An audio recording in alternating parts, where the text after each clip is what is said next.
Oh, no, the coffee has not kicked in yet, everybody.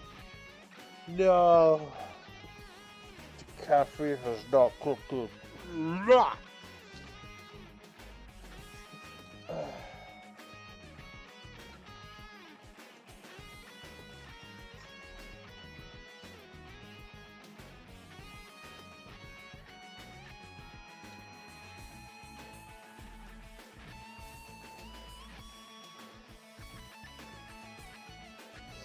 What do we got playing? Ah, more vampire variations.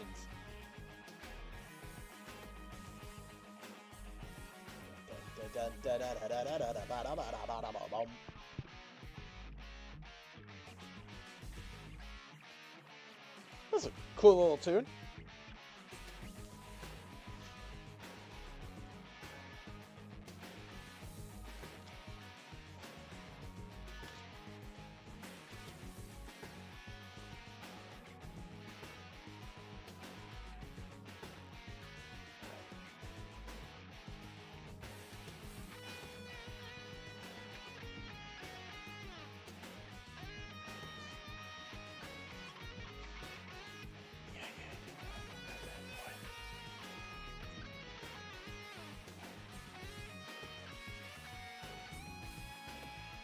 Ugh.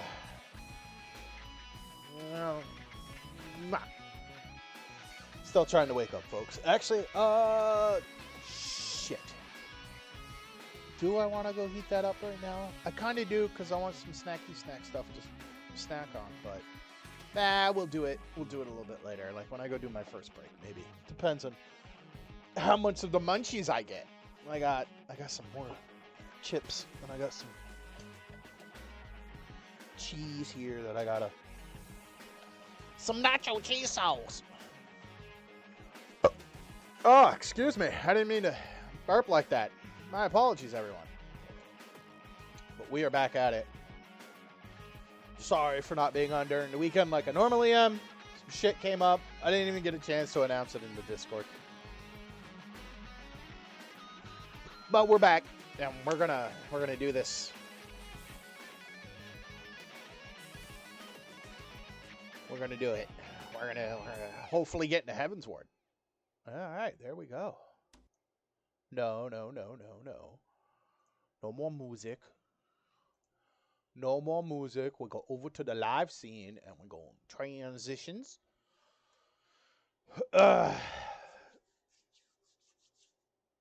And off to Final Fantasy we go.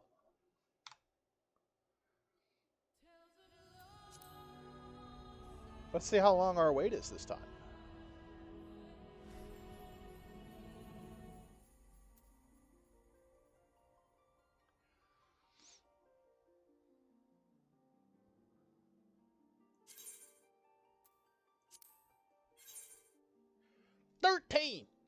That's cool. Damn, I got 10 days remaining. Shit.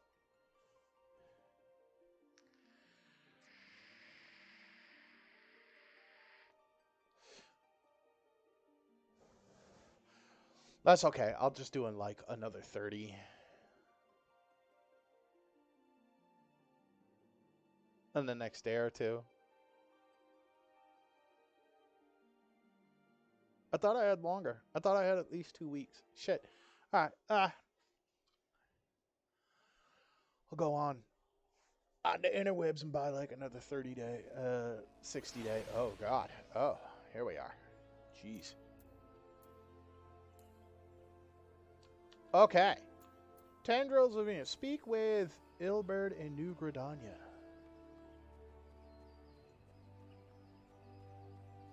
Okay, well, let's go do that. Oh, here, auto run, please.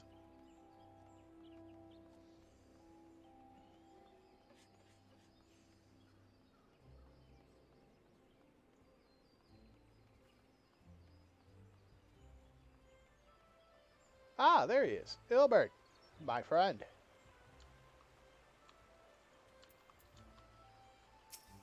How are things?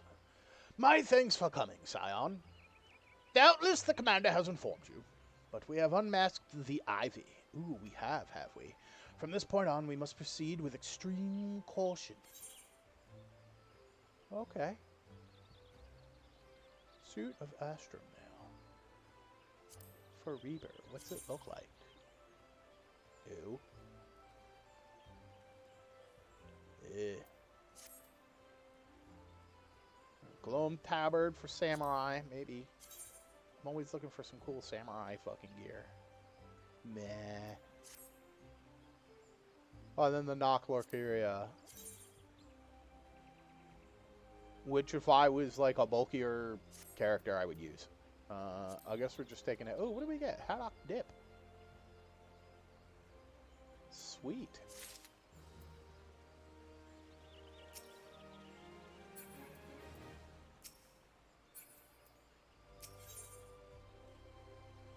Alright.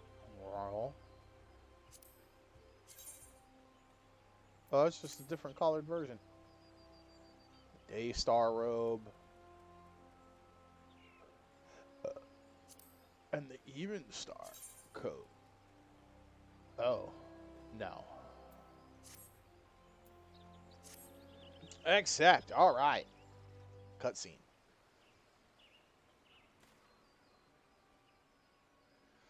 Listen well. The spy we have been seeking all this time is none other than the Flame Marshal Eileen Royale? Rolla Il? Raban's second in command. Oh, shit. Prior to joining the Immortal Flames, she was a mercenary of no small renown. They say her skill with a polearm had to be seen to be believed. Of Ishgardian birth, she is the highest-ranked foreigner in the Immortal Flames, barring the Flame General himself, of course.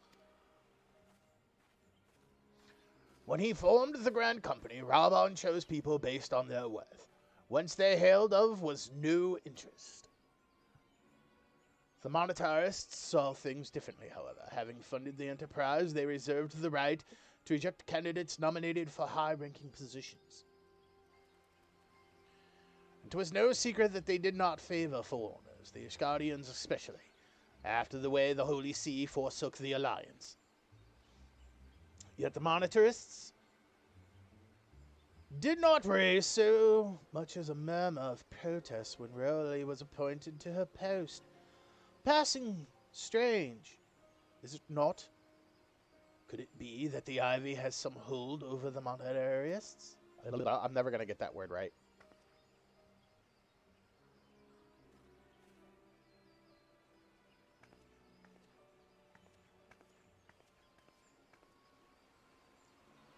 But these revelations are second to our current mission. Of foremost interest to us is Rowley's presence here now. As you may be aware, it is the duty of the Flame Marshal to command the Immortal Flames in the absence of the Flame General.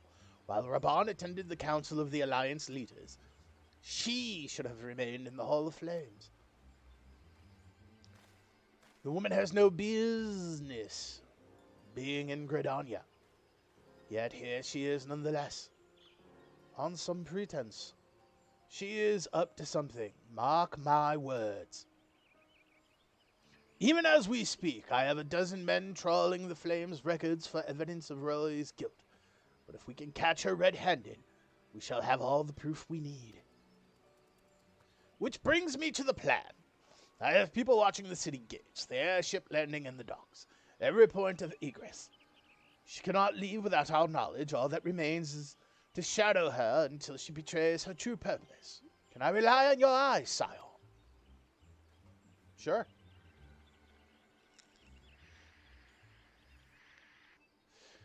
You have my things. Let us go, then. And take care not to alert our quarry.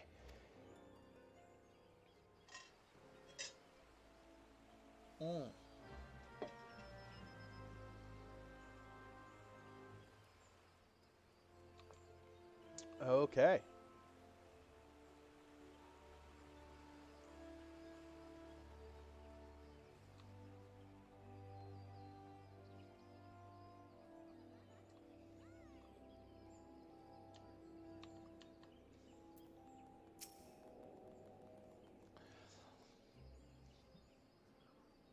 Rowley is headed in the direction of the Blue Badger Gate. With me, Scion.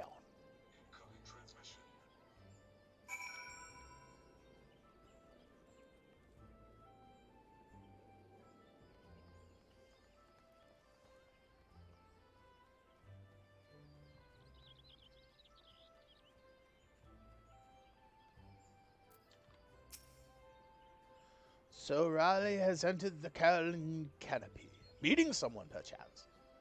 Or could it be she means to board the airship? Pray look for her within. If she is not on the upper floor, try the landing area below. One of mine is stationed there. She may have seen something. FME is her name. I shall remain here in case Raleigh reappears. Okay. Well, I don't see that bitch anywhere here. Jump! Oh, I hate the fact that won't let you just jump down.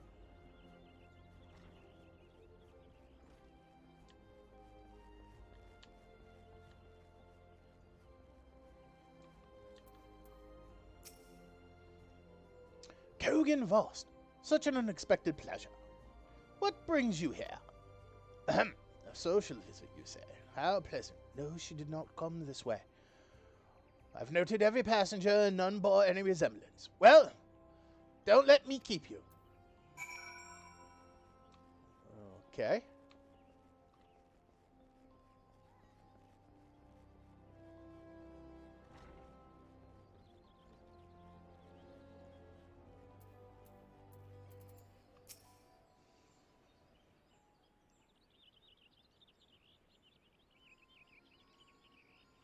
Nowhere to be seen, you say. And you are sure she did not board an airship? She did not come back out either. Where in the seven hells could she have gone? The Roost. How could I forget?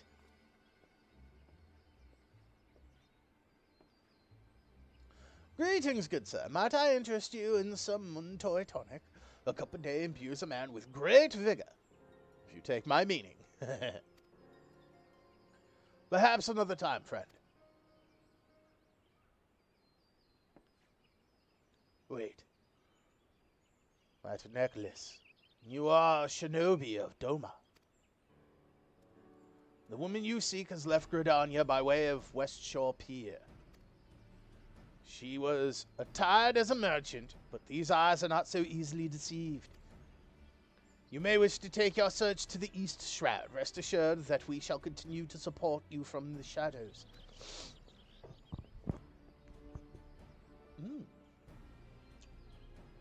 Thank the 12 for the domens. Were it not for their unique talents, Raleigh would have disappeared without a trace.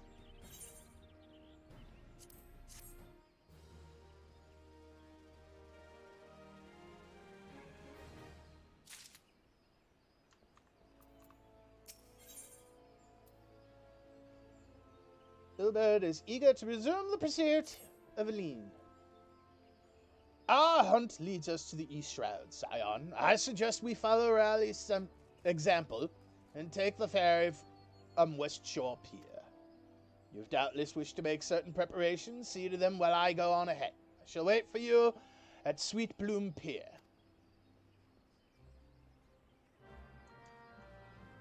Okay. Where's Sweet Bloom Pier? Map me. Oh. Oh, okay. So we just...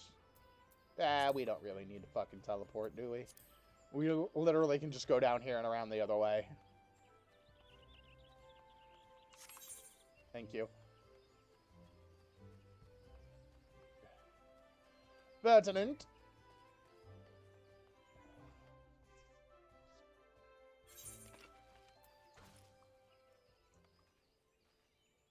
Damn, dude. You really gotta go kill the little ladybug like that? Jesus.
In the bed. Ooh.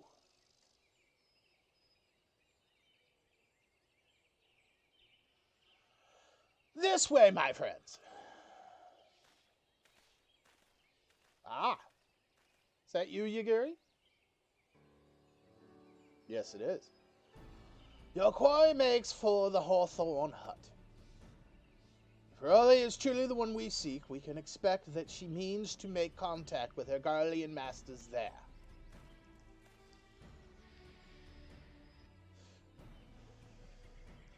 An explanation is in order. You are no doubt aware that Garleans have their own method of communicating over great distances. Well, our ingenious friends at Garland Ironworks has provided us with devices which disrupt these communications, and we have installed them around the city-states. In so doing, we have made it difficult for Imperial agents to correspond with their masters. Raleigh would thus have no choice but to rendezvous with her Imperial contact directly. Yet, as well-known face in the Immortal Flame, she cannot move about Thanalan without being recognized. It would only be a matter of time before someone saw through her disguise. It is for this reason I believe she has chosen the Black Shroud for her clandestine meeting. The Elizin are come in sight here, and her comings and goings are not like to turn any heads. As my scouts tell it, the Garleans have sent agents to mine to destroy the devices and render such direct contact unnecessary. Fortunately, our Shinobi have thus far been successful in rebuffing their efforts. This is it. We need only make for Hawthorne's hut and catch Raleigh in the act.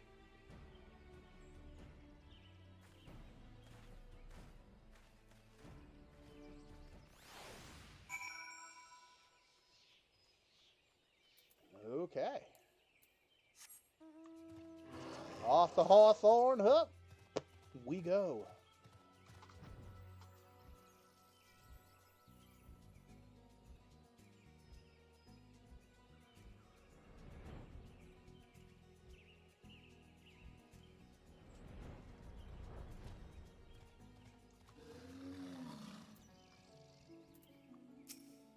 Yuguri, my people report that our quarry has departed for the Bramble Patch. The Ivory returns to the Gnarls when she can. But perhaps it is all for the better. To convict someone of her standing, we will require damning evidence against her. What could be better than to catch her in the act when she meets with her Garlean masters?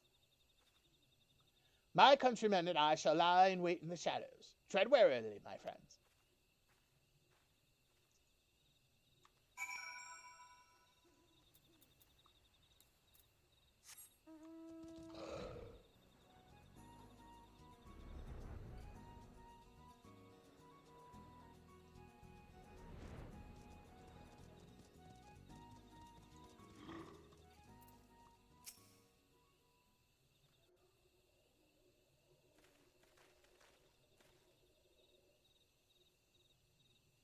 Just beyond, Reale is in conversation with an individual clad in the manner of an adventurer, an imperial intermediary, no doubt.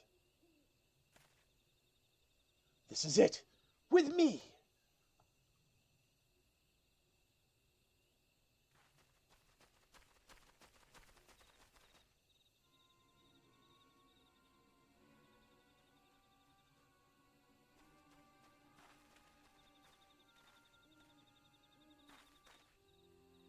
Flame Marshal Elian Roale, you're under arrest for treason and espionage. You were followed, you bloody fool.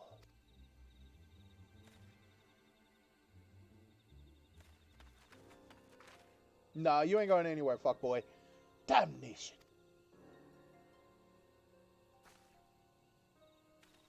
Don't fucking try it, sweetheart. We have ninja.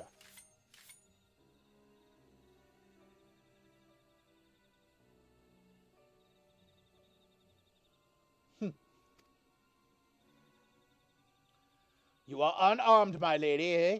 And scarcely garbed for battle. But if you wish to fight, you are welcome to try.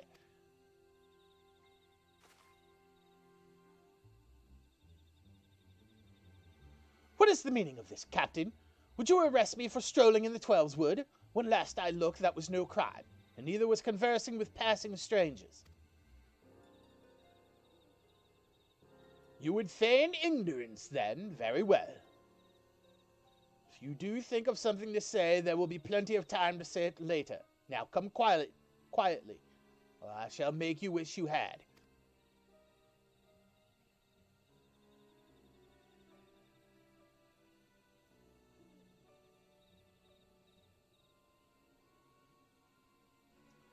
I will offer you no struggle. After all, I have naught to hide.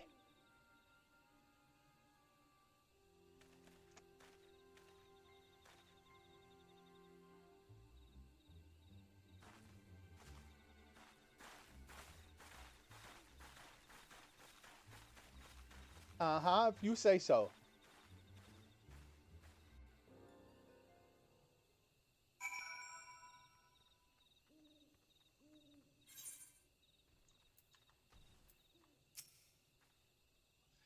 Even a warrior of Riley's renown could not have hoped to escape by force. Despite her claims, her surrender does not bespeak innocence, but an awareness that her position is untenable.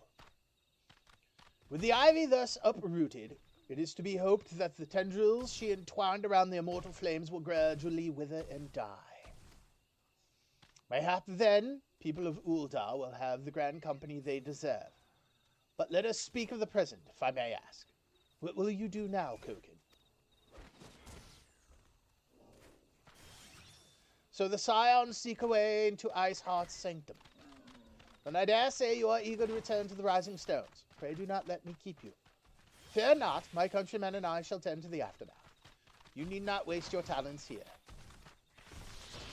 Hence, speaking of talents, you have considered training in the art of shinobi. You have the aptitude for it, I believe, so please give it some thought. Till next time, my friend.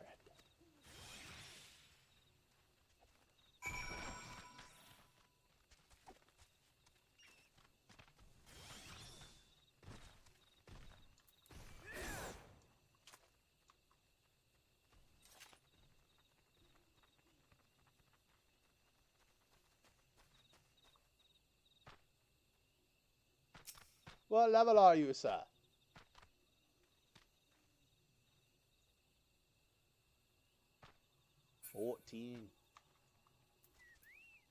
Right, so back to Minfilia. Gotcha.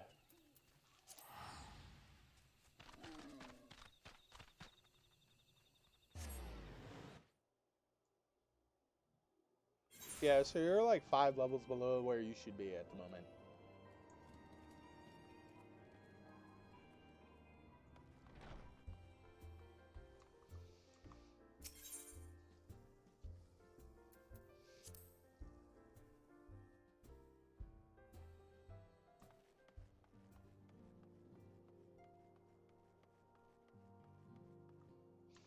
Oh.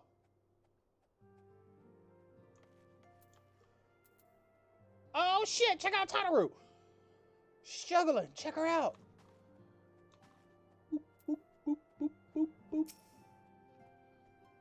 Steady, steady. Not bad, eh? With a little more practice, I could earn a fortune at the Ruby Road Exchange. Babalimo. She cannot seriously be considering it. Life as a street performer should be one's last resort, not their first. Yustola. Tataru has grown beyond childish fantasies of becoming a songstress. Now she aspires to be a legendary street performer. Thancred. Yes, but Higiri, you're missing the point. The individual doesn't matter. It was a team effort. And I was the one who... Flamin!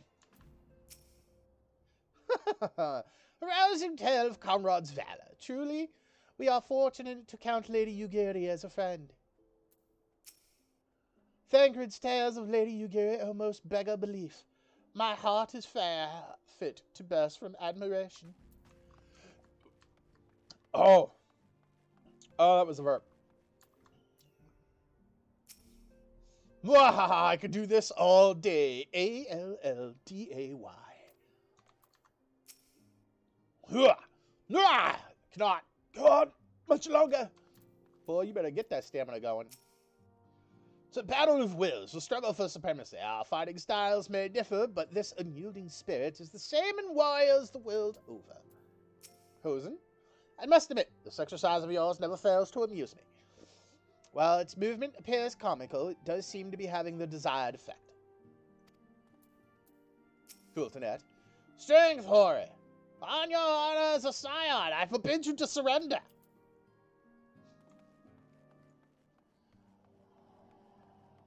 Okay, let us see what Minfilia is up to.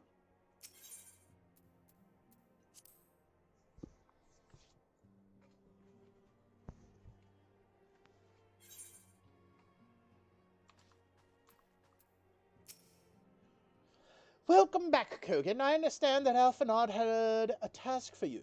May I ask what it was?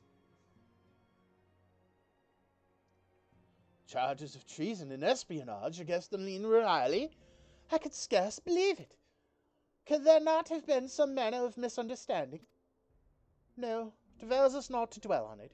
Whatever the truth may be, we must trust to the authorities to uncover it. Let us speak of another matter. I am pleased to report that we have made progress in our efforts to find a way into Iceheart's sanctum.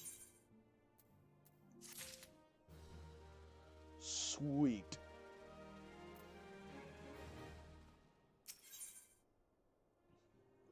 Bacon broth.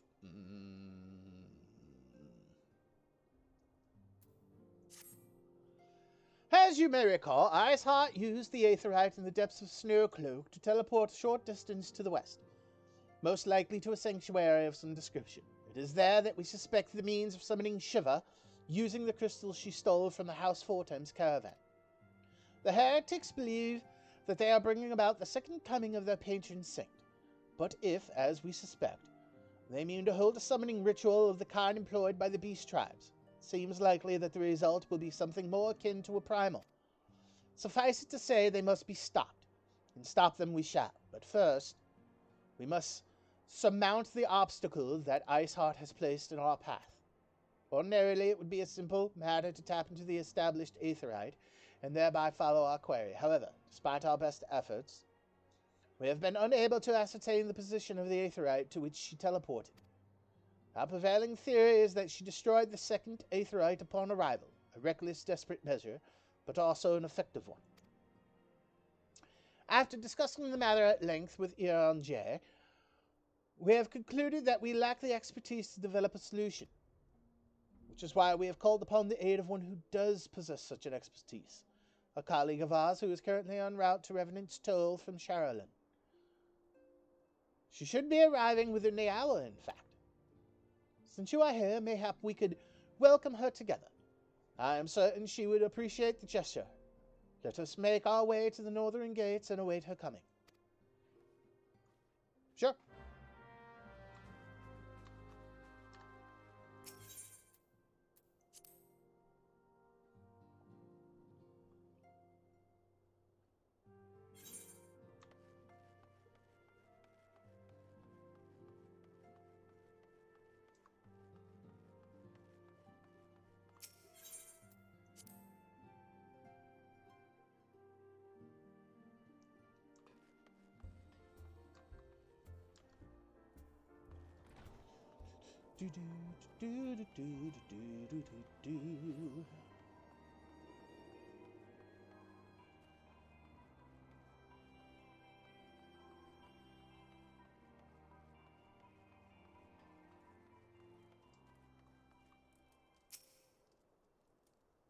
Oh, actually, can we just talk to Minfilia?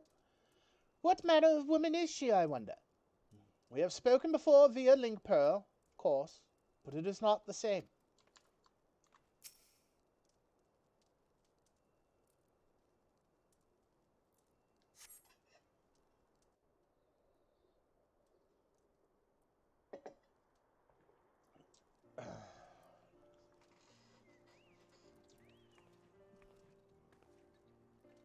I want one of these so bad.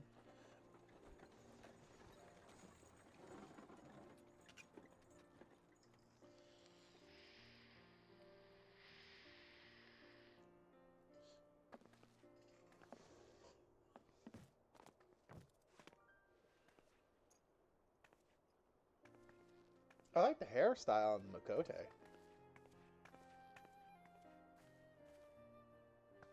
That fucking hair, woman. Minfilia, am I right? God damn. Mm.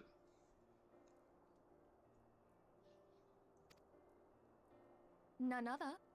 I bid you welcome to Revenant's Toll, and thank you for traveling so far on such short notice. As if I could ever say no to Urianger. Moonbreeder is an accomplished Sharlayan scholar and an authority on aetherite technologies. She has played an invaluable role in our search for a means to capture Ascian souls. Charmed, I'm sure.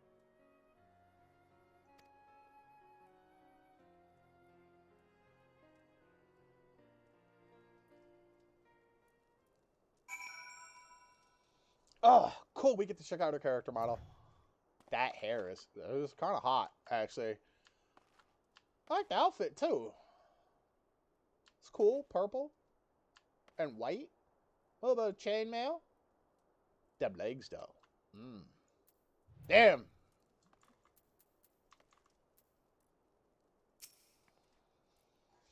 Let us return to the Rising Stones at once.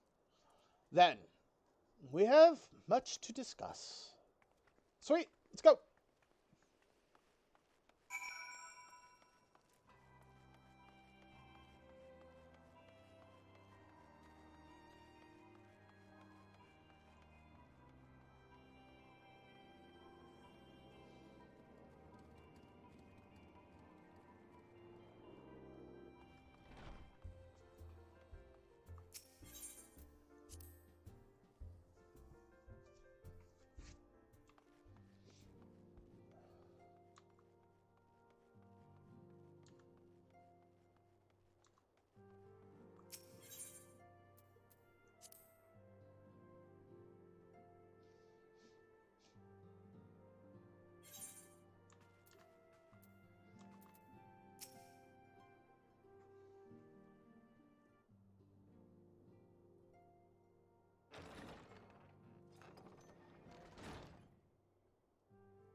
Gods, it's been ages! Oh, longer, sister.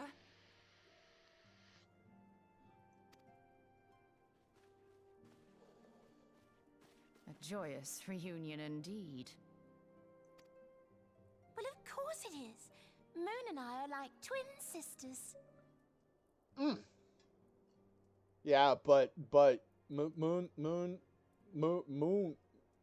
kind of hotter. Save in appearance and aptitude. Papa Limo, shut up.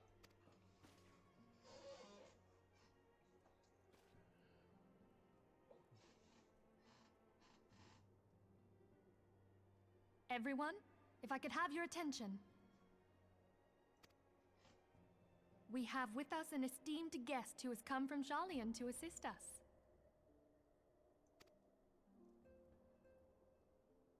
I bid Moonbreeder join us here that she might share with us her extensive knowledge of aetherites. Also, as many of you are already aware, she has been overseeing our research into white auracite, a sample of which she has been good enough to bring with her.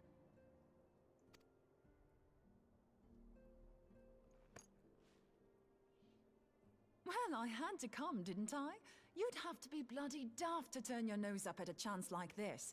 Where better to conduct my final tests than a land so steeped in ether you can taste it?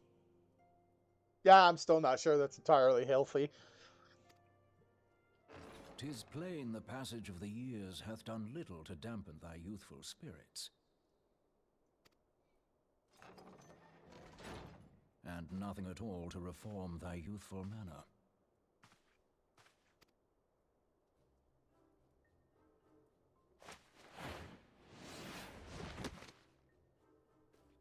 Oriange, where in the hells have you been hiding?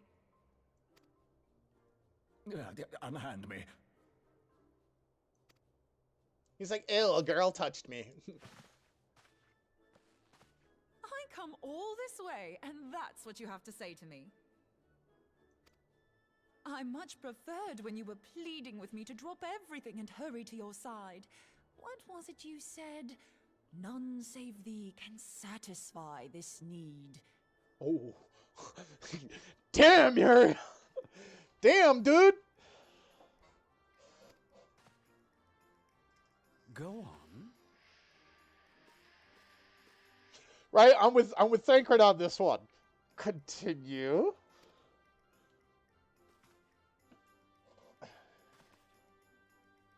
Thine artless attempts to misrepresent mine all too innocent motives do thee little credit. Lies! Mine intent, as well thou knowest, was but to impress upon thee the gravity of the circumstance. Lest thou doubt, a deiform entity shall shortly be summoned, save if thou and no other grantest my compeers thine aid. You still haven't found it, then? You're missing Aetherite. Nope. We have not. No. We know that Iceheart teleported to an Aetherite not far from the first. Yet even after careful analysis, we could not locate the second beacon. We now suspect that the heretics destroyed the second Aetherite to impede our pursuit. Our allies continue to scour Snowcloak for Iceheart's sanctuary, but we have no guarantee that they will find it. Yet it must be found, for even now Iceheart prepares to call upon Saint Shiva. I'm sorry, but if the Aetherite's been destroyed, then that's that. Although, you're absolutely sure she used the first Aetherite, are you? She didn't just use teleportation magics? One of our own bore witness to her escape. I can say with absolute certainty that Iceheart used the Aetherite.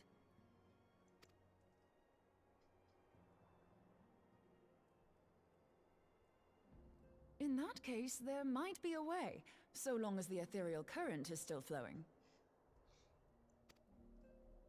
Truly? How? We use the current to recreate the beacon. Okay. As you know, Aetherites are a bit like lighthouses. We use them to reconstitute our physical forms when crossing the ethereal sea. Without them, we'd lose all sense of direction and our essence would dissipate. Uh-huh. However, we don't rely solely on these beacons. There are currents of ether which flow between them, currents which help guide us to our destination. Now, these currents will gradually dwindle away to nothing if an Aetherite is destroyed. But if even a sluggish flow remains, we could theoretically use it to direct a surge of concentrated ether towards the void left by the beacon, and thereby fill it up again. Like opening the floodgates to fill a dry riverbed. Though, correct me if I'm wrong, but would we not need a veritable reservoir of ether? In concert, we might manage to channel a sufficient volume, yet that is not my chief concern. To direct the flow of so great a volume of ether with the requisite precision would be a nigh impossible task in itself. Not if you control it. I barely succeeded in facilitating travel to an unattuned beacon. That which you describe sounds considerably more difficult.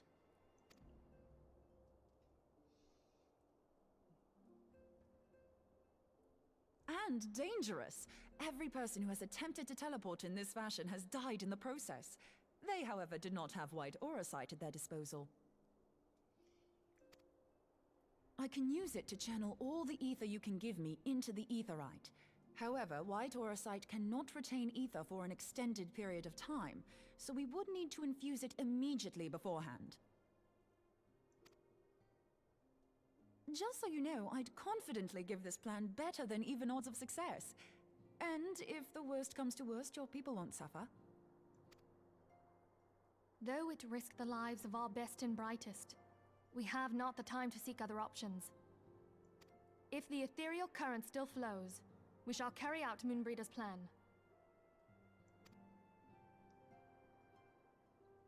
That's the spirit. Let's roll the dice.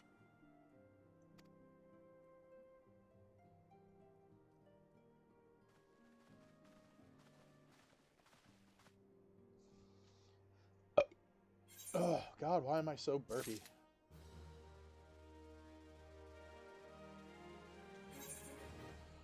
Okay, before I do that, Minfilia, hold on. I need to go do. I need to go do. I totally forgot to do this over the weekend too. I tried to log in and try to get some stuff done.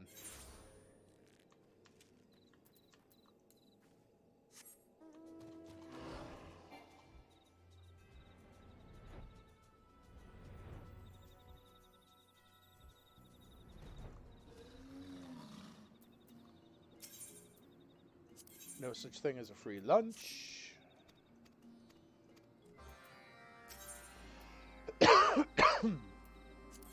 Finger looking good. And misery loves company.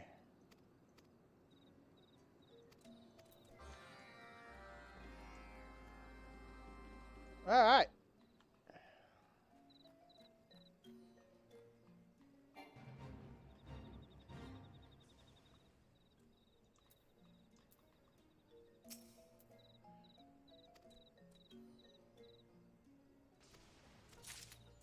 Right.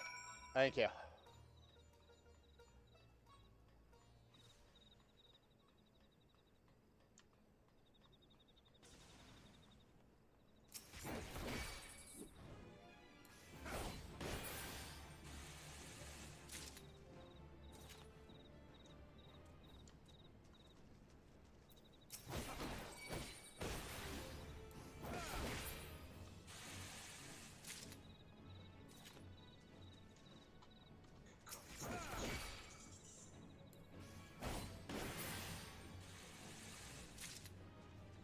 There we go.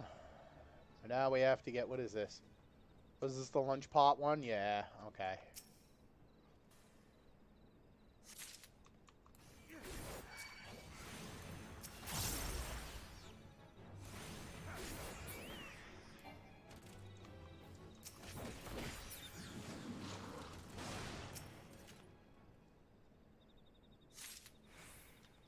Out, and there should be one up here, right? Isn't there a lunch up here? No?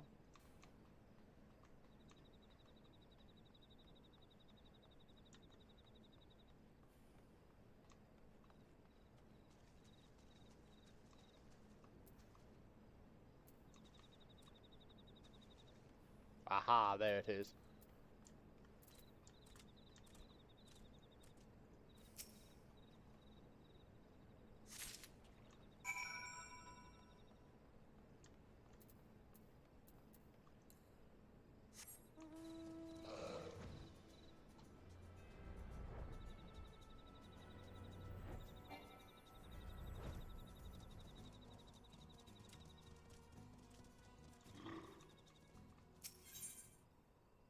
No.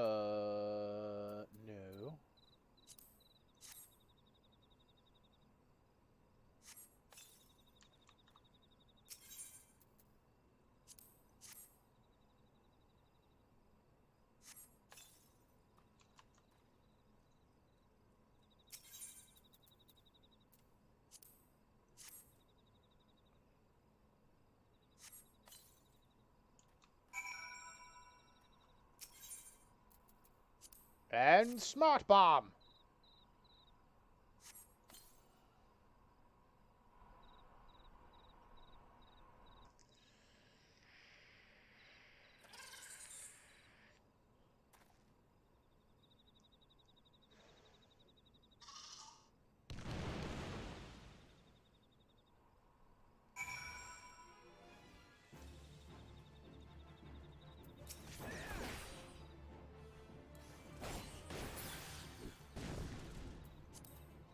And actually, when it comes to minions, I want to rock my old one. Yeah. Oh, and some of my cherry bomb. I like this little guy. He's cool. All right.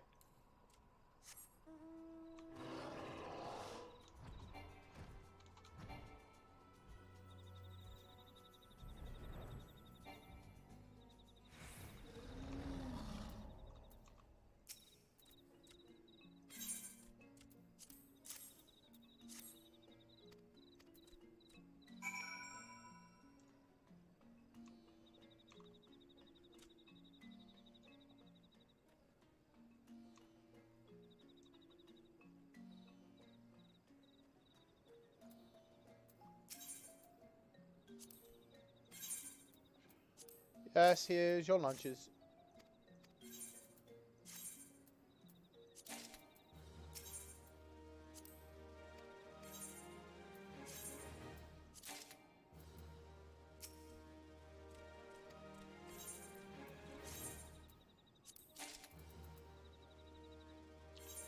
Okay, how are we reputation-wise with them?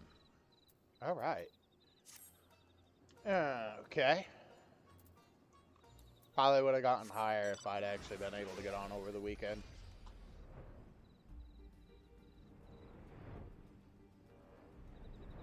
Oh, what am I doing? Now back to Mordona.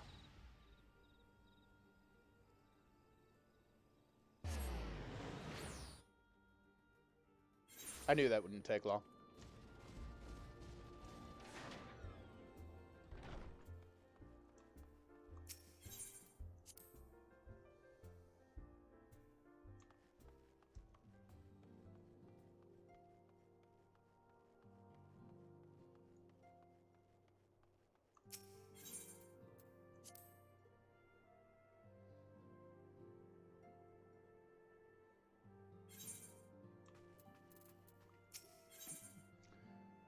The instrument of our deliverance. I have already informed Alphanard of our plan to recreate the beacon in the manner Moonbreeder.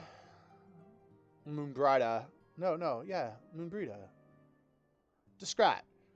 He agreed that despite the inherent danger, it represents our only hope of success. He also said that he wished to meet with you at Snowcloak before proceeding. I expect you will find him waiting for you there when you arrive. I want you to know that I appreciate everything you have done on our behalf, Kogan, and that I have faith you will return to us, as you always have.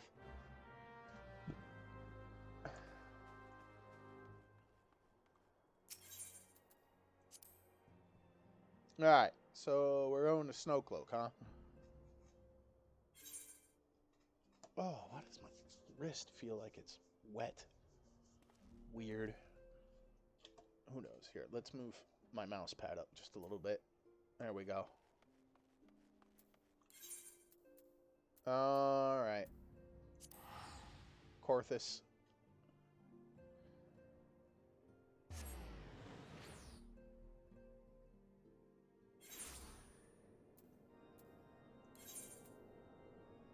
Oh, no, not that. I meant Mount.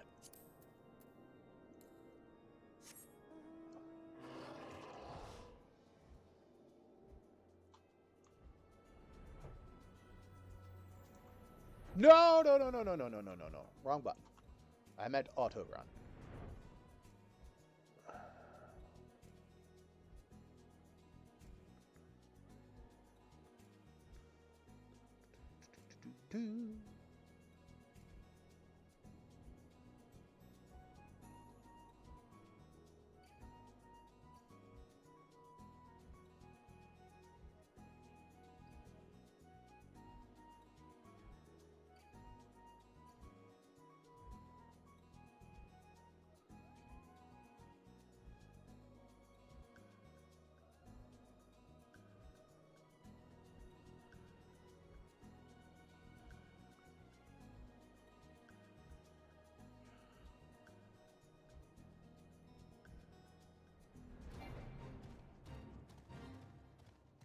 Hi, Sebek.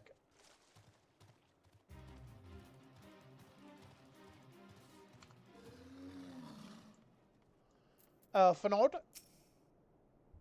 Good to see you, Kogan. I was starting to wonder if you were having second thoughts. You should know better than that, Alf. Captain Ilbert sends his regards, by the way. He attends to the interrogation of Aline Roali in Ulta, even as we speak. But I shall not distract you from the matter at hand. We can discuss the ivy upon your return. I trust that, by which I mean to say, the others are waiting for us at the Aetherite. After you, Scion.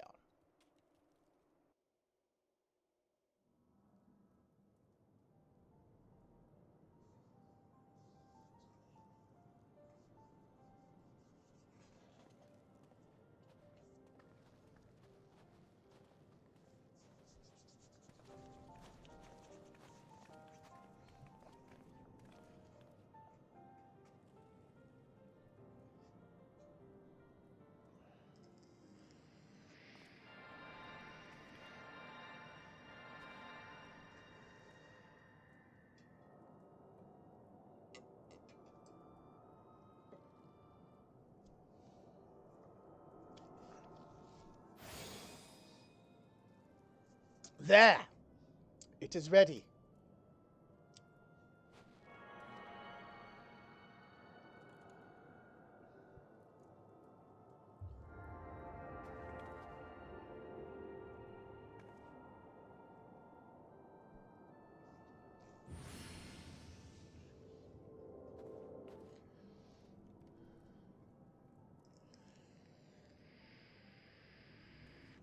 Ha! It worked, I think. Try attuning to the Aetherite now. Feel for the current and try to locate the beacon. Okay.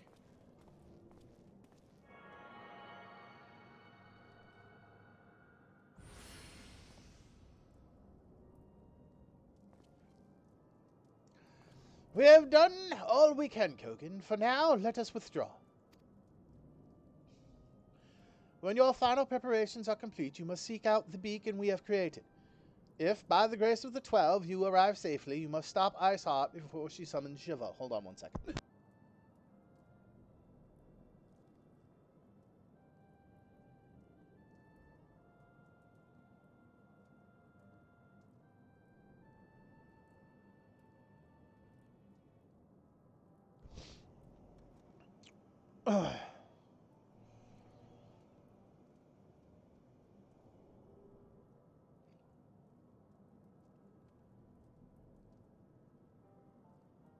Oh, sir.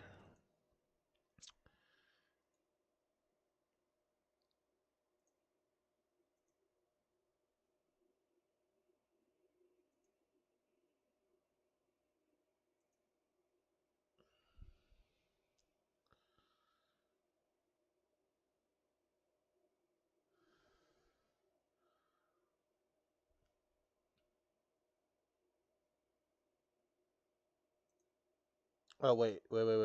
That's not what I want.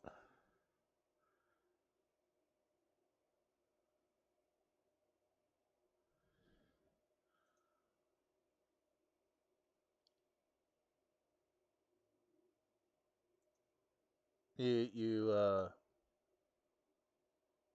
gonna do the thing?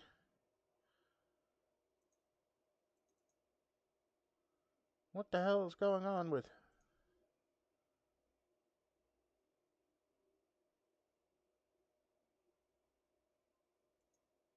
Oh, what the fuck? Really?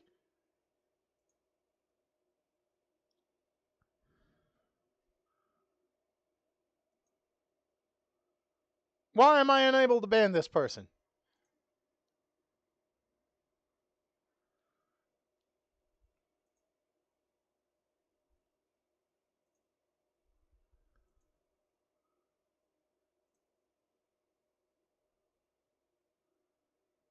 Hold on 1 second, folks.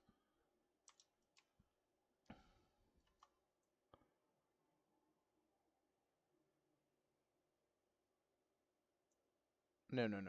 We want to go this way.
Well, if that's the case,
dude, I can't even submit a fucking report. Are you joking me?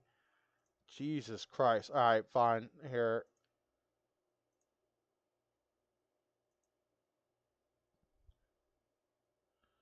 Holy crap, I can't even block. There ain't nothing working on fucking Twitch. Thanks, Twitch.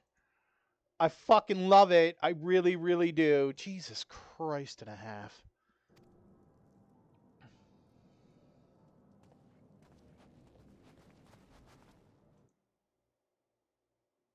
God, can I at least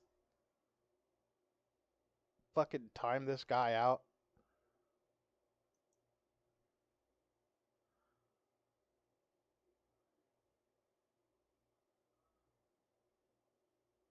I could do that. I'm surprised I can't ban this man. Oh, there it goes. Now it worked. Thank God.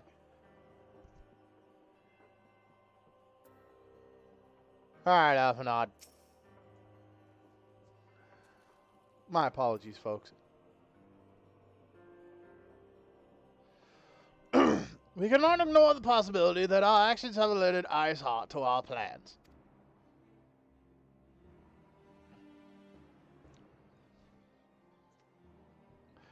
Should that be the case, she may attempt to hasten the completion of summoning ritual.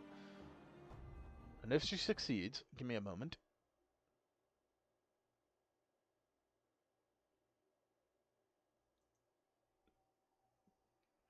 And if she succeeds, you will have little choice but to face Shiva in battle. Knowing little of this saint, I cannot say if your own strength will suffice. And so I would encourage you to call upon your allies. Some may have reservations about wagering their lives on the success of Mumbrida's experiment, but others will surely agree that desperate times call for desperate measures. Before you assemble your party, pray speak with that knight. I believe he has a message for you from Sir Emmerich. What? Oh. Sir Emmerich, you say? Very well, then. Hello. Sir Emmerich regrets that he could not be here in person and asks that I read to you this letter. Ahem. This god faces an unprecedented threat, yet in her hour of need it is not her knights who stand poised to defend her, Kogan. The warrior of light, the savior of Erosia, your deeds this day shall not be forgotten. While others would flee, you choose to remain. While others would falter, you rise to the challenge. While others would use their gifts for selfish ends, you wield yours in service to a greater cause. May alone bless you with good fortune and see you safely home. Aha!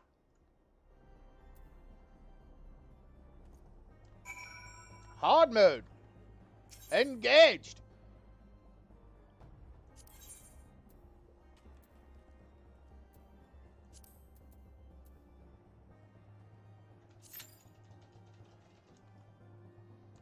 Now we chill. Okay, I was able to ban that guy finally.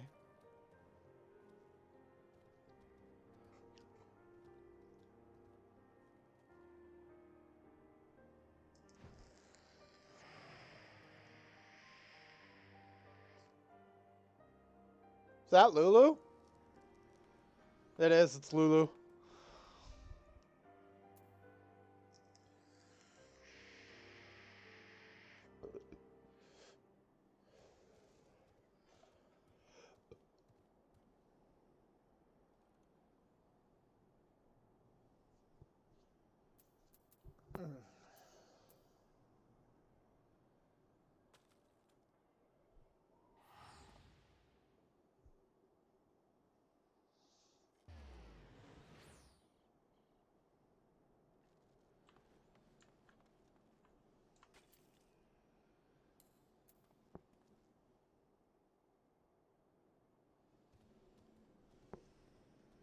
I don't want to put my head up against the snow. Here, I'll just lean up against this. There we go. Can we eat a cookie while doing it? No, we just eat the cookie. Gotcha.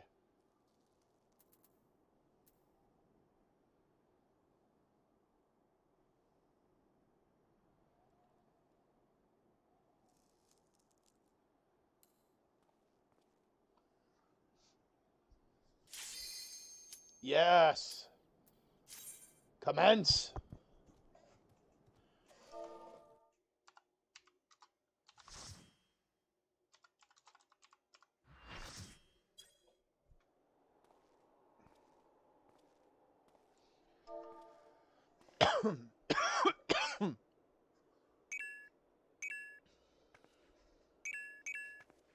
You should never have come here, warrior of light.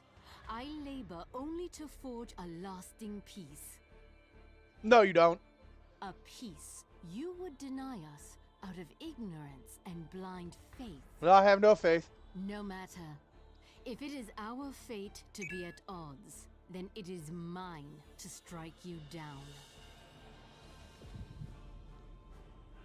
We whom gods and men have forsaken shall be the instruments of our own deliverance. Partake of my flesh. Fill this vessel with your light. Walk amongst your brothers and sisters once more. Oh, Saint Shiva, still the hatred within our hearts and bless us with eternal grace.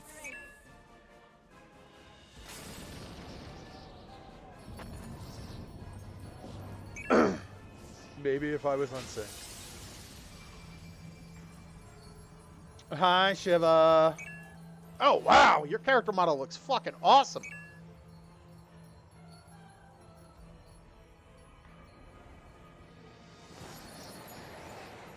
The hair, though. The rest of the model is fucking cool, though. Like, the ice spikes. The ice spikes, though. I'm not digging the ice spikes.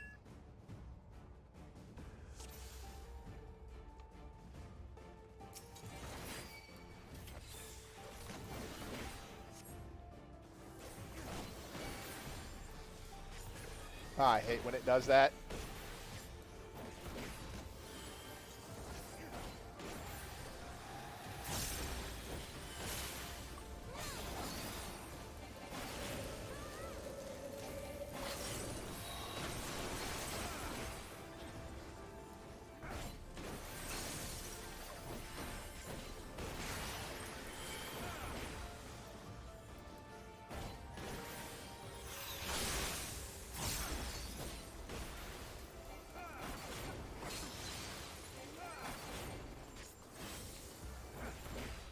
Oh, shit.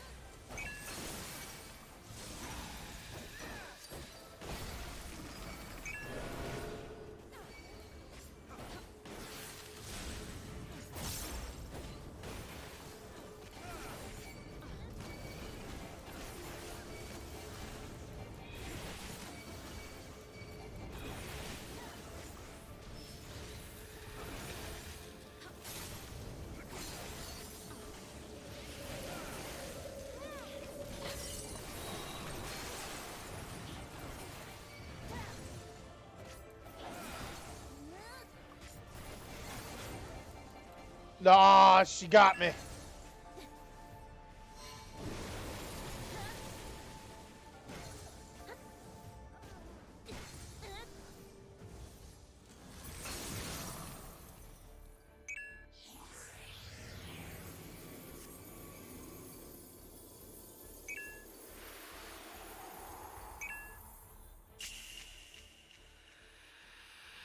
Diamond dust.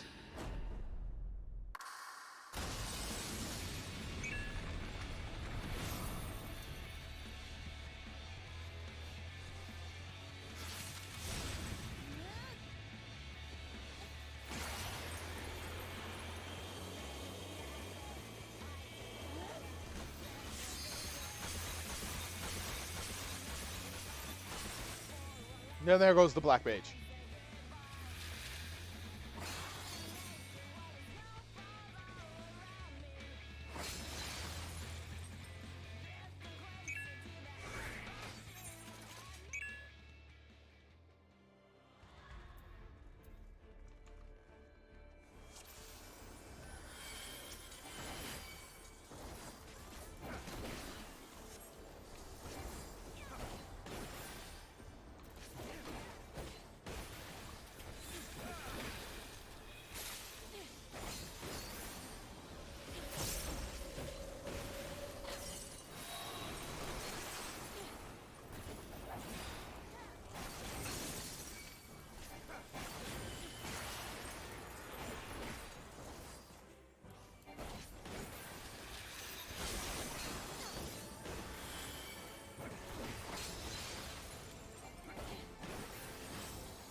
Oh, she got me.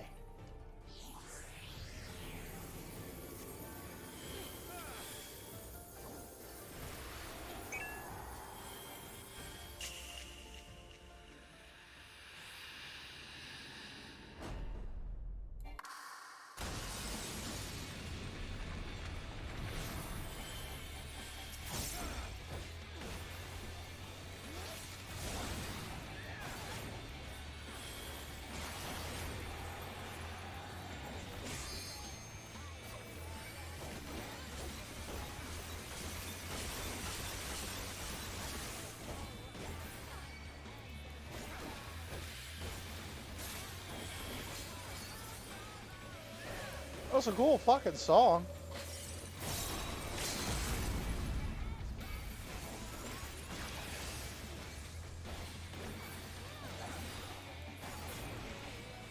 There we go.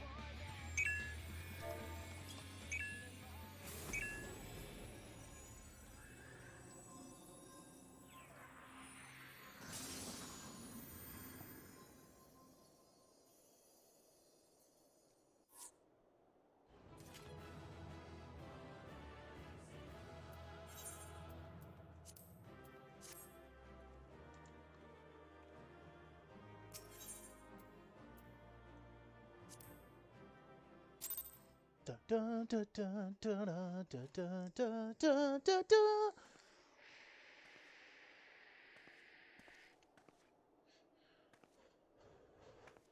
We should see if we can do Extreme Leviathan.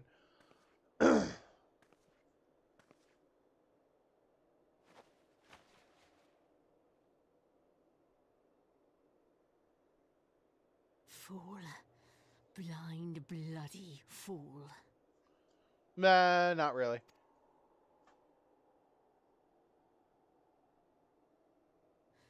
You, of all people, should understand the suffering war begets. That no sacrifice is too great if it brings an end to the violence. Mine is the righteous cause. Yeah, I've heard that before. So are the Garleans. Their cause is righteous as well. You fight in a war you do not understand. A pawn of liars and schemers. And they are no less ignorant than you, following the creed of their fathers without question, never thinking to ask why. Trapped in a delusion of their own creation, and blind to the truth.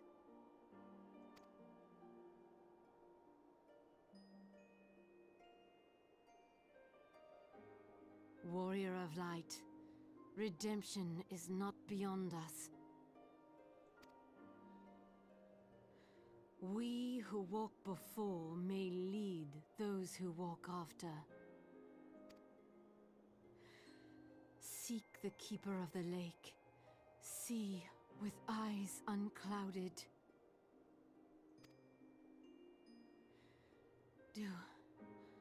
Do not squander Mother's gift.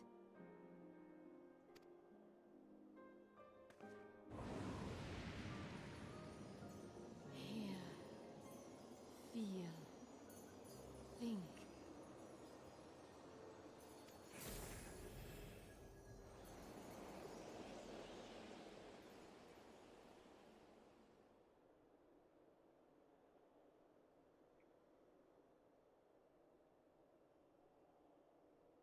Well, those are some very fucking choice words. Oh, goddamn La Habrea. And Or so not. the vessel withdraws, a predictable outcome. Nevertheless, La Habrea will be pleased. How unfortunate.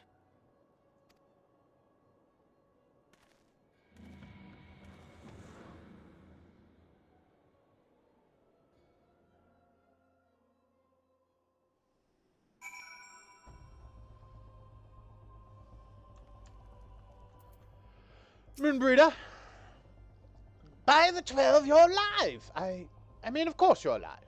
Why wouldn't you be? Iceheart did what? And you're certain about that, are you? Javanians are skilled with glamours, after all.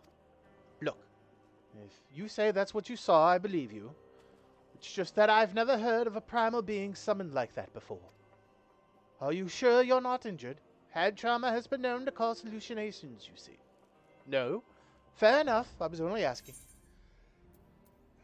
No, I didn't hit my head.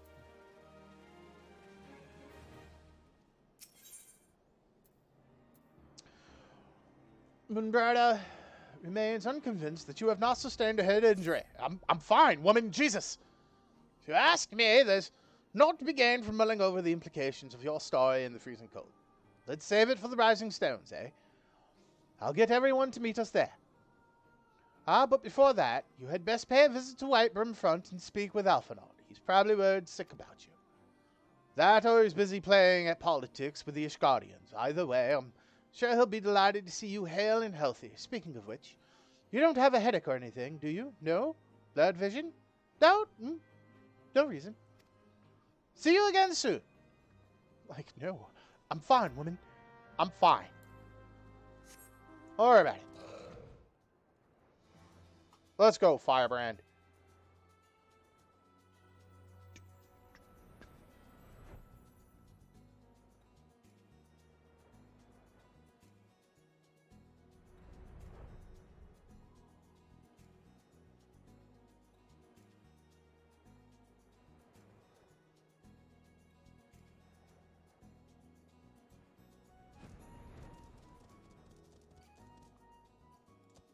Alphinaud? It says he's here. Oh, no. Never mind. I'm looking at the big map, not the little map. Man's upstairs. Should have flown up to the top.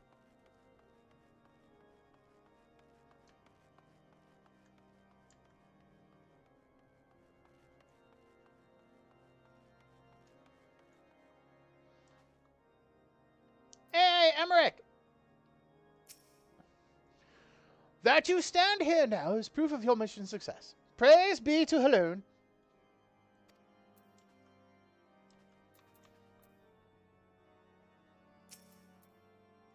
'Tis customary to report to one's commanding officer after completing a mission. Well, he's not my commanding officer. There he is, and none the worse for wear. Was there ever any doubt that the warrior of light would succeed? I think I speak for us all when I say I should like nothing more than to hear the stirring tale of your victory, if you would be so kind.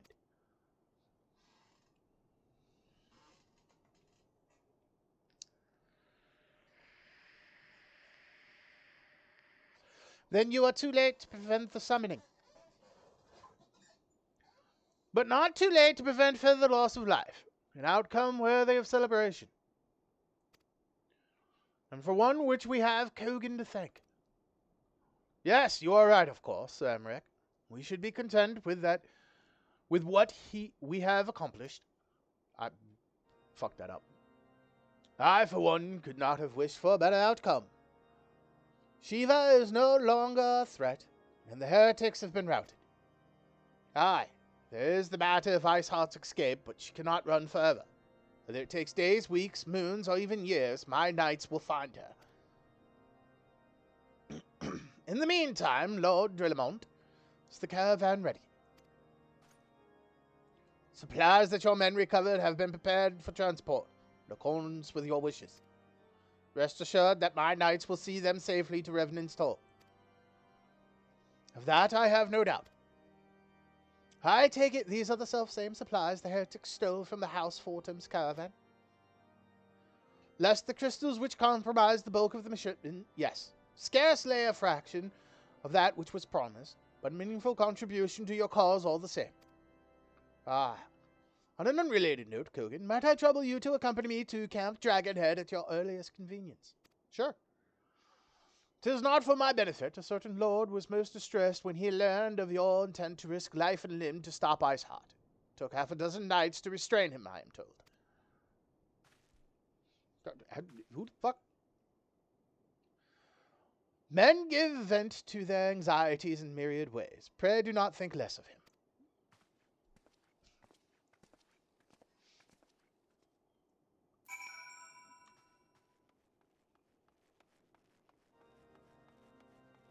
Oh, Harshafont. Yeah, he would have been the one who would have been like, what?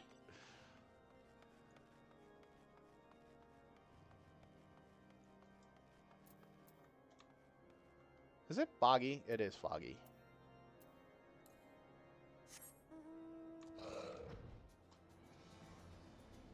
Alright, back this way.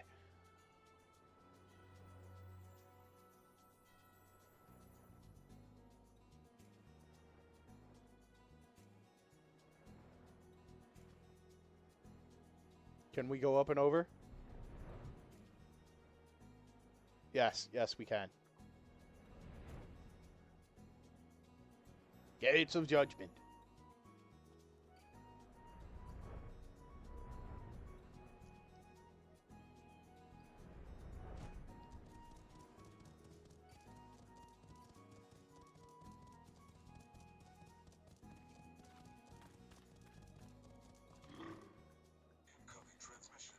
Lord Harshafont.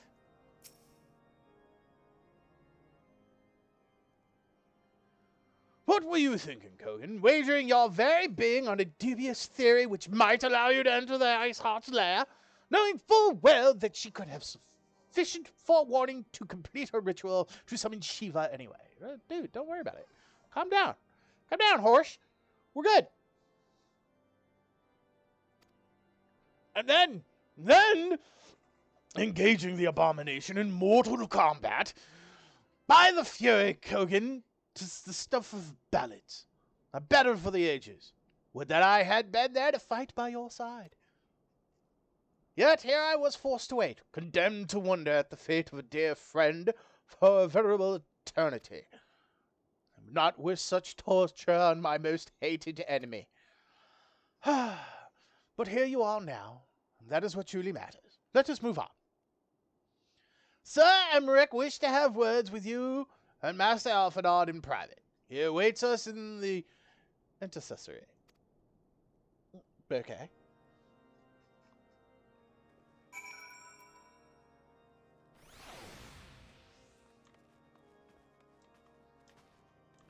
Is that above? Where is that? Over here.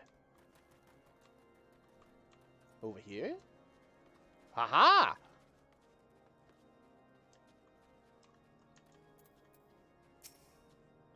Greetings, Shell. Shall I show you in at once? Yes, please. Please do so. Yes.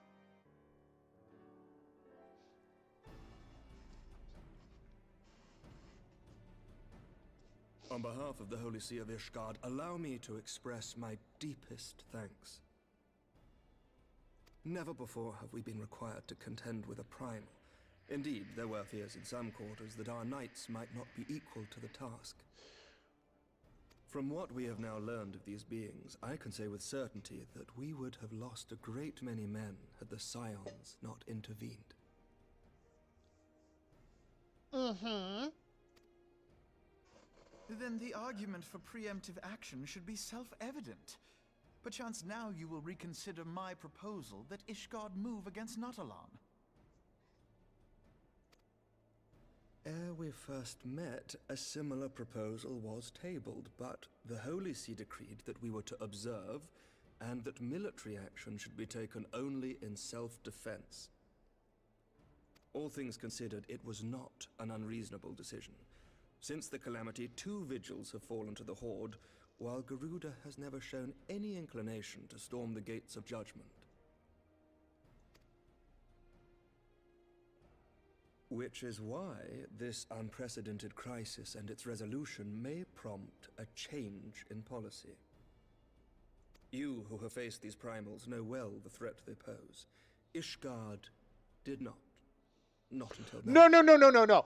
You fuckers knew. You just sat on your fucking knife-eared asses. And there is naught like a brush with death to change a man's outlook. At the very least, this should silence any lingering objections to our arrangement with Revenant's Toll. The Holy See may even feel moved to grant us its formal endorsement. So far as it is possible, the Scions shall be compensated for their service. We should be grateful for any aid you can provide. As a gesture of good faith, I shall withdraw my previous request. Your people are doubtless needed elsewhere. That will not be necessary. We too have a vested interest in watching Dravania's movements. I see. Once more, I must thank you. Sir Emmerich, if I may, do you truly believe that Midgard-Zoma could return?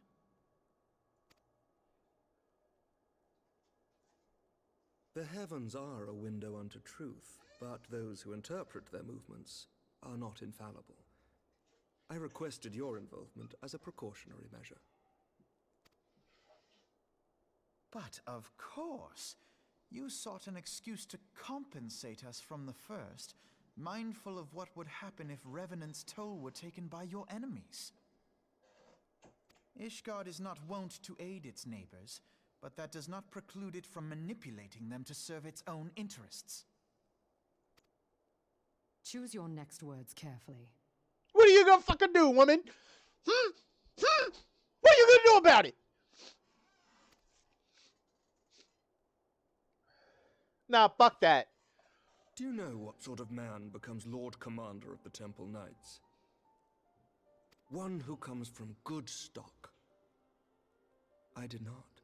Yet here I am. Now, why do you suppose that is? Because you proved your worth? Because I swiftly learned to tell the difference between words, deeds, and beliefs. You are correct, Master Leveilleur. Ishgard desires to see Revenant's Toll flourish, as it would present a troublesome obstacle to our enemies from the south. We are so glad to be of use to you. As we are to you. Ours is a mutually beneficial arrangement, lest we forget. One born of necessity. The dragons grow more restless by the day, and the heretics harry us nigh without cease. We have contended with such troubles for centuries, but there are limits to even our endurance. Yet as a pauper is loath to part with his meager possessions, the leaders of Ishgard are not wont to render up their trust to outsiders. But with perseverance on our part, they may yet be made to see the light. Nevertheless, one must take care when walking the road less traveled. Wise words, Sir Emmerich. I shall make a point to remember them.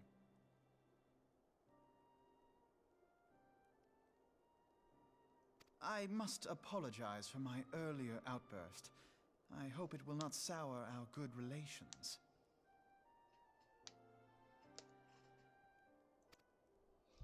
Not at all. You but spoke from the heart.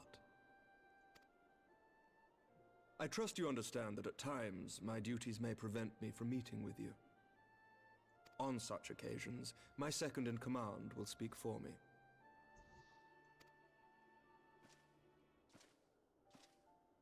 Lucia, at your service. Lucia! Oh, you finally get a name. Nice. Pray excuse our reticence. We are but wary of speaking too freely, lest our sentiments be made known to our enemies. Know that the Lord Commander and I are of one mind. For the sake of Ishgard, and of Eorzea at large, I pray our peoples can put aside their differences. Those who dwell in the past risk losing sight of their future. Should aught befall one of our shipments, pray inform Lucia immediately. You may also relay to her any words you might have for me alone. Not being of Ishgardian birth, she owes no allegiance to any noble house, making her as near to incorruptible as one can find in my homeland. Suffice it to say, I trust her completely, and so may you. Which reminds me, Lord Orchefort, if you would be so kind? Certainly.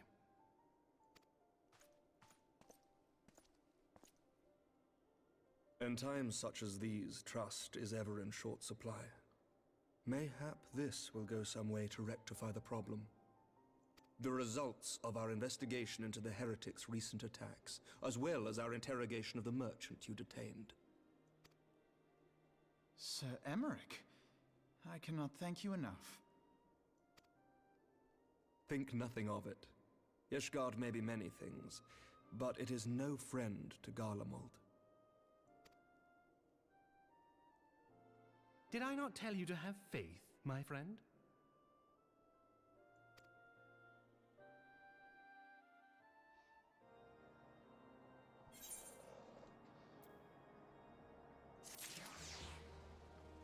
All right.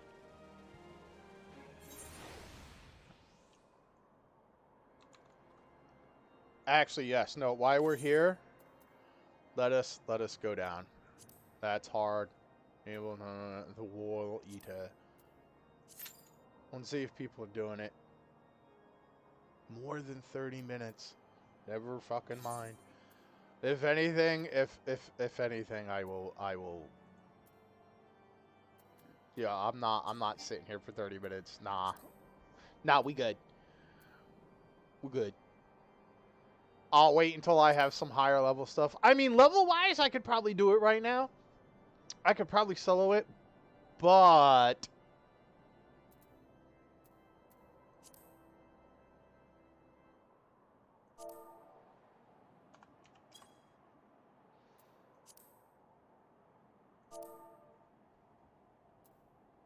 I don't think equipment-wise. But one with reason to celebrate, Elephantod looks rather grim. It would seem we have much to discuss with our friends at the Rising Stones. If what you say is true, Ice Heart's method of summoning Shiva defies all precedent. It necessitates a complete reappraisal of the primal threat and of our approach to combating it.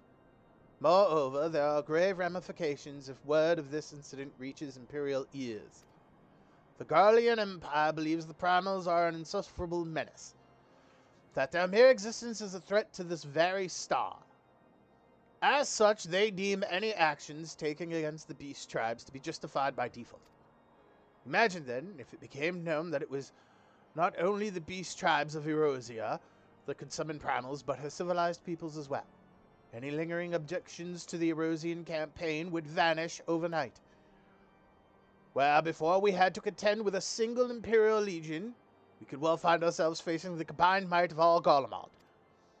But I speak unadvisedly. Come, Kogan. It is better that we continue this conversation in Mordona. Why, yes.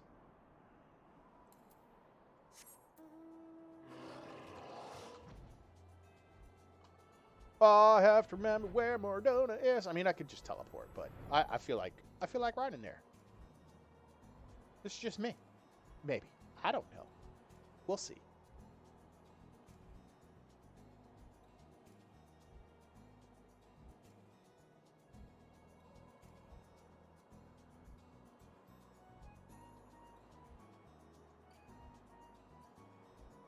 You're not going to tell me what the adjoining area is? One of these is...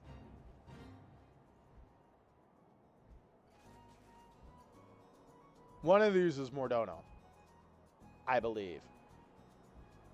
And then one is... Gridania, right? Yeah.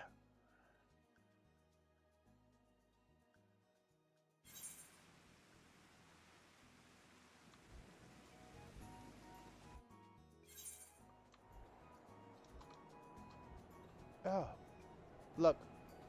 I'm looking up. Thank you. I think this one is Mordona over here. At the Wooden Boulder Downs, I believe. If not, we teleport.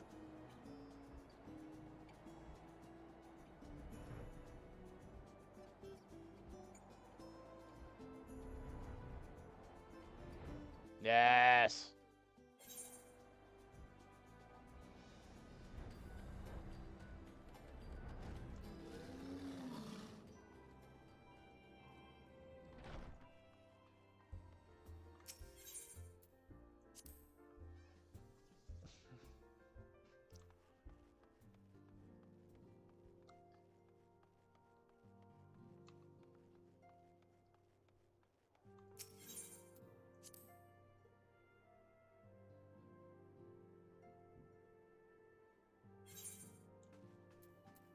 Minfilia.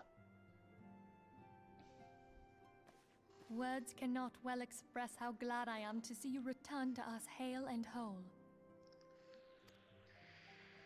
Needless to say, I am most eager to hear your account of that which occurred in Kurthis, assuming you're ready to speak of it. Excellent. I shall summon the others at once.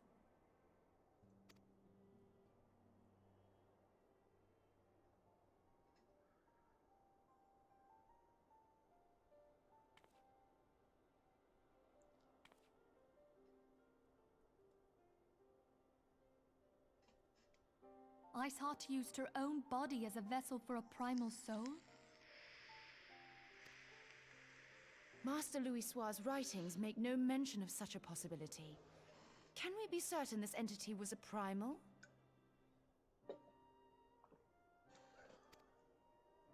As certain as we can be that good King Mogulmog the 12th was a primal, I should think. Both were ostensibly summoned. Let's not quibble over definitions. Of more concern is the implication that Iceheart retained her will, even after she was possessed.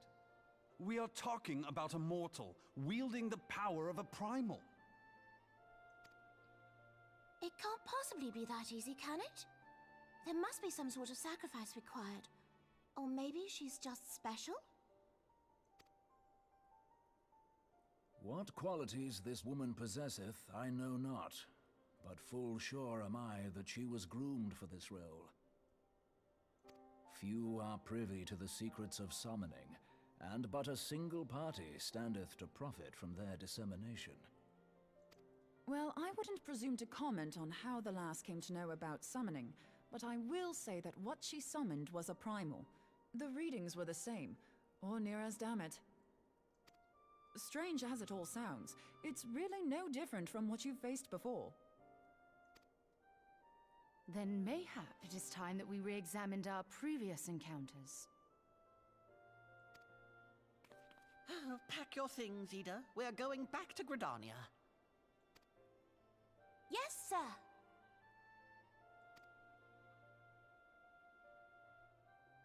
About Iceheart's final words to you. Hear, feel, think. Yes, it's what Heidelin says. Heidelin speaks to her as well. If Iceheart is blessed with the power of the Echo, she will doubtless have used it to further her goals.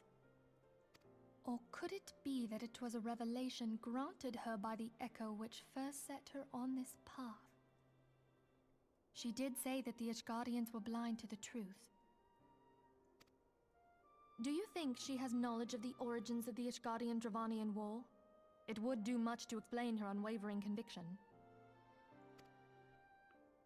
Did not the Lady Iceheart implore thee to seek the Keeper of the Lake? And did she not imply that in so doing thou wouldst come to see with eyes unclouded? Midgard Zoma was a king amongst kings who reigned for centuries on end. But he is dead and his wisdom lost to the ages. Unless the Ishgardians' fears are well-founded. It would seem we have yet another reason to stand watch over the Keeper of the Lake. For a mercy, we are well positioned to do so. Iceheart, Shiva, Ascians, and Midgard Zoma. I shudder to think how they're all connected.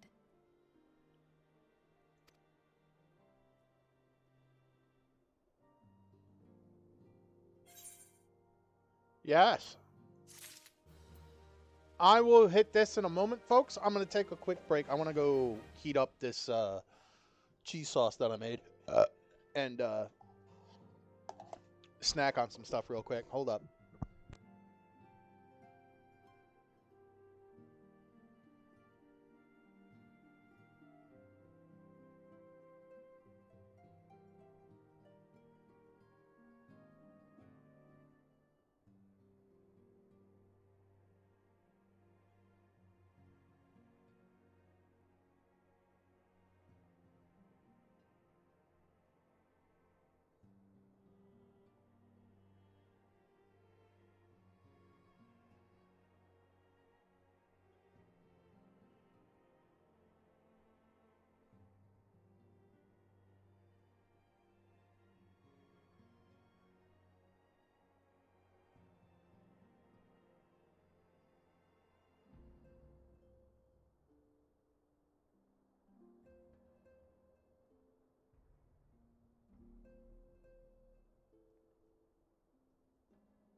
Alright, I'm back.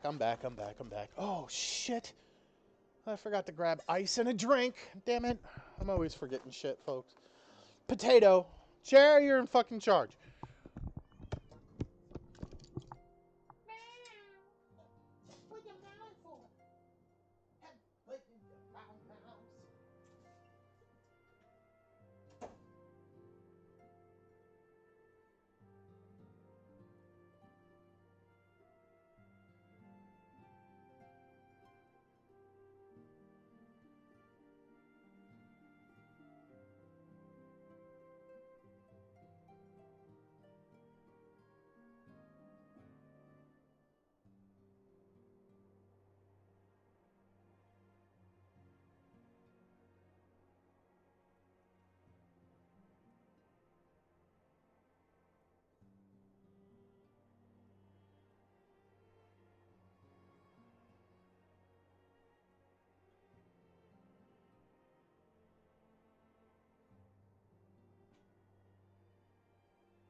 Okay, now I'm back.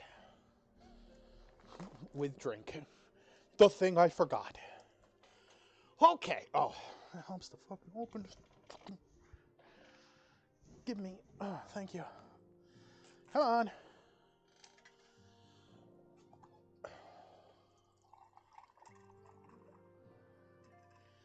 We will fill our cup up and then.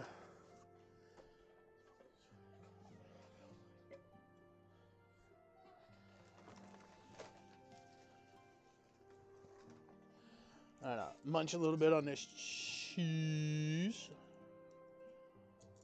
Dip.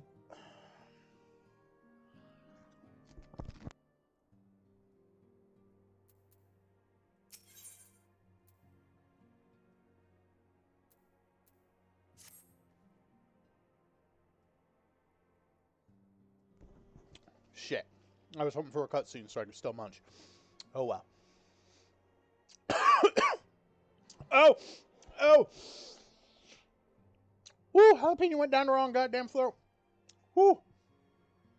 I mean to Skylar the Handles. For knowledge of Mingolsam. Given his great age, I dare say he appears more than a few. Did you hear that? The commotion outside. Would you see if aught is amiss? Sure. As soon as I take another bite of this lovely cheese dip. And my nachos.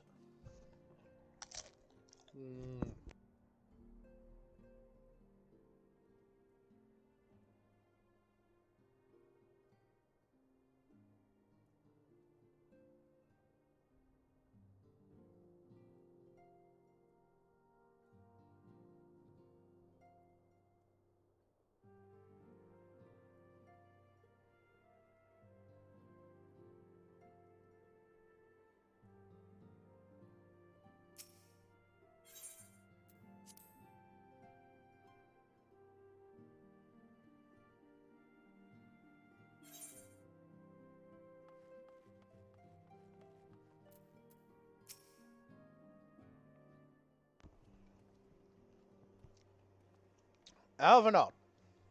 Hogan, 'tis well that you are on at hand. We have a problem. Raoli has escaped. Oh, shit. It happened shortly after the Immortal Flames took her into custody. She had been placed in the dungeon cell ahead of her coming trial. But apparently, the accommodations were not to her liking. The turnkey was found slain along with 2 guards. It's plain she received inside help. Citizens report seeing Riley quitting the city via the gate of Nald, with a bloodied spear in her hand. She makes for the Castrum Meridium. I am certain of it. With her fate and Erosia as good as sealed, What recourse has she but to flee to her imperial masters? Even as we speak, Captain Ilberd and the first are hot upon Roali's heels. Pray make haste to Camp Blue Fog and join the hunt. Okay.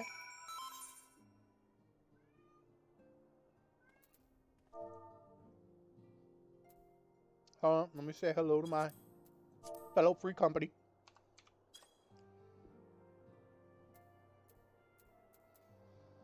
Camp Blue Fog. That's Thailand, right?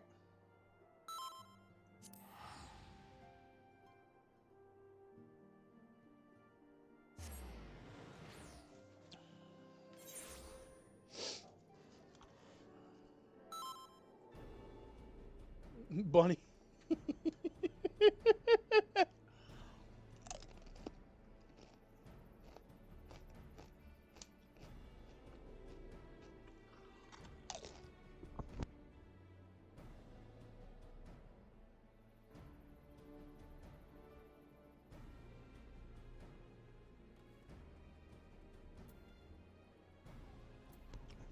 Elbert, one moment, sir. Let me down these last little two things I got.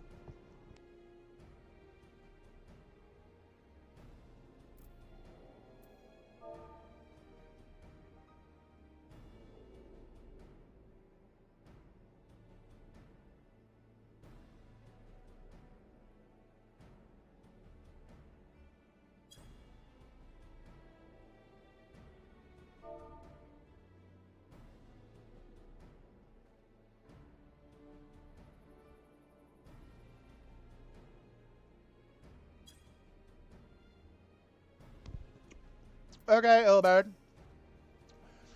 My thanks for coming, Scion. You don't have to call me Scion, Ilberd. We're cool, dude. It's cool, you know? You just call me Kogan. We're good. We're chill like that. Okay? I have spoken with the soldiers here. They say that Riley walked through the camp not a bell ago. Aye, she walked right through. You did not mishear.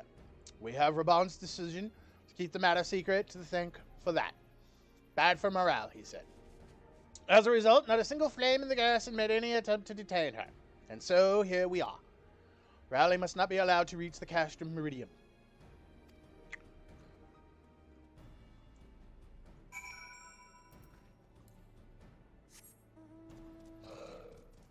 This is true.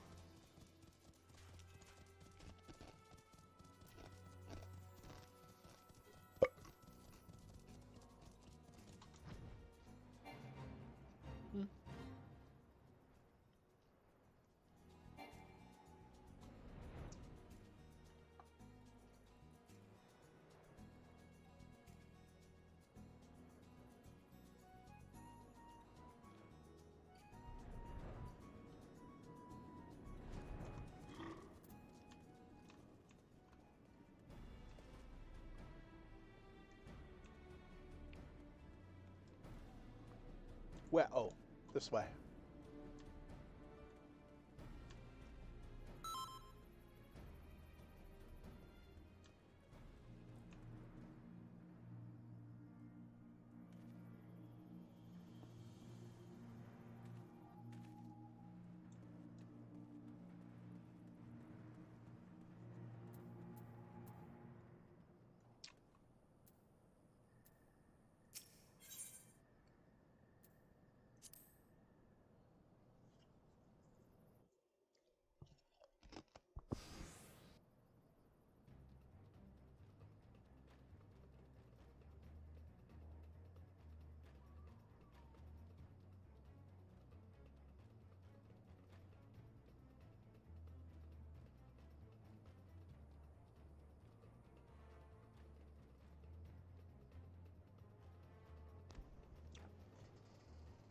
This wretch was really. He threw himself at us, that his mistress might escape. She didn't blink when we cut him down, not even when he started screaming. No loyalty even to her own. God's damned harpy. With me, Scion, we almost had her.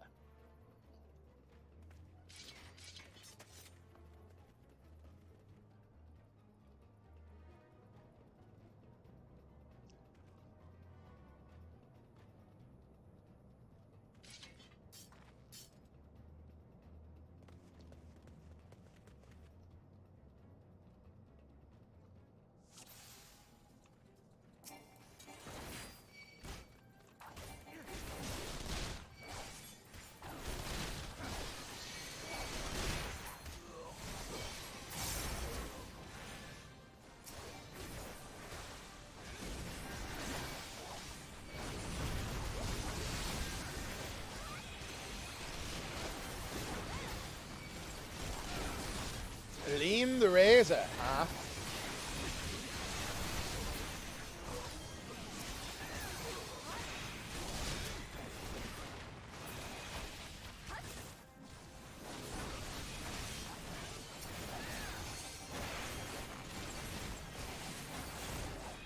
Time to get your ass handed to you, woman.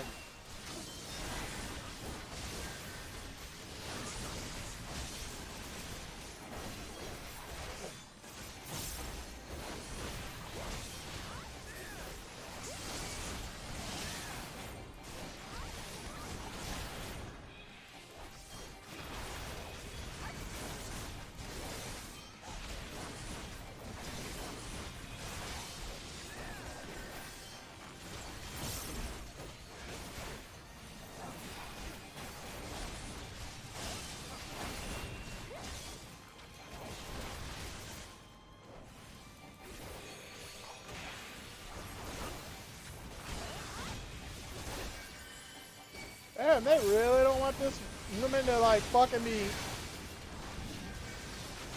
Is that it? Okay, so we can't do any more damage to her, gotcha.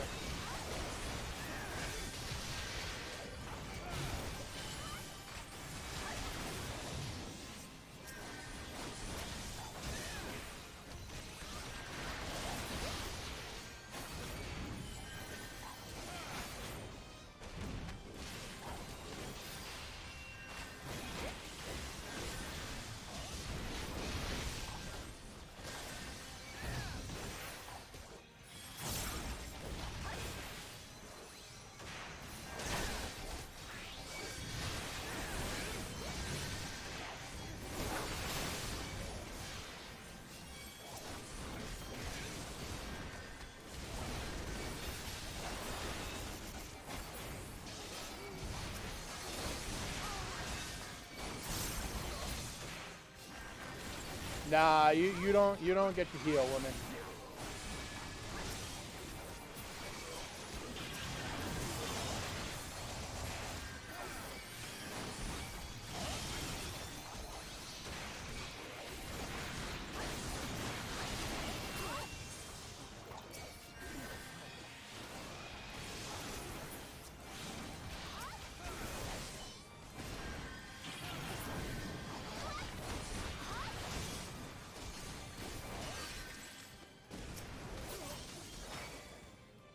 There we go. That's what I'm talking about. Yeah, Lean, you fucked. Gasp, pant. Bind her and do it tight. Yes, sir.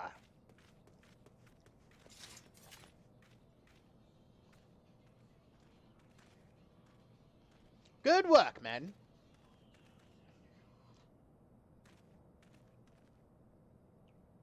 She and her imperial cronies pushed us close, but we were the better.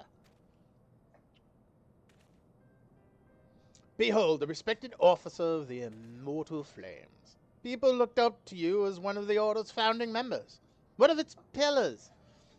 It saddens me to see you fallen so low.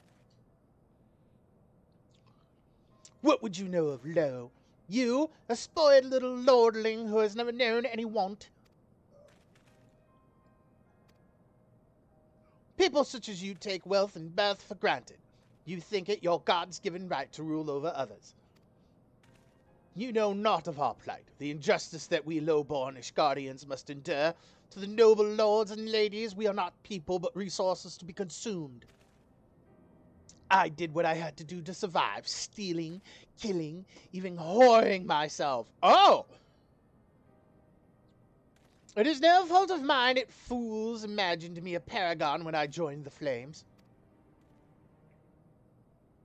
To hear you tell it, one would think you the only person ever to have suffered. In case you have forgotten, Raban himself was born into poverty, as was I.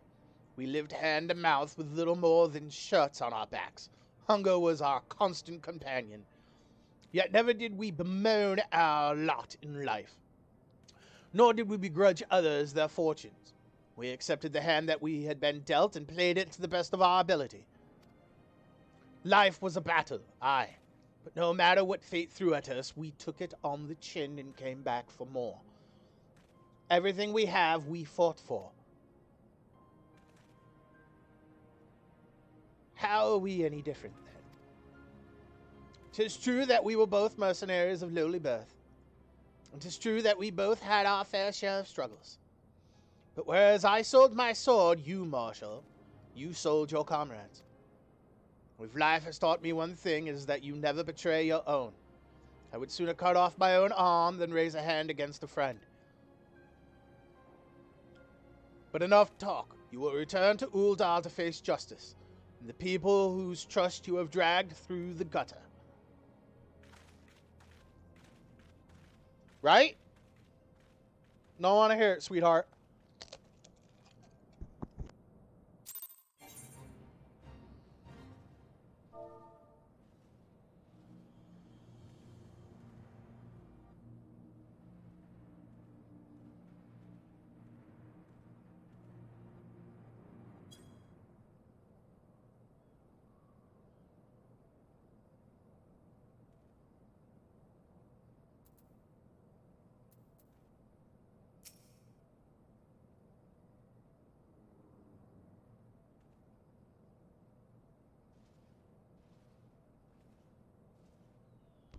Not so much as a hint of remorse.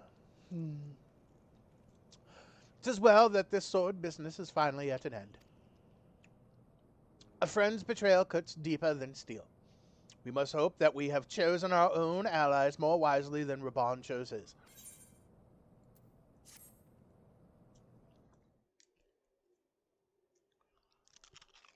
I have heard. Truly bothersome business.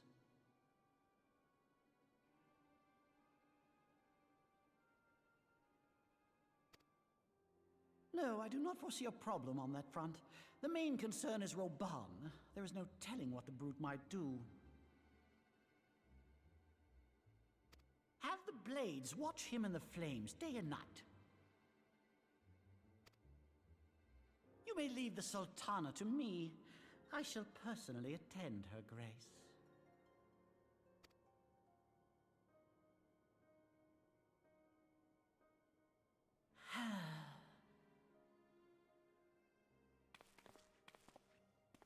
Sever one of the East Aldenard trade routes. That ought to keep Lolorito occupied for a while.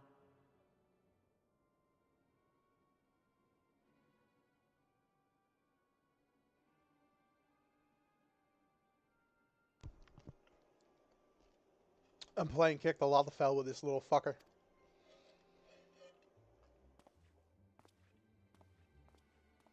Nanamo Ulnamo. For my sake, pray be a good little Sultana to the last.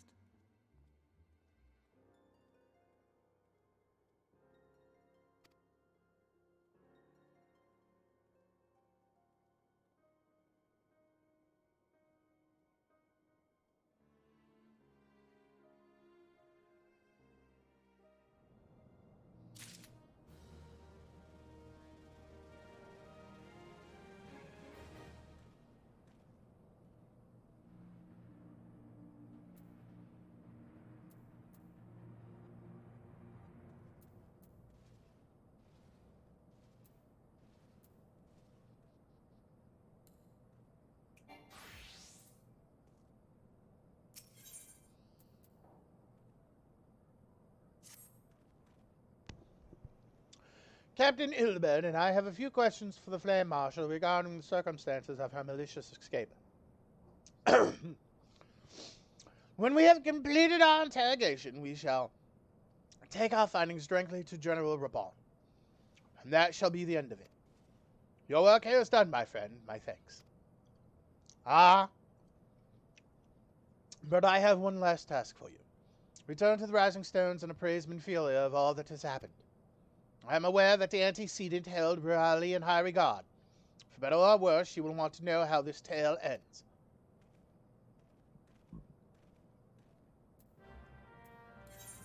No problem.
Welcome back, my friend. I have already received word from Alfino.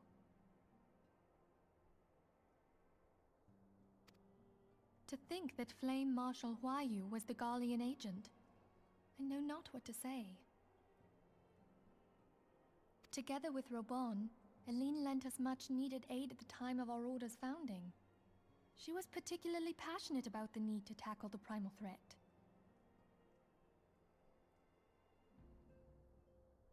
When we discussed the subject, her eyes fairly shone with determination. Whatever else she may have been, I choose to believe that it was her true self with whom I spoke then. But now is not the time to dwell on such matters. I have an important announcement to make regarding our effort to defeat the Ascians. We shall begin as soon as everyone is assembled.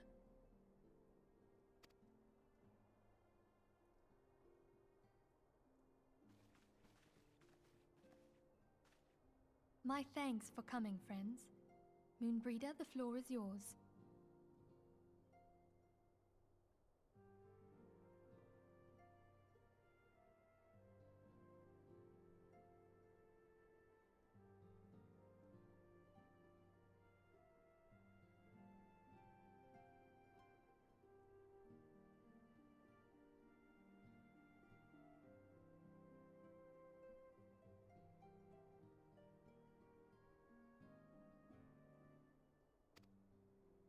By now, I'm sure you're all familiar with white auracite, the miraculous material that'll allow us to capture Ascian souls.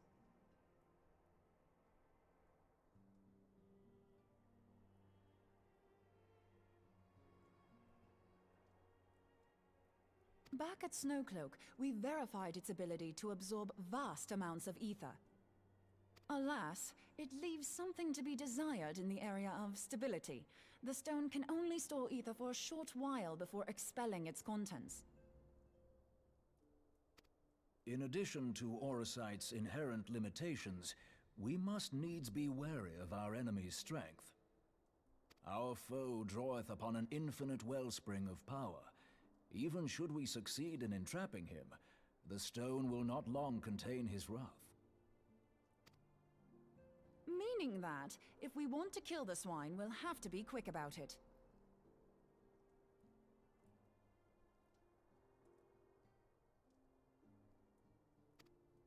'Tis our belief that an Ascian soul may be permanently undone, if smitten by a sufficiently concentrated burst of pure ether.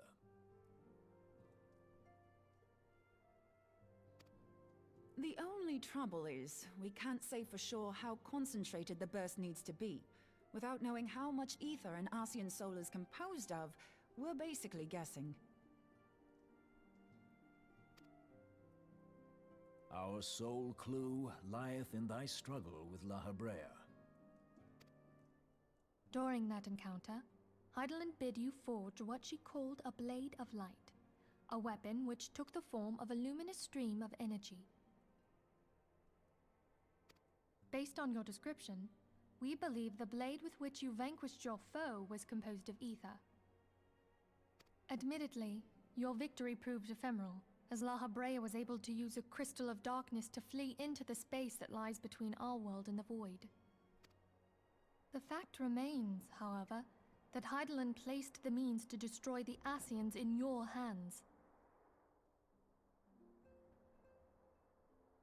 Be that as it may, it would be unwise to assume that she will do the same when we next encounter such a foe.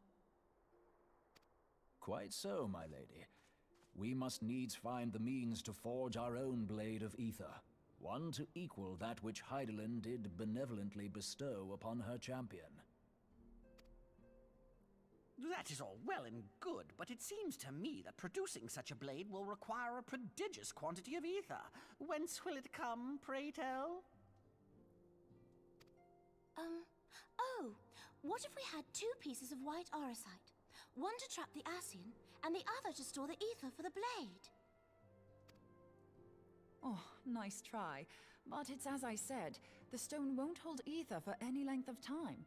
We'd still need to collect the stuff there and then, sorry to say. And therein lies the rub. Finding a way to create the blade whenever and wherever we choose. 'Twould seem more research is in order.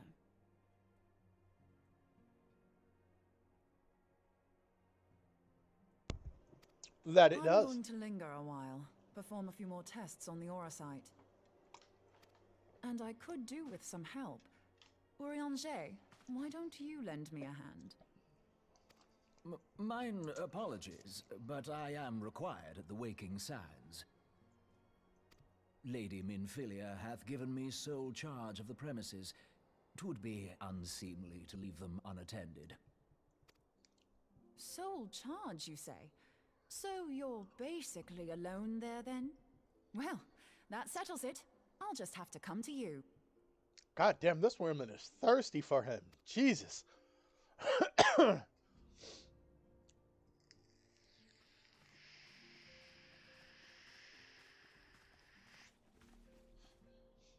While you were afield, word arrived from the Sharlayan motherland. Okay. Hold up, I got it. Yeah. You will recall that a survey party was dispatched to investigate the incident at the Isle of Val. What they discovered was troubling, to say the least. According to the report, the isle has been erased from existence. 'Twas as if a hole had been torn in the very fabric of reality. Oh, okay. Aye. Yet the mystery endeth not with the isle's disappearance. It hath come to light that a number of scholars in various other locales were reported missing at a similar juncture. What's more, they all had something in common with the head of the students of Baldessian. Every last one of them was researching a phenomenon called dimensional compression, or the rejoining as the ancient texts call it. I'll be damned if that's a coincidence. I agree with Moon. All indications suggest Ascian involvement. But I sense that a force greater still is at work. The entity the Dark Beings call the One True God. We must pray that my dear friend Kryl regains consciousness soon. If she bore witness to the Isle of Val's final moments, she may be able to shed some light on this mystery.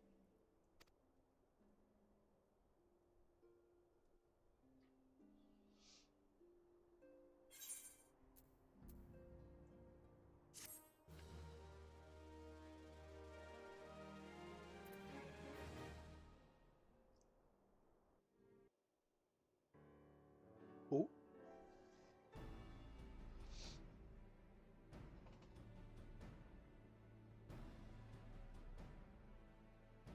Following the calamity, The forces of the 14th Imperial Legion entrenched themselves in strategic locations across Eorzea. So swiftly did they accomplish this, it was suspected that they had received help. To think that it came from Huayu, my right hand. There is more. We have reason to believe that Huayu didn't deal exclusively with the 14th. She also answered to a higher authority in Garlemald. But this higher authority could not have been the Emperor. By consenting to the Media Project, Solus Zos Galvus showed himself to be more concerned about preventing the spread of primal influence than claiming Eorzea for the Empire. He would happily have seen the lot reduced to ash. We believe a number of high-ranking figures within the royal household were against the decision, but that they knew better than to oppose the Emperor openly. Of course, this didn't prevent them from making clandestine provisions, in which Huayu played a part. Alas, these provisions did not prevent Dalamud from falling, and the ensuing chaos changed the face of the realm forever. Yet Eorzea survived. To all intents and purposes, the Meteor Project had failed, and the Empire was left to rue its lack of a decisive means to eliminate the Primals. Until, that is, it stumbled upon the Ultima weapon. Even before the accursed thing was dug up, it seemed to me the 14th had the might to overwhelm our weakened armies. Yet they chose to hide behind their walls. Why? The Black Wolf was wary of making the denizens of Eorzea desperate, lest more primals emerge to bleed the land. The discovery of the Ultima weapon, however, emboldened him to resume his war of conquest in earnest. But there was one in Garlemald who believed that Van Belsar's actions were premature. One who stood higher in the Imperial Army's chain of command. He ordered the Legatus to halt his advance, only to find that the Black Wolf had slipped its leash, and that the 14th now acted alone. In a bid to bring Van Belsar to heel, he used the agent he had planted in Ul'dah prior to the Calamity to undermine the Legion's efforts. A man who outranks Van Belsar, yet opposed the late Emperor's decision to annihilate Eorzea. This could only be the former High Legatus of the Garlean army, now known as Emperor Varus Zos Galvus. So he was Huayu's true master. But one of several in actual fact. We've learned that even as Huayu served the Empire's interests, she sold Imperial secrets to a certain faction in Eorzea. In so doing, she helped to maintain the status quo, thus prolonging the conflict. Considering who stands to profit from war, it isn't hard to imagine who her other masters were. The Syndicate. Seven hells! You mean to say that she was a double agent? Triple, if you consider her services to Van Belsar and the new Emperor as separate. As neatly as these pieces seem to fit, one aspect of the puzzle remains unclear to me. By whose will was the Marshal feeding intelligence to the heretics? And try as I might, I fail to see how aiding their cause would profit either her Imperial or Monetarist masters. Could it be that another hand is at work here? If so, Huayu must be made to reveal whose it is.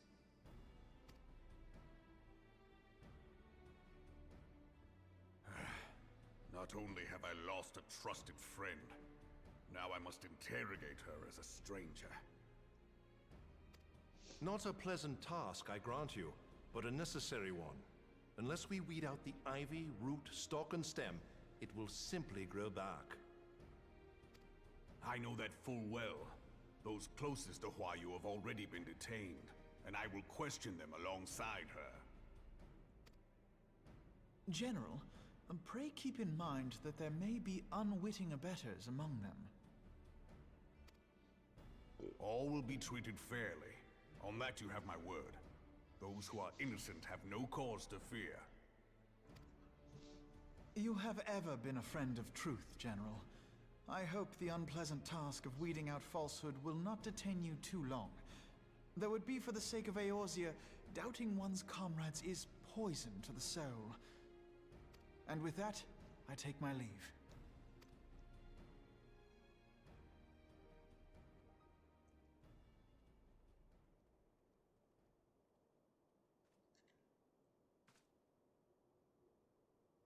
All these years, I've been made to dance to their tune. How could you, Huayu? How could you side with them? Those cankers who take from this land and give naught in return, who use their power to disempower and grow fat while the people starve. I know you can hear me, monitorous scum! Your crimes will not go unpunished! One day I will purge this land of your sickness! Before the eyes of the 12, I swear it! Tell him, Raban! Yeah! Roar! Fucking tell him, bro.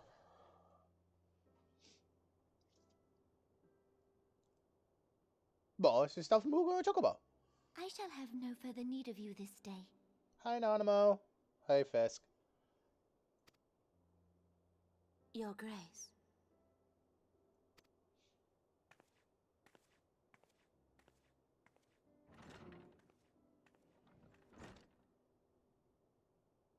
I fear that not even mine own chambers shall remain private for long.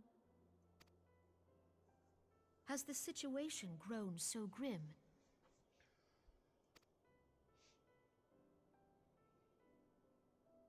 Ever since he proposed the Cartona Reclamation Bill, Teleji Adeleji has risen to greater prominence upon the backs of impoverished refugees. The monetarists were ever united in their pursuit of profit, but the man's actions have torn a rift in their ranks. They snap at each other as rabid dogs. Yet now is not the time to be bickering among ourselves.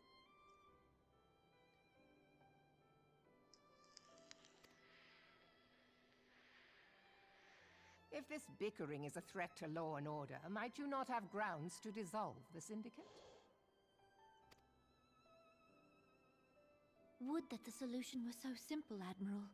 Alas, my moving to dissolve the Syndicate is certain to spark outrage among the influential merchant class, whom the Cabal represents. This would serve to exacerbate the current unrest, and peace would slip still further away. Be they rich or poor, natives or refugees, all who reside in Ul'dah have a right to pursue happiness. It is the duty of a ruler to protect this right. If I am to perform my duty, I must needs tread warily. It would not do to make enemies heedlessly.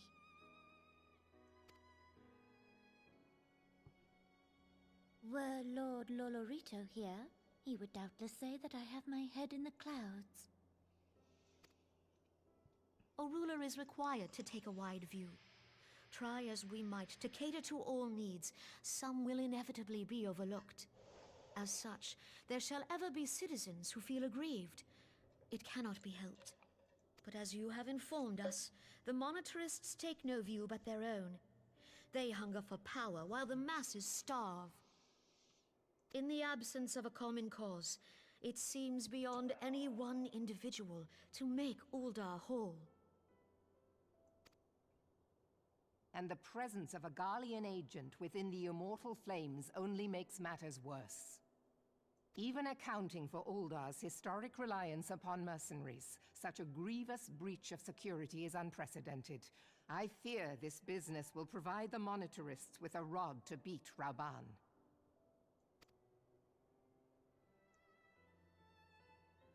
Eorzea can ill afford for the Immortal Flames to be dampened now. Ere long, the Garleans will turn their ravenous gaze toward our lands once more. If we are to resist their might, our nations must stand together. Yet for this to happen, our nations must be whole. Cannot be done to improve the situation in Ul'dah. Yeah. Yeah, there can. You take Teleji Adeleji's head and put it on a pike and post it in the fucking public square.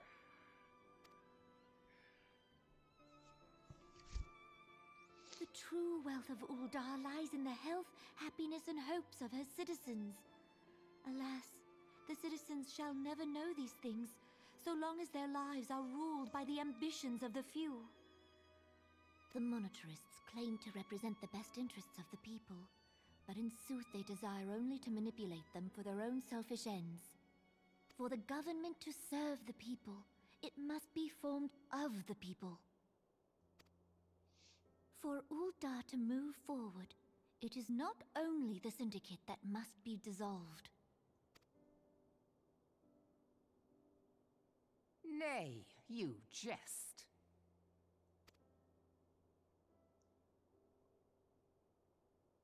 My friends, it was for no other reason than to make known to you mine intent that I requested your presence here. When I make my declaration to the people, chaos shall inevitably ensue. As the last monarch in the line of Ul, I make unto you this request. Help Roban to preserve order and protect the people. Forsake them, and you forsake yourselves. For a strong Eorzea will ever have need of a strong Uldar.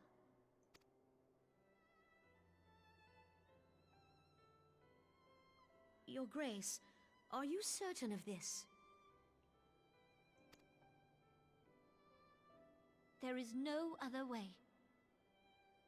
When the time is ripe, the nation shall become a true republic. Both royalists and monetarists shall cease to be. Uldar will no longer belong to kings or queens or merchant princes, but to her people.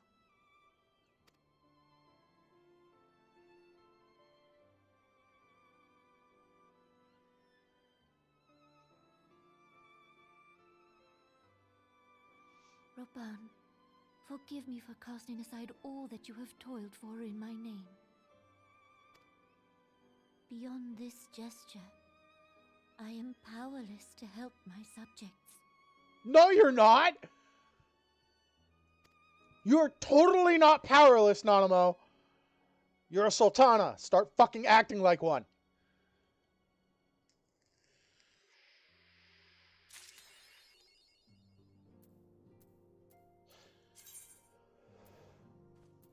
I got anything new? Ooh, yes, I did. What did I get? Icebreaker.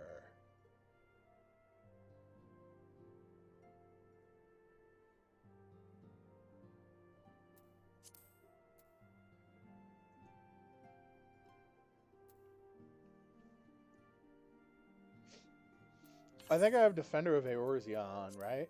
Yeah, Defender of Eorzea.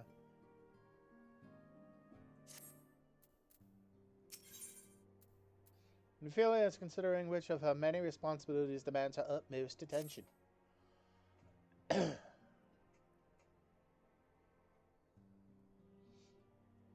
am most eager to address the Ascian threat. However, we dare not neglect our other pressing concerns. We both know full well that Saint Shiva will not be the last primal we face, and our relationship with Ishgard is still tenuous at best. To think that the resolution of the primal threat was once the sole priority of the Scions of the Seventh Dawn. Some days I wonder if it was wise for us to take on so many responsibilities. Lest you forget, Antecedent, the Scions need not shoulder the burden alone. Were not the Crystal Braves established for this very reason?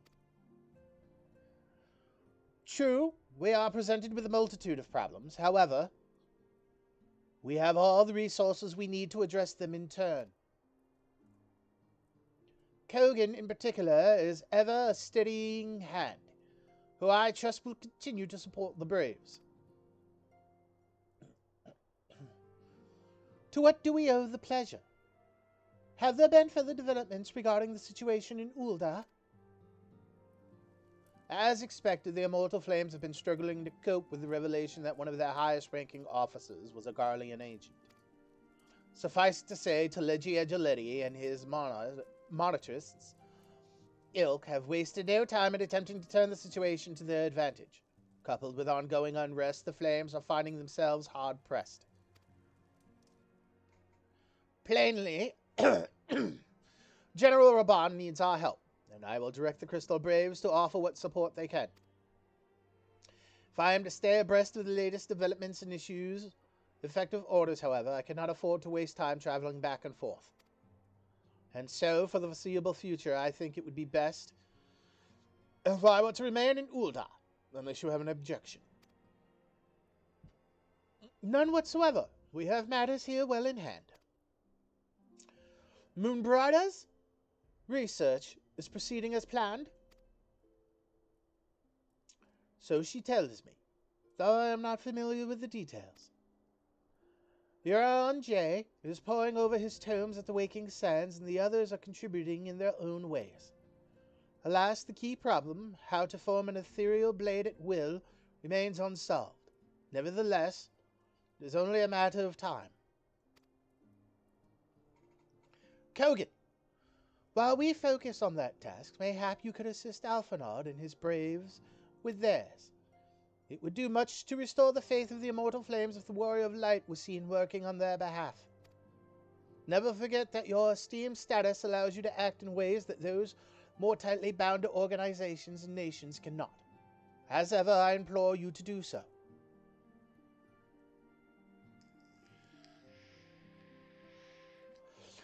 Not that your response was ever in doubt, but I humbly thank you once more for aiding our cause. Now then, there are preparations I must attend to before my departure, such as receiving Riol's latest report. He has proven to be quite skilled at gathering information others wish kept secret. That's why I placed him under my direct command and ordered him to investigate the Uldon riots. When you are finished here, join me outside. Depending on what he has to say, I may soon have a favor to ask. If there are any developments on our front, I shall inform you at once in the usual fashion.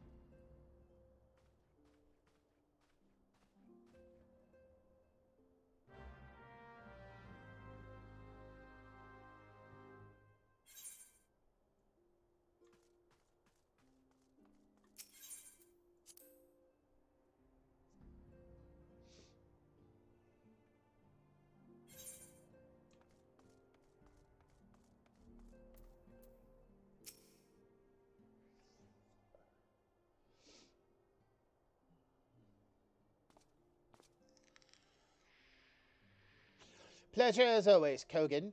You'll be escorting the commander to Ul'dah, I take it? Yup. Actually, I had another task in mind for him.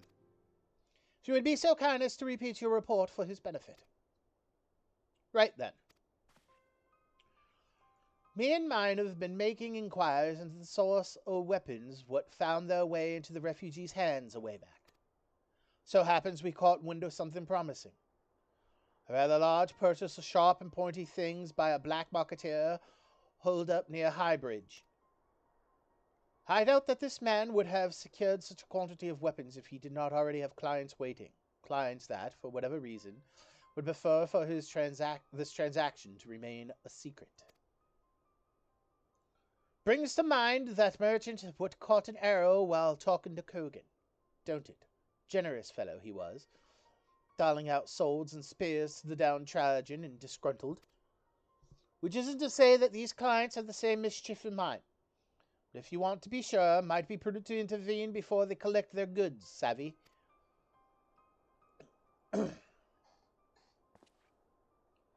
Seizing the weapons before they fall into the wrong hands would be for the best. However, if we strike the appointed hour, we might capture the black marketeer as well as his clients. What say you, Kogan? Then it is settled. Rendezvous with Captain Ilbert at Highbridge and intervene with the exchange takes place. Now then, if you would excuse me, I must leave for Ul'dah. I expect good tidings. Yo, Wobbles! How you doing, man? How you holding up, man? I saw what you put in the Discord, man. How you holding up, bro? Things are going. Trying to get to, you know, the next spot. What is this again? Dry boat. That's what it was.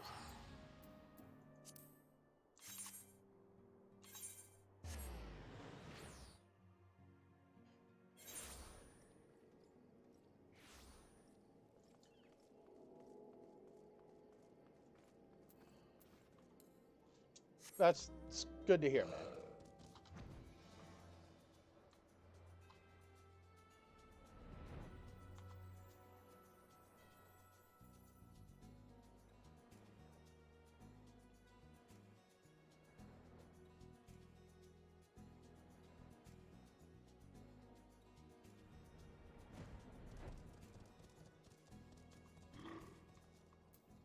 Ilbird.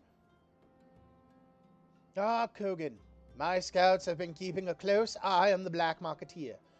And it would seem that his guests have arrived. It would also seem that he has hired more than a few stand guard, common thugs of no consequence. But they nevertheless pose a threat. Even so, I feel compelled to apologize. This is far beneath a man of your standing, and Commander Levior needn't have dispatched you hither. But powerful men ever have need of loyal, able-bodied friends.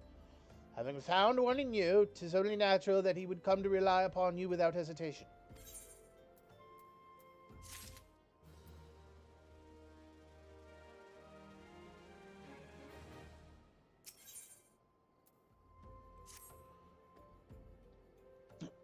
Now then, we should make for the burning wall without delay and secure those weapons. The first unit will ensure that the clients do not escape, with me, Kogan.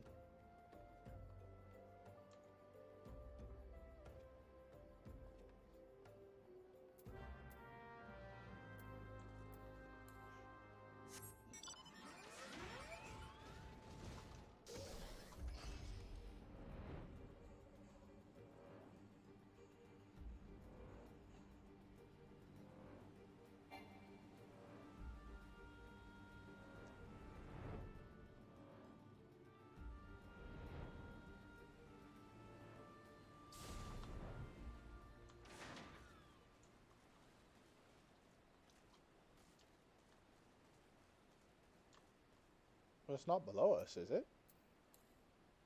Oh, no. It's over this way. Ah, there you are.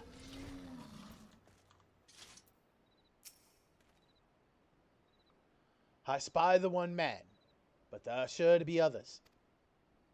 I have a plan. While you approach the sentry and create a distraction, my men and I will slip past and catch the Black Marketeer unawares. Once you've disposed of the thugs, wait for us outside the tunnel entrance. Any questions? Then let us be off. Good luck, my friend.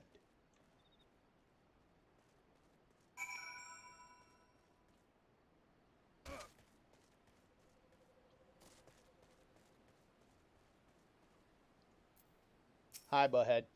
Who goes there? An adventurer? Damned fool, you should have never come here.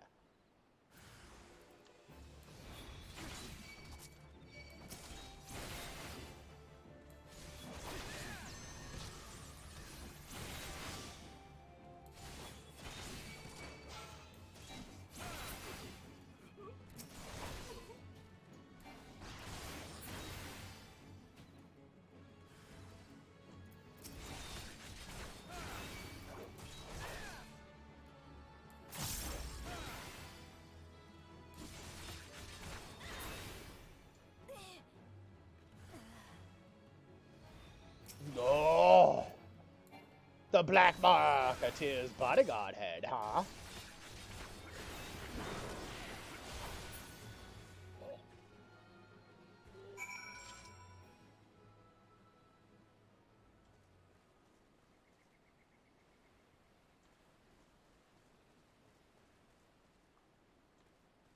Outside the tunnel, is that what's up here? I'm going to assume that's what's up here.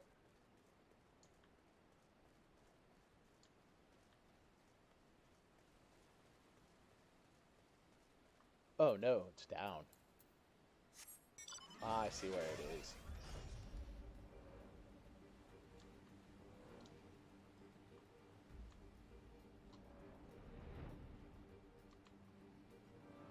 Over this way.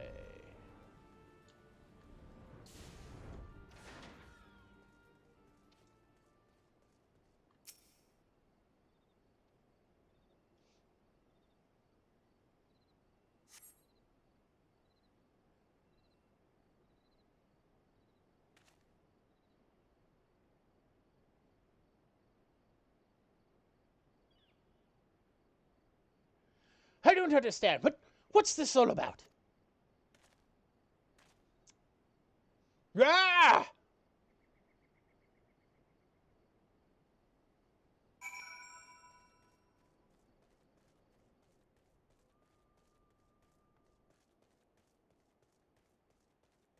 Little bird.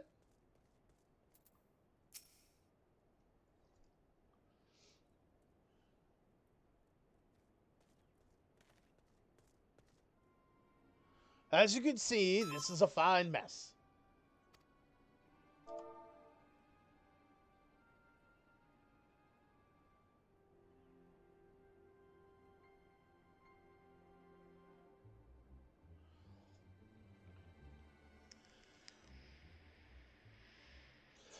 When I tried to restrain him, he drew a hidden blade and lashed out.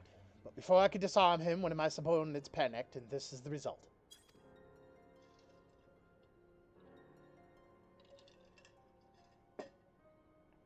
How foolish of me to underestimate the bastard.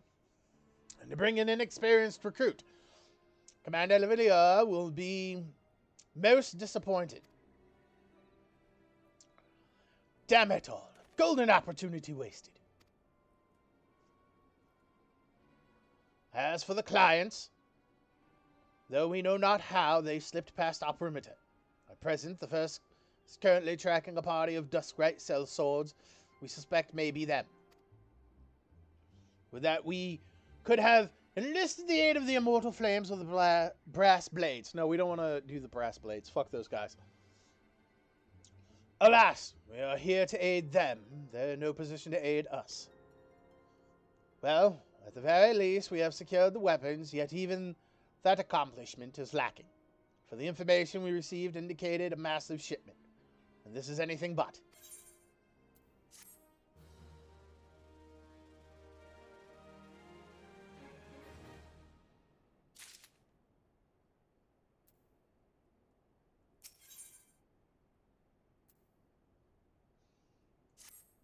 Aha! Well, I'm going back here because this guy is almost leveled.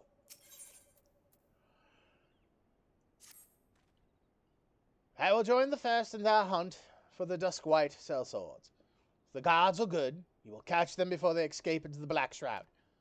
In the meantime, I ask that you deliver these weapons to Uldar in my stead. Entrust them to the thirds, Yuyuhase. He will take care of the rest. Sure. No problem.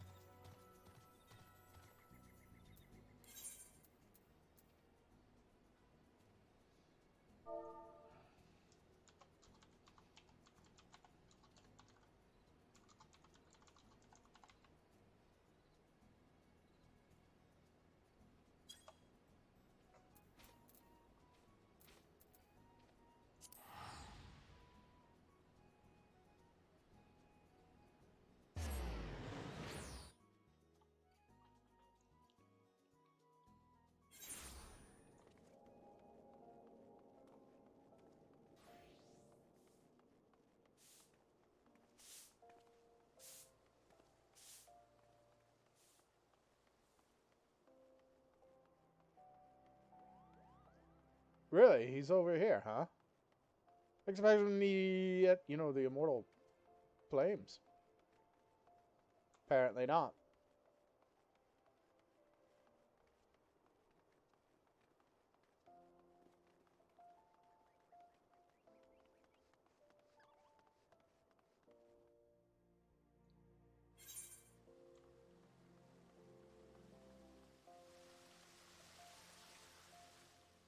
Oh.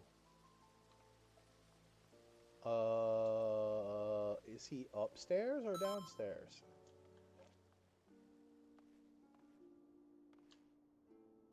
Let's go upstairs.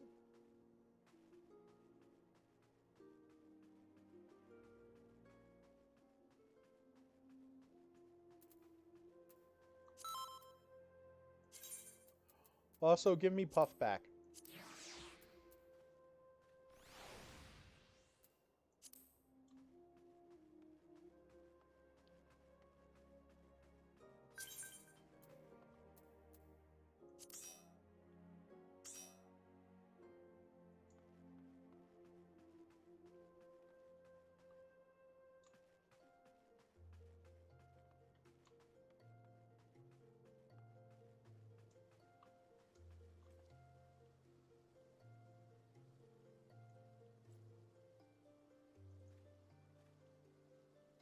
No, he's back down below. But where? This way?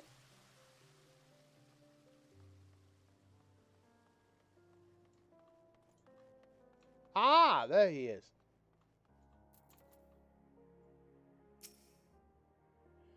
Ah, the Warrior of Light, ever reliable friend to the Crystal Braves. We have my deepest thanks for your assistance in Corthus. Now what brings you to us this day? I have this for you, sir.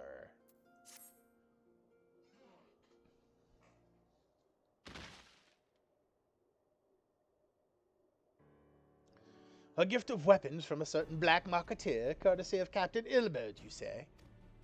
Understood. Once we've catalogued the contents, I'll have them delivered to the Hall of Flames. This cannot be everything, can it? Royal stated with confidence that there would be a far greater quantity of weapons. Some of them got away. A blatant falsehood, clearly. You're as unfamiliar with the ways of Uldan merchants. Whoever strive to present themselves as greater than they are. We should be thankful that this information was not completely erroneous, and that we managed to achieve anything of worth at all. It is still something worth celebrating, isn't it, Lieutenant? Besides, we've got more important things to worry about, like fighting those Garleans up north. There'll be no fighting if I have anything to say about it. Our orders are to stand watch, not to seek glory in battle. If you have no further need of us, then I shall take my unit to the Cerulean processing plant. Time for the Force to earn their keep, eh? Fight well, Arne. For the freedom of all. For the freedom of all.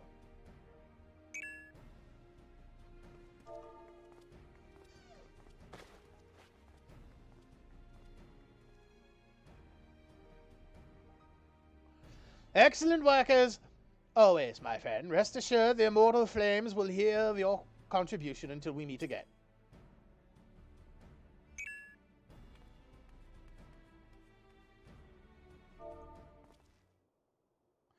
Kogan, a word if it please ye. One second, bro.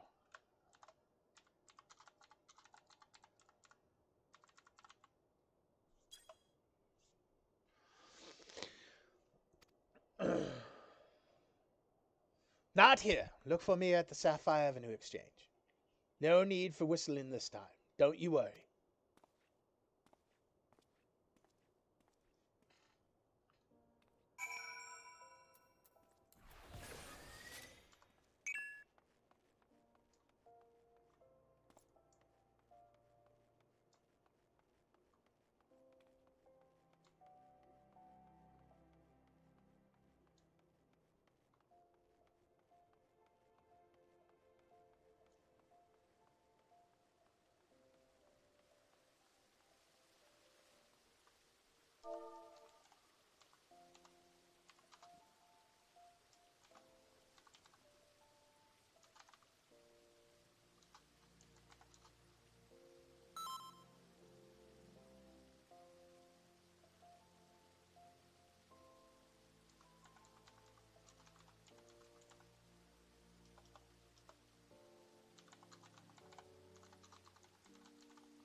Okay. Oh, you know what we haven't done today? Gold saucer.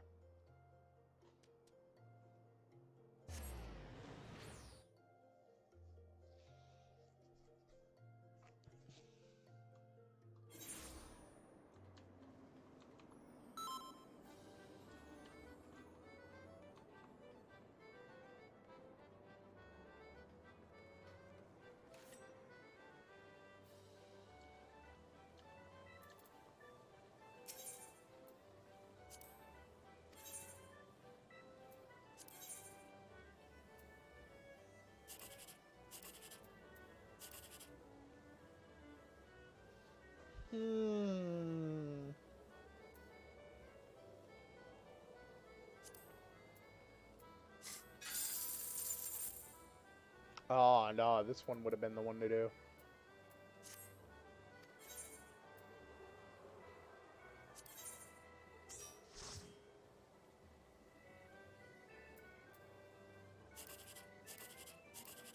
Oh, well, shit.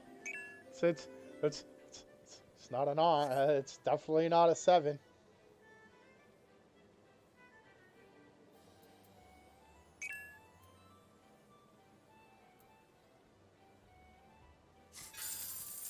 Nope. Oh, it would have been a 6? Shit. I should have picked it. Fuck.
Bum, bum, bum, bum.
Holy shit!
It's this way.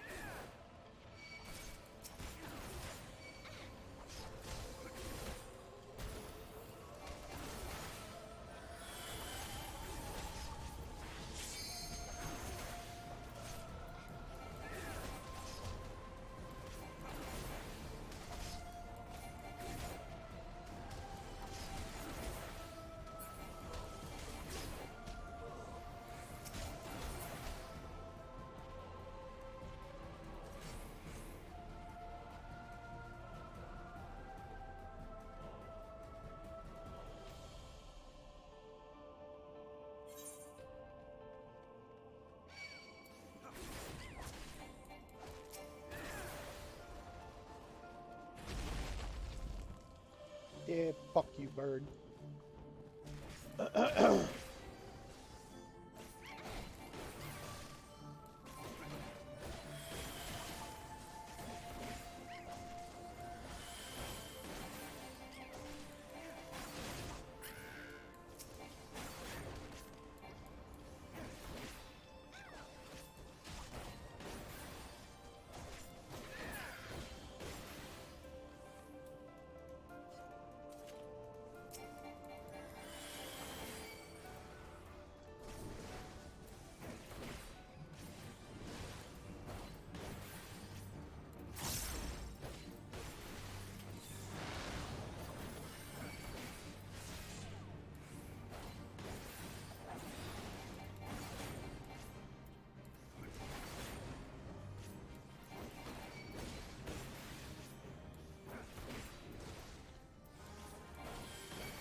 Oh, fuck, I'm stunned. Oh, she's got me stunned.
Oh shit, he got me.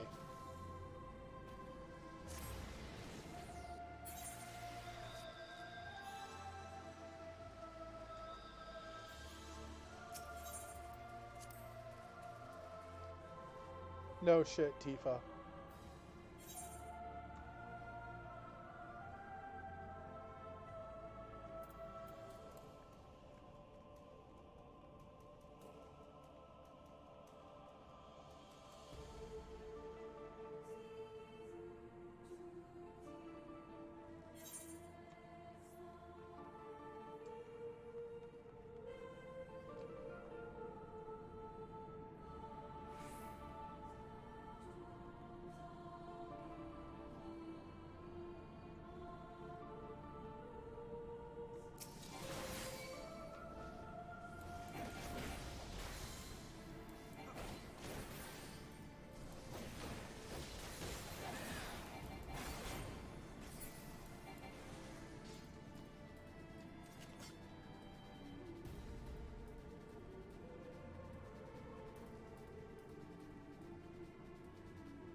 Oh, come on.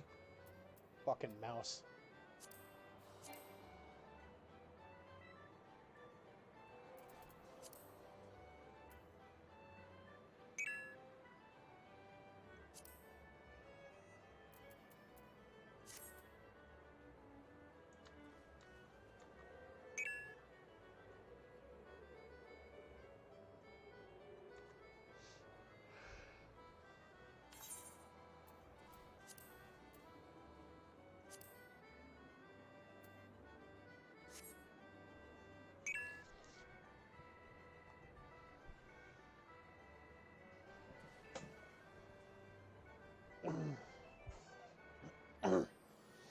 Didn't I just get a new ability? Here it is, Fated Circle. Delivers an attack with abilities all nearby enemies. Card should cost 1. Oh.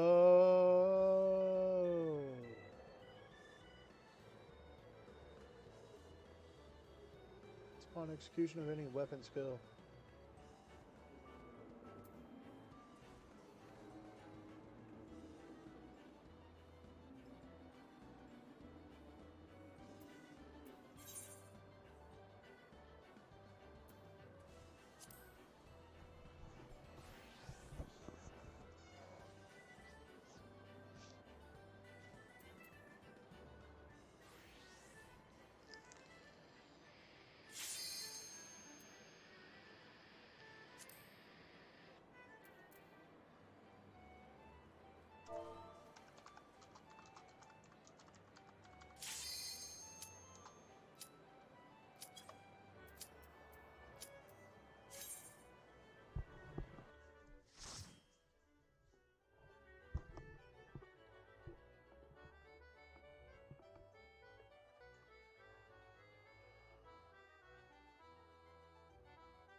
Oh.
Ah!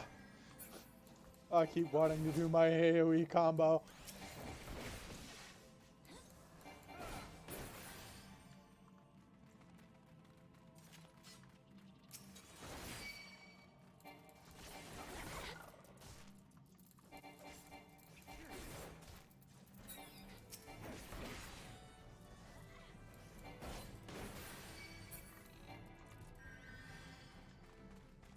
Oh, wrong way. Oh, no, wait. Is it? Shit. No, this way.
bitch.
we go.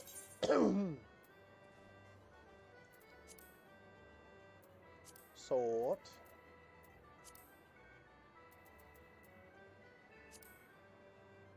Discard that.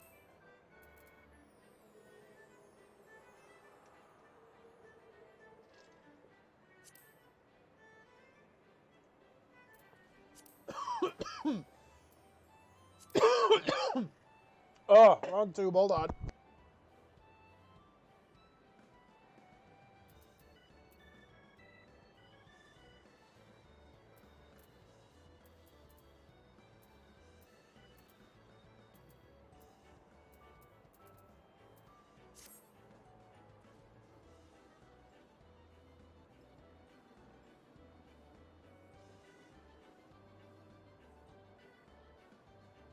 Okay, there we go. Shit went down the wrong tube.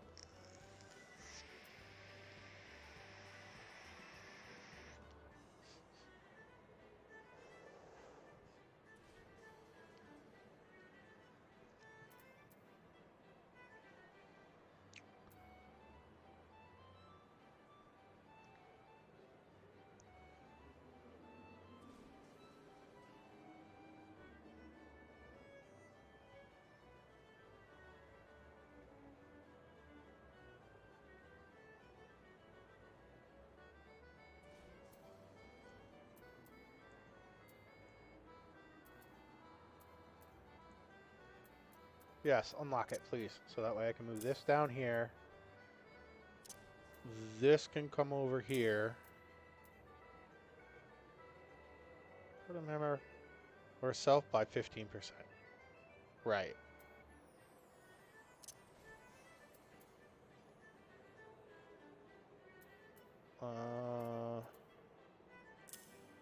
That can go there, and then we can just switch those two.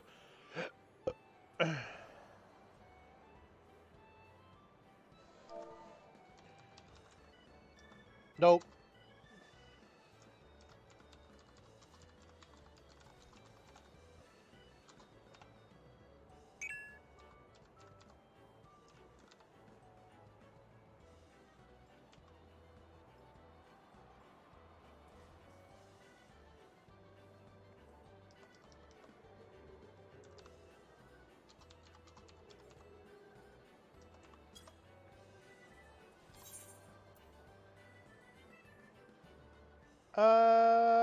No, I'm good.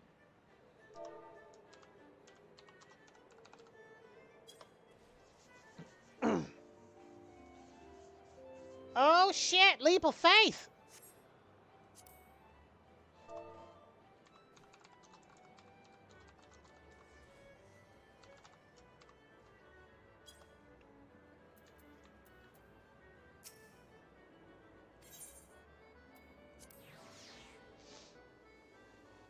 Let's do the leap of faith real quick, folks, and then we'll get right back to the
No, I didn't hit the jump button.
Oh, I missed. Wait, can we get up through here?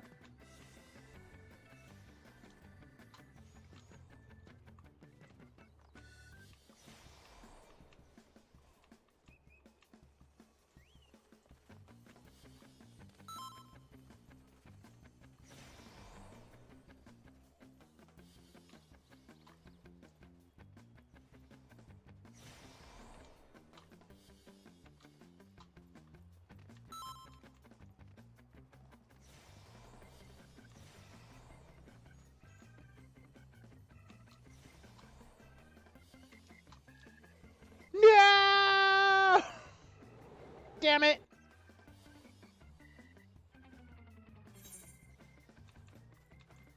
Damn, all the way the fuck back. Holy shit.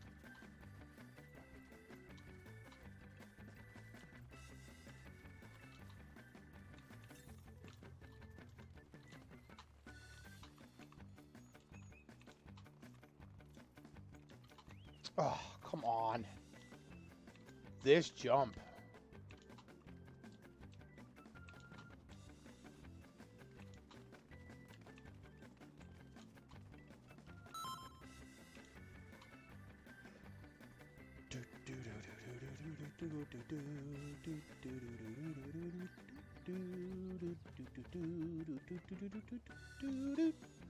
At least getting back isn't that hard on this one. Other ones, it's just been like, oh, God. Where you guys going? This way. Ah.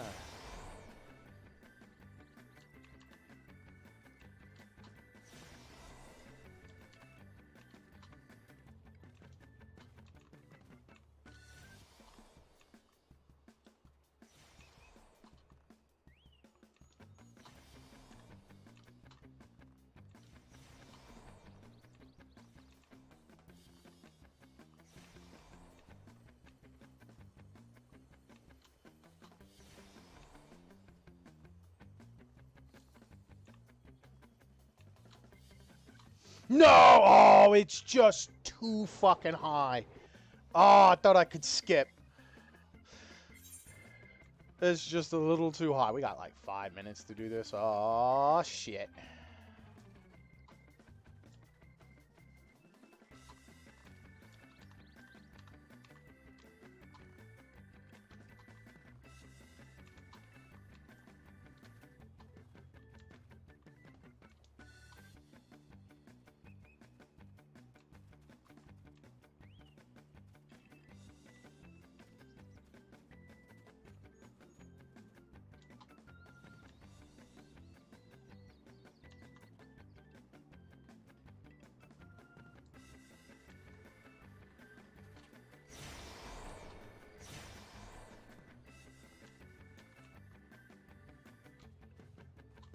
No!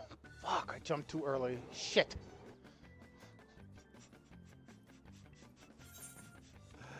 I jumped too early. Please don't. Thank you. I need to have control of my camera. Thank you.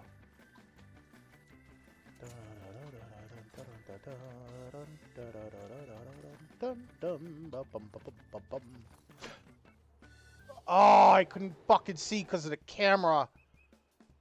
God damn it.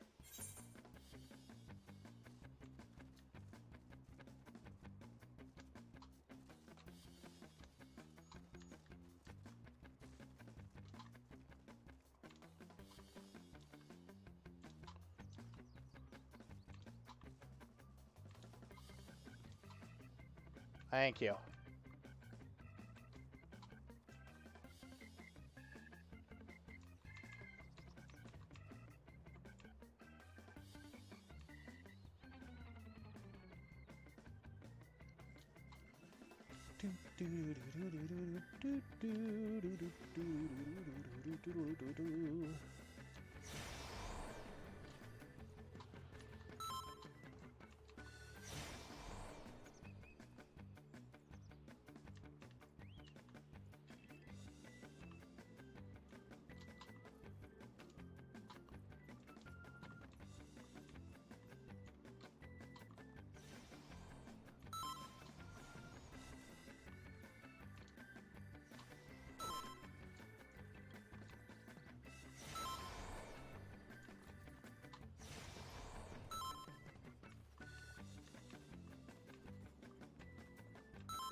You know what? I'm not gonna risk it.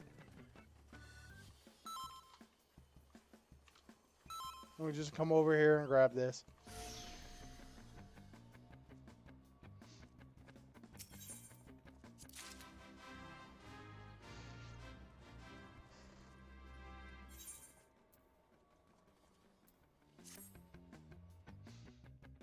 There was like less than a minute remaining. I think that was the appropriate thing to do.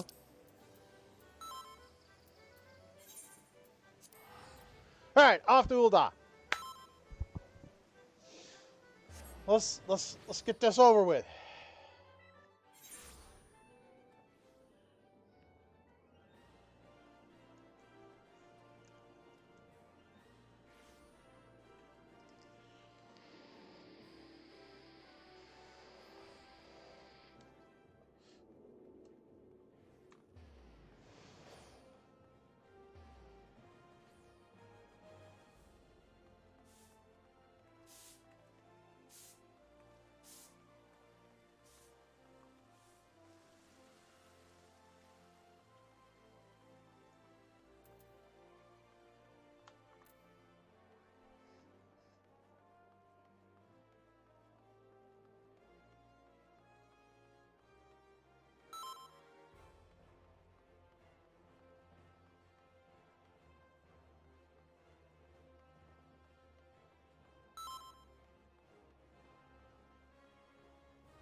Oh, there we go.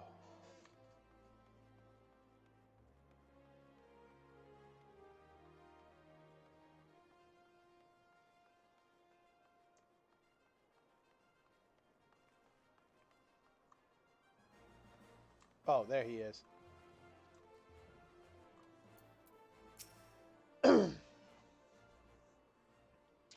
Thanks for indulging me request. Few places better than a market for privacy. I find all the hustle and bustle and commerce means most conversations go unnoticed. I'll get to the point. At the burning wall, when you and the captain interrupted the exchange, what happened? Tell me everything. Leave no detail out.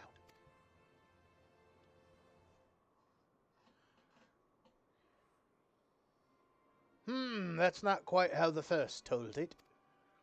These dusk whites they were chasing, latest word is that we lost the trail. But you never saw 'em yourself.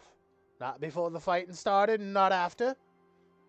Something ain't right. I don't know what it is, but I can feel it in me bones. I'm not daft enough to be misled by some merchant's drunken boasts. Our information was reliable, goddammit. I know he purchased those weapons. As if I've ever deciphered a moneylender's books, or had to follow a transaction back to its source. Did plenty of that back when the Braves were getting started, believe me. The commander wanted assurances that we were taking Gil from the wrong sort of benefactors. Of course, these days the money flows like water, and the first and third get the shiniest new toys.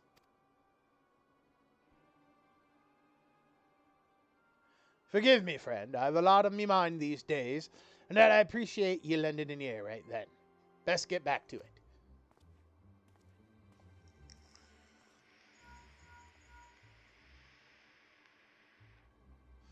Kogan, can you hear me? This is Tartaru. Your presence is urgently requested at the Rising Stones. Please come and see me as soon as able.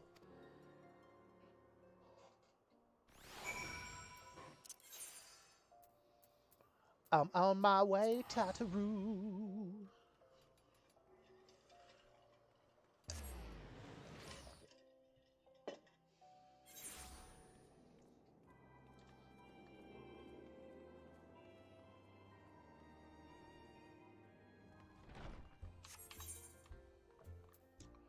Thank you. A little bit closer.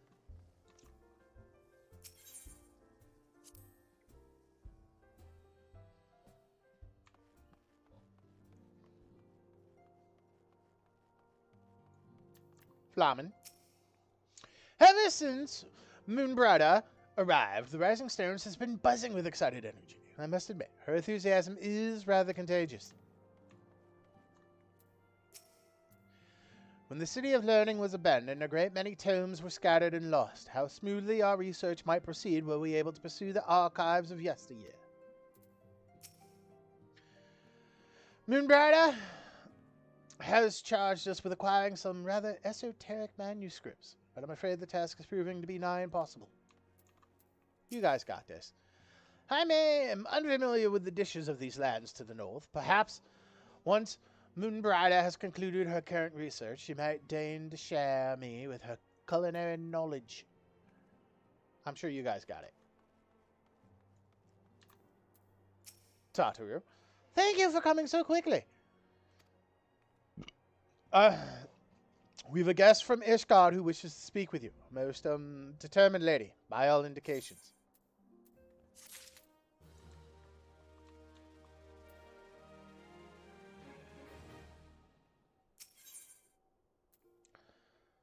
The Rising Chorus. Our guest is with the antecedent, in the solar at the present. Let's not keep them waiting any longer, shall we?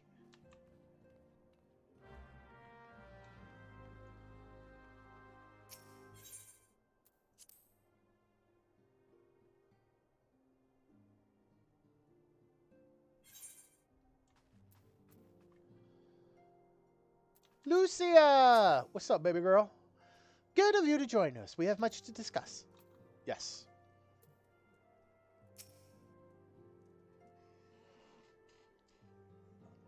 What's the 411?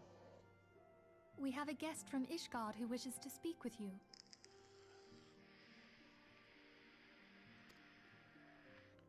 I believe the two of you have met.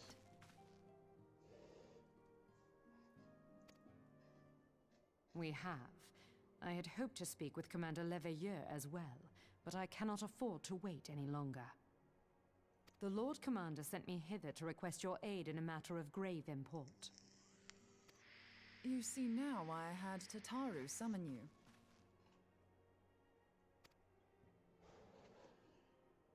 Now that we're all assembled, perhaps you would be good enough to elaborate on the nature of the matter which brought you to us.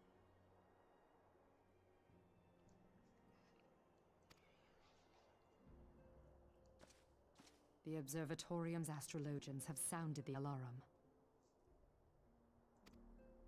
Last night, the Dragonstar burned with an intensity not seen in 15 summers. Not since the Dravanians engaged the Empire in the Battle of Silvertear Skies. The northern sky doth burn full bright upon the Wormlord's call. The red behemoth beckoneth, and flame consumeth all. The old Curthin rhyme, aye. The brightening of the dragon star is said to accompany the roar of a great worm. The astrologians believe that it was Midgard Soma himself who cried out on this occasion. After an absence of centuries, the King of Kings did return to lead his kind against the might of Garlemald, only to fall in his duel with the Agrius, proud flagship of the Garlean fleet. Devoid of life, his corpse remaineth entwined about the Magitech monstrosity even unto this day. Ariange has the right of it. Whatever this alteration in the Dragon Star portends, the Great Worm has shown no sign of life. Tataru, have the Domans reported aught out of the ordinary?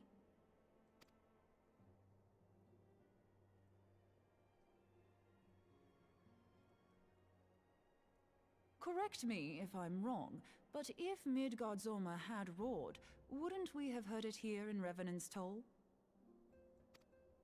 Roar is but a figure of speech. Dravanians can communicate in ways beyond our ken. It is for this very reason that we are forced to look for signs in the heavens. We cannot say with any confidence that a great worm roared at all, much less that it was Midgard Soma. Only by directly examining the Keeper of the Lake can we be certain. However, it will take too long to gain the Holy See's approval to dispatch the Temple Knights. Therefore, Sir Emmerich would entrust this task to you. Do you accept? Sure. We knew you would not disappoint us. Now, if you would excuse me, I must return and assist the Lord Commander. We have precious little time to prepare. To prepare for what, pray tell? When a great worm roars, his brethren cannot choose but answer. We prepare for battle.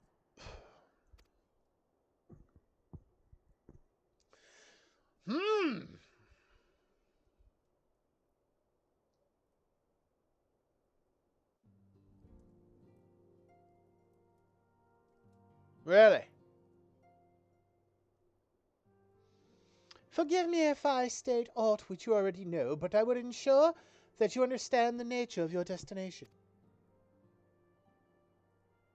As Uriange stated, what we now call the Keeper of the Lake is the wreckage of the Agirius, former flagship of the Imperial fleet, and the corpse of the worm responsible for its destruction. 15 years ago, as the next step in his campaign to subjugate Eorzea, Gaius van Belisar attempted to seize control of Mordona. So massive was his force that all thought his victory a foregone conclusion. But an unlikely ally came to Eorzea's aid that day, Midgard Soma, legendary guardian of the Silvertear Falls, burst forth from beneath the waters of the lake and led a host of dragons against the Garlean airships overhead. In what would later become known as the Battle of Silvertear Skies, the Great Worm felled countless airships before engaging the Agirius. In the ensuing struggle, the flagship's ceruleum engines failed, and it tumbled into the lake below. Yet this victory came at a great cost, for the explosion which followed claimed the life of the Great Worm as well. The same explosion transformed Silvertear Falls into the desolate wasteland it is today, draining the lake of its waters and crystallizing aether from malms around. Yet a remnant of the lake remains, and at its center, a constant reminder of that fateful day long ago. In accordance with Sir Emmerich's wishes, our Doman allies have been standing watch over the Keeper of the Lake. Be wise to speak with them before investigating the wreckage yourself. Be careful, my friend. We know not what dangers await you within. Now then, let us not neglect our own tasks. There is much to be done, and precious little time to do it.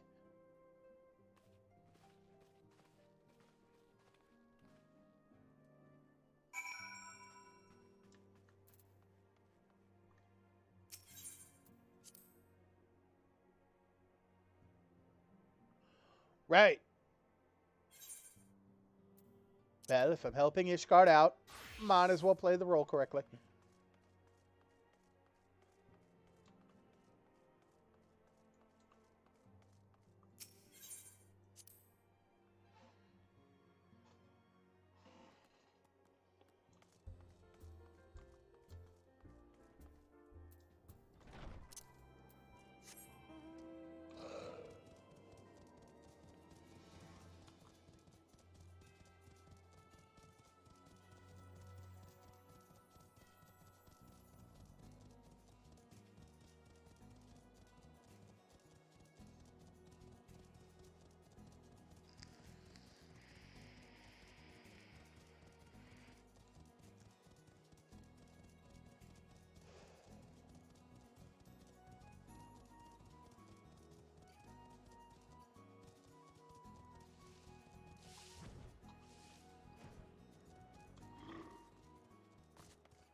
What's up, Doman? Anything special? You're in luck, sir. I was about to send word to Revenant's Toll about the Garleans.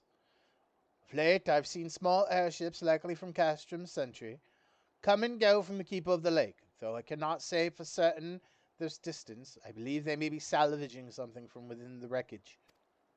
The Castrom supply lines have been cut for some time, and I wagered they're desperately in need of spare parts and other equipment.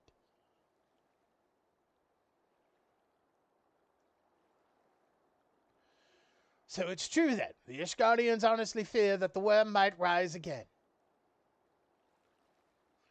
Well, from here, that seems rather unlikely. But if the assurances they want, you've no choice but to inspect the corpse of in its entirety. Easier said than done, given the creatures which habit the wreckage, and the aforementioned Garleans who won't take kindly to your presence.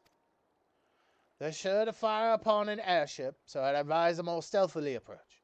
Take this boat and a few of your comrades to the base of the Aegirius, and climb to the top. It's the only viable option. Keeper of the Lake, now accessible. Sweet.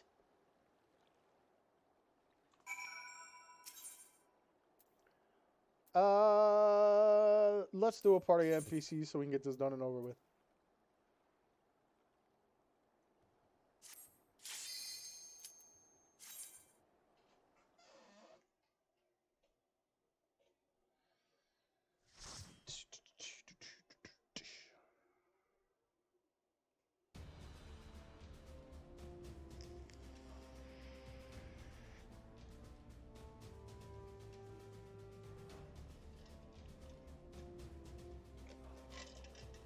It shouldn't be too hard. NPCs are usually good at doing their jobs.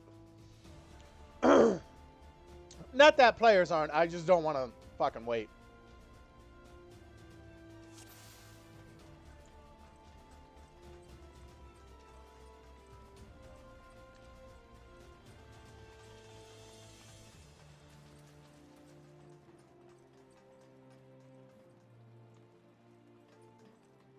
Come on, Marauder.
Ah! A treasure coffer. To see what we get. Fogtear's Ring of Casting.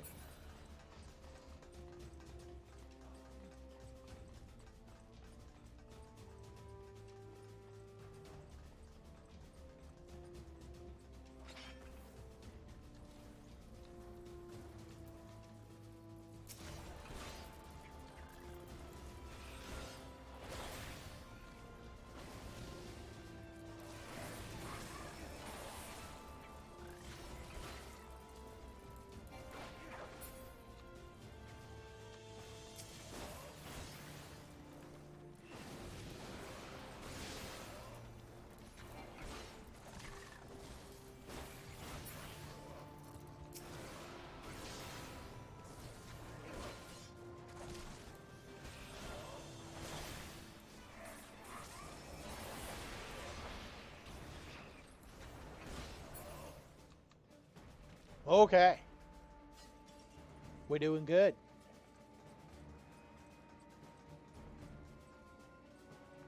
Einhander.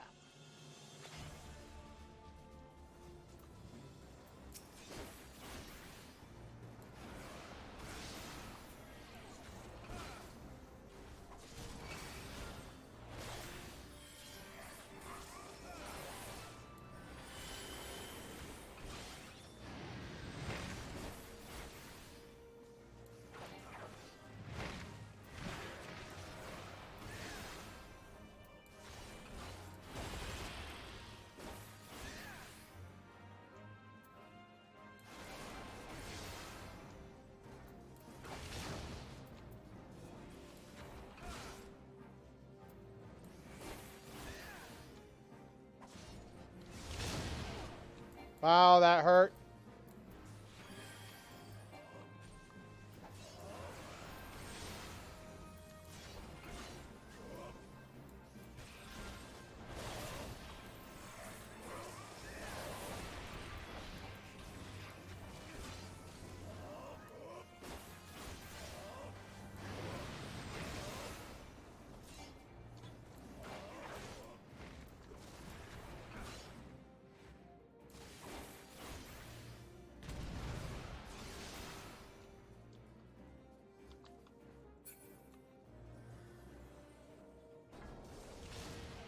God damn. I gotta pay more attention to those guys.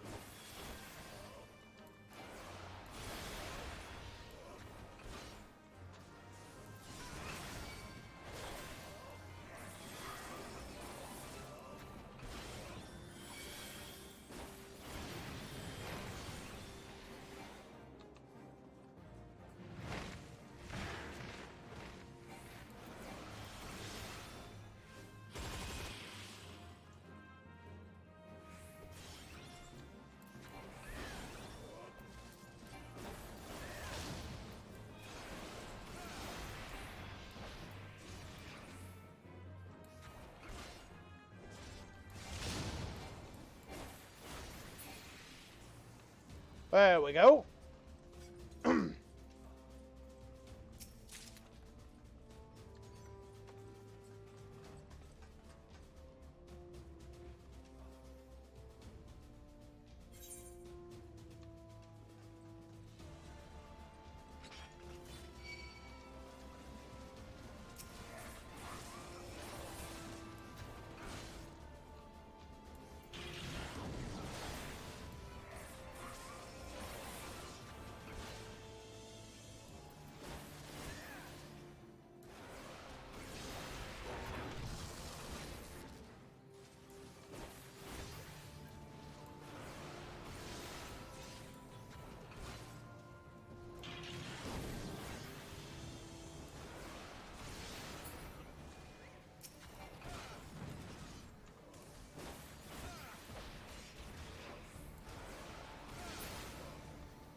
magic tech gunship.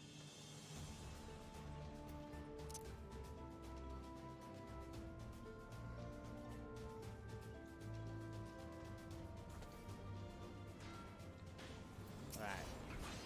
Do your thing, sir.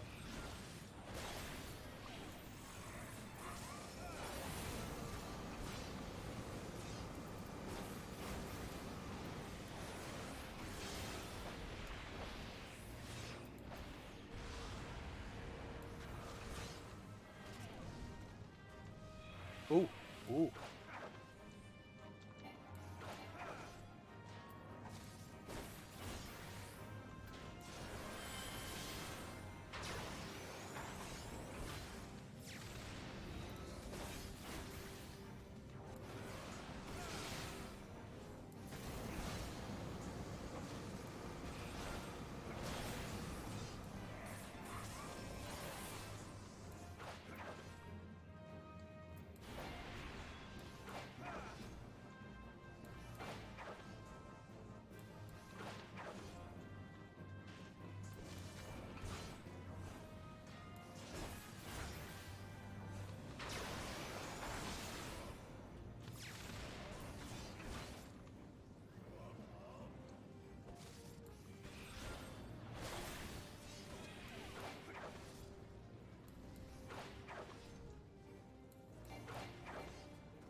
Is that not the way we came?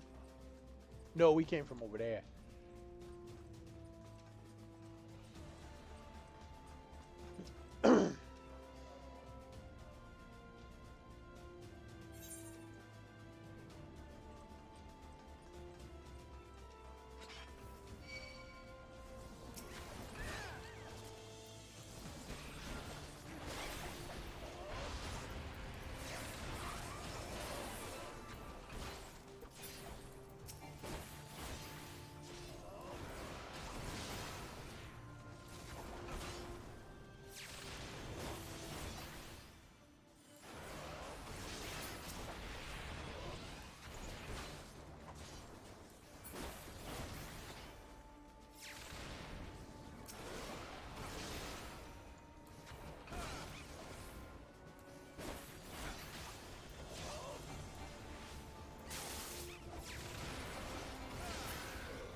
Bada beep.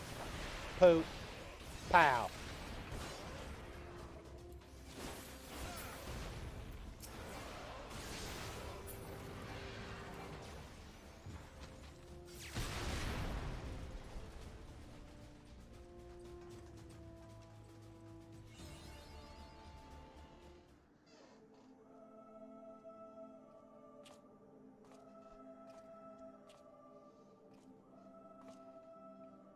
Who treadeth now upon my bones, and waketh me from slumber sweet? Oh, hi. Hi. Just a dragoon.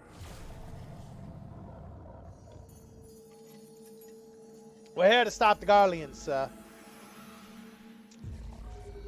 We the good guys. Trust me on that. Thou hast forgotten the face of thy lord. Remember, mortal, and fear me. I fear nothing.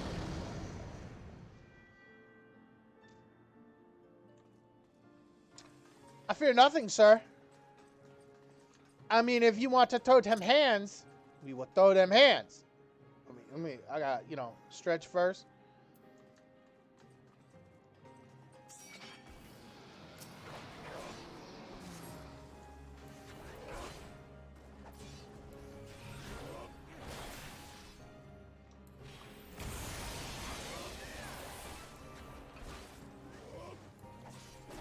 Oh, I don't like that.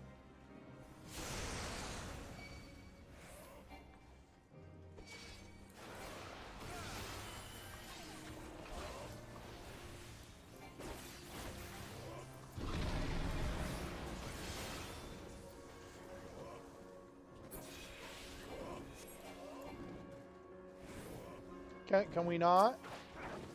Oh, okay, we can still hurt you. I wasn't sure. I thought that made him immune.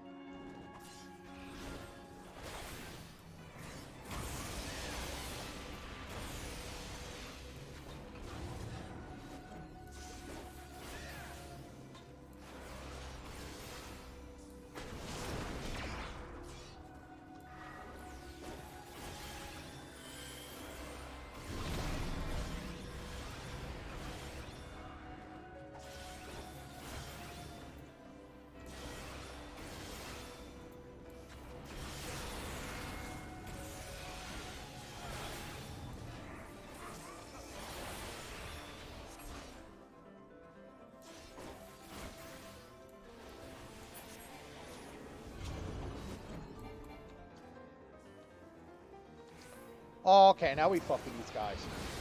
Got you.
Thank you.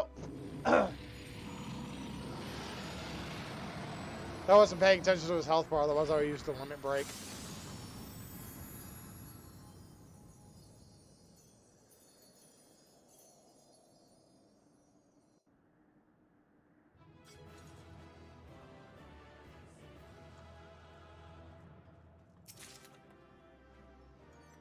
Flowerlet Hallbuck.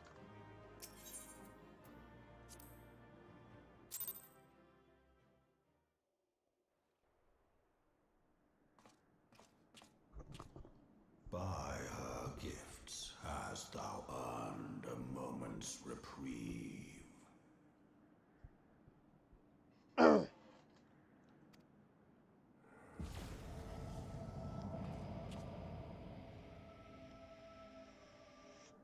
Speak, mortal, and I shall listen.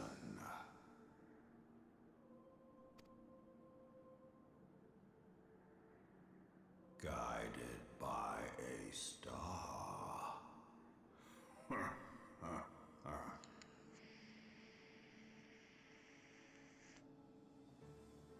My people have heard the song.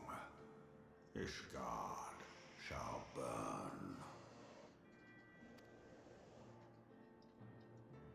Sons must answer for their father's misdeeds. Why the sons are not their fathers. We do not forget. We do not forgive.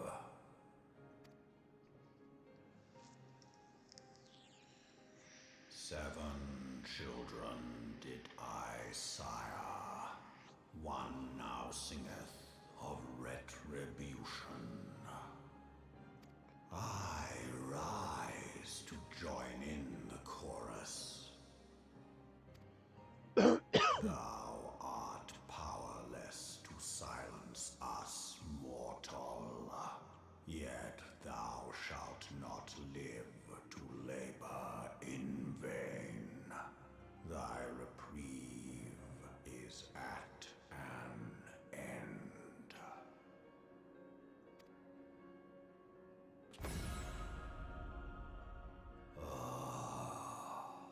Trickery is thy shield.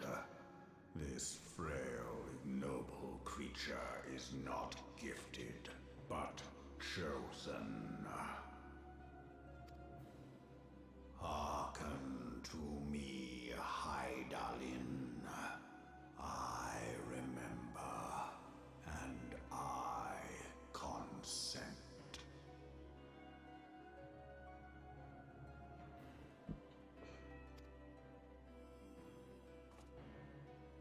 Fear not, mortal. I shall not harm thee.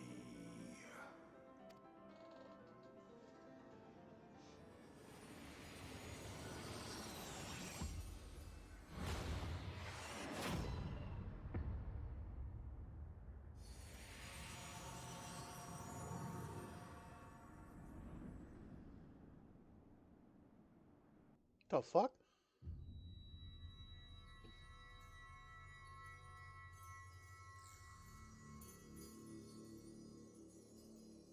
Okay.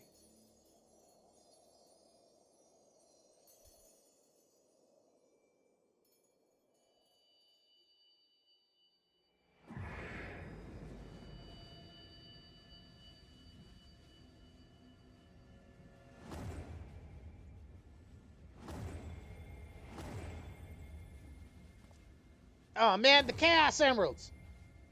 Wait, does this mean I get to go supersonic? No. Okay, all the crystals went dark.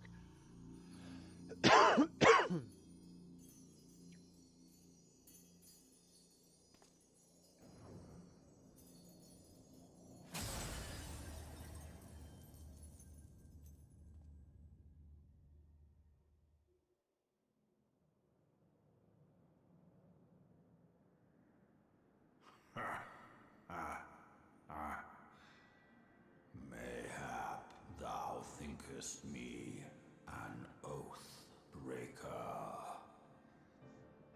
Thou art mistaken. If thou comest to harm, it shall be by another's hand, not mine. I did but strip thee of thy mistress's feeble blessing. Thou didst profit much by her grace, but no more.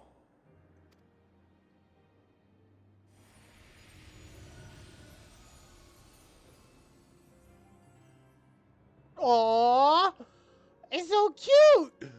Look at him. Oh, he's a cute little dragon. Look at him, he's a cutie. The covenant binds me to thee.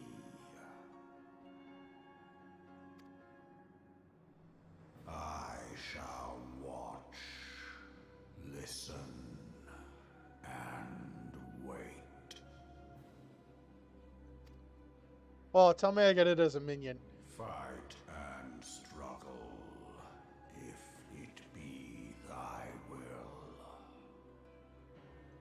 Man hath ever coveted that which lieth beyond his grasp.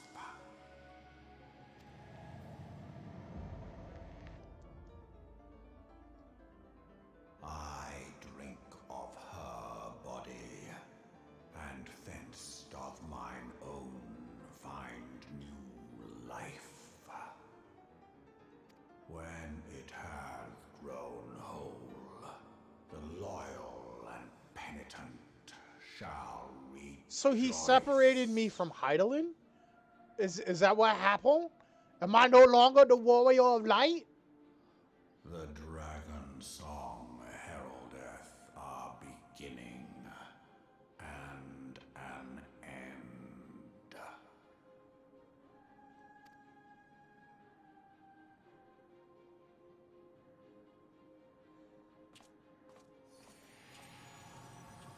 No, don't go away, cute little dragon. But you're cute and adorable. You may summon Midgar Sama by selecting the corresponding entry within your minion guide under character in the main menu.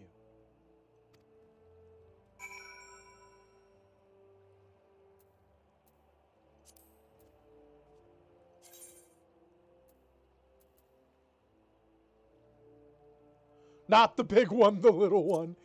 Yes. Oh, I get to have him. I get to have a cute little dragon. Yes. Gimme, gimme, gimme, gimme. I want to see him. I want him, I want him, I want him. Oh, I do get him. He's so cute.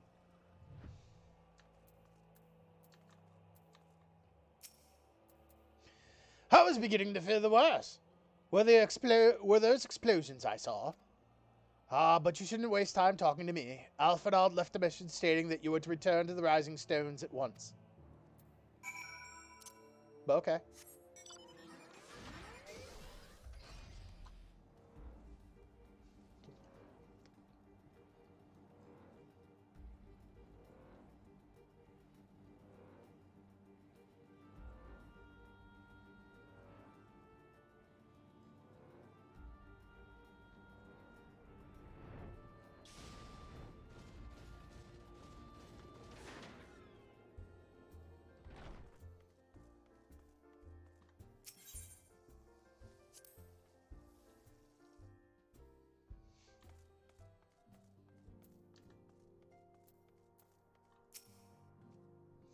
Have you spoken with Commander Levior yet?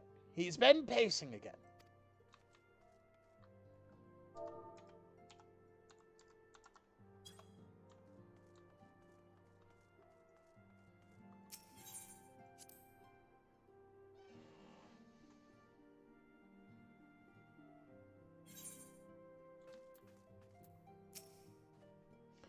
Praise the 12 that you are hale and whole. I came as soon as Minfilia informed me of Sir Emmerich's request. You have completed your investigation of the Keeper of the Lake, I take it? Then I would hear your report.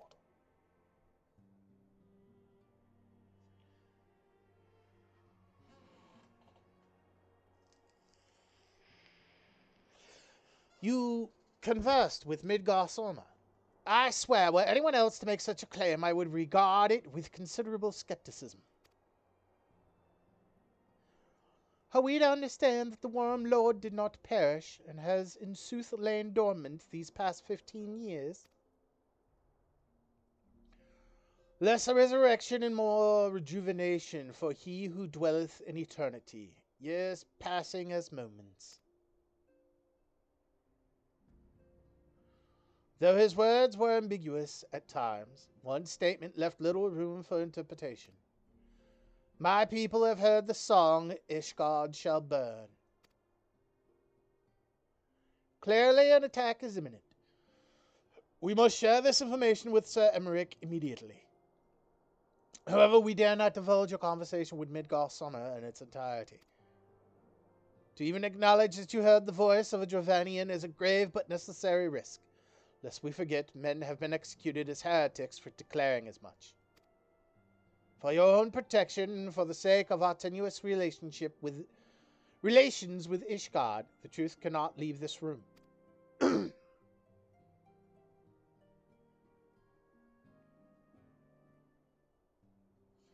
As for how we shall present our revelation to Sir Emmerich's emissary, you may leave that to me. Pray remain here for now.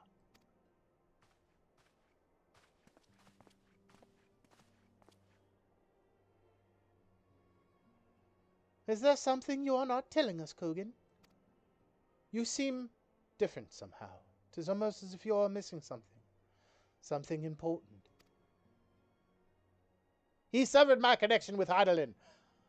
12 forfend! Midgar-Sorma stripped you of your blessing of light? Are you all right? How do you feel? I'm good. Told you guys, it was just a crystal. I see. It is a relief to hear that you are otherwise unharmed. It beggars belief that any being could possess the power to deprive you of her blessing. Midgar-Sorma made mention of a covenant, did he not? One of the ancient myths regarding Silvertear Falls states that when the waters came into existence, so too did the great worm. Aethik and Nemea, brother Time and sister Fate, decreed that Midgar-Sorma ever watch over the source, from which all water and magic was said to flow. I wonder, what if this was the covenant of which he spoke, and 'twas not the gods with whom he treated, but Hydaelyn herself? I have to take a drink. Hold on a second, folks.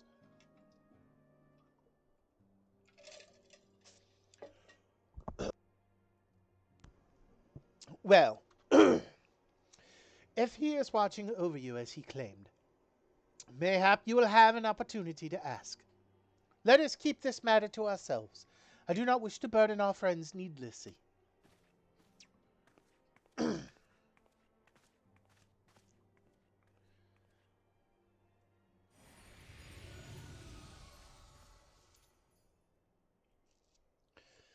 Art thou a pawn or master of thy fate? What hast thou wrought by thine own hands, mortal?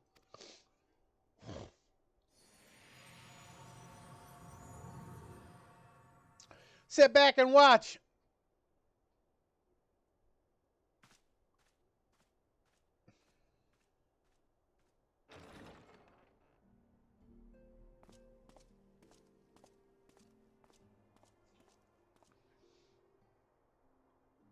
My friend, I can scarce believe it. You confronted the Worm Lord and lived to tell the tale.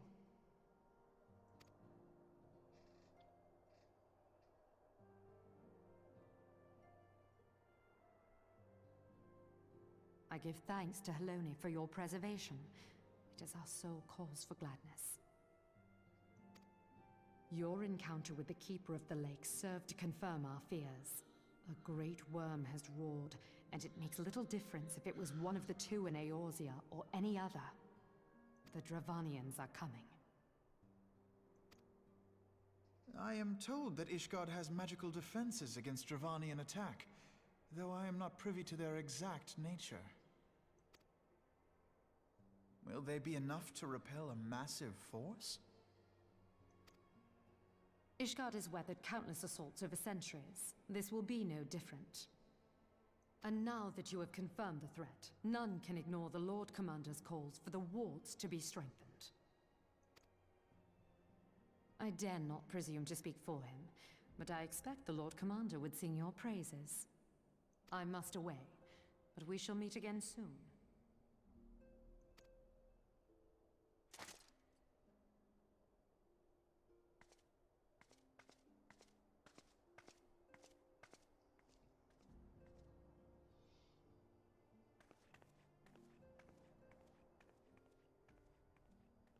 Countless assaults weathered, and this will be no different? Why am I not convinced? Neither am I, Alf. Neither am I, Al. Neither am I.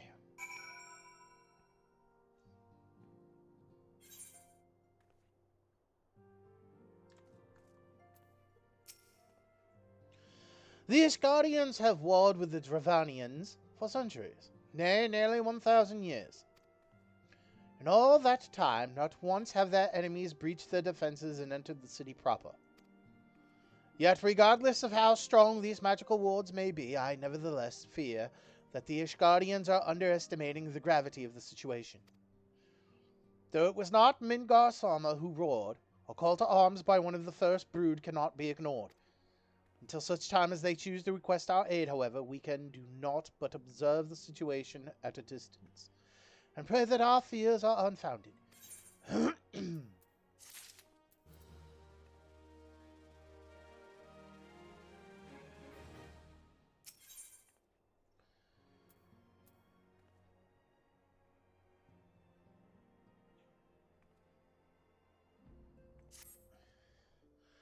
Ere I forget, I believe Moonbrider has requested a gathering of the Scions. I assume there has been some progress concerning our efforts to combat the Ascians.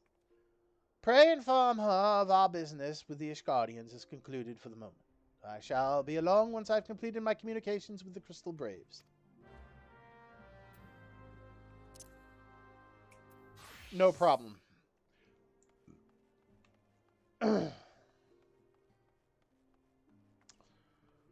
What's up, y'all? Thancred. Such statuesque beauty, and possessed of a mind for research to match her ability for hard liquor. What does a woman of so many charms see in a musty old Urion J? Maybe she likes nerds, bro, and we just, you know, not fucking nerdy enough. All done with your talk of dragons? Wonderful, because Ascians are next on the menu. Let's head into the solar, shall we? Yes, Moonbrider. I will follow that cute butt of yours anywhere. It's not as cute as yours, Yustola, but she do got a cute butt.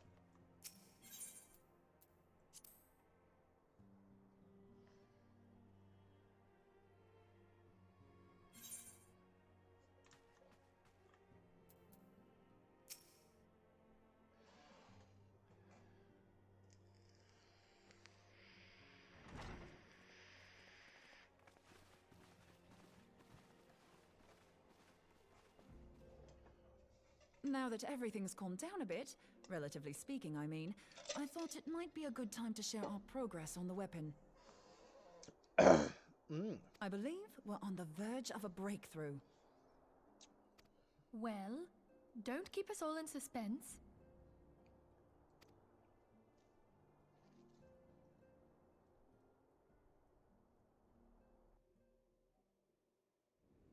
Just in case anyone's forgotten, let's start by reviewing what we already know. So, an Ascian is an immortal because its soul doesn't return to the ethereal realm when its host is defeated. Instead, it flees to the place that lies between our world and the void. Therefore, the first step to permanently defeating an Ascian is preventing its soul from making this journey. And if you recall, when we last gathered here, I had verified that white auracite has adequate capacity to entrap the beings, albeit only briefly. Which left the small matter of their extermination.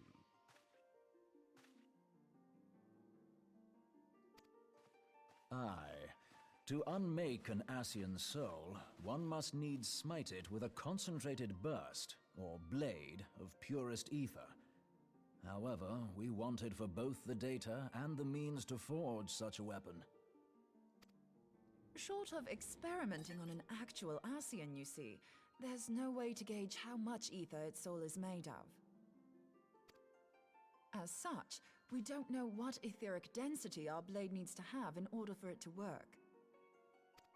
So we'll just have to make the densest blade we can and hope for the best.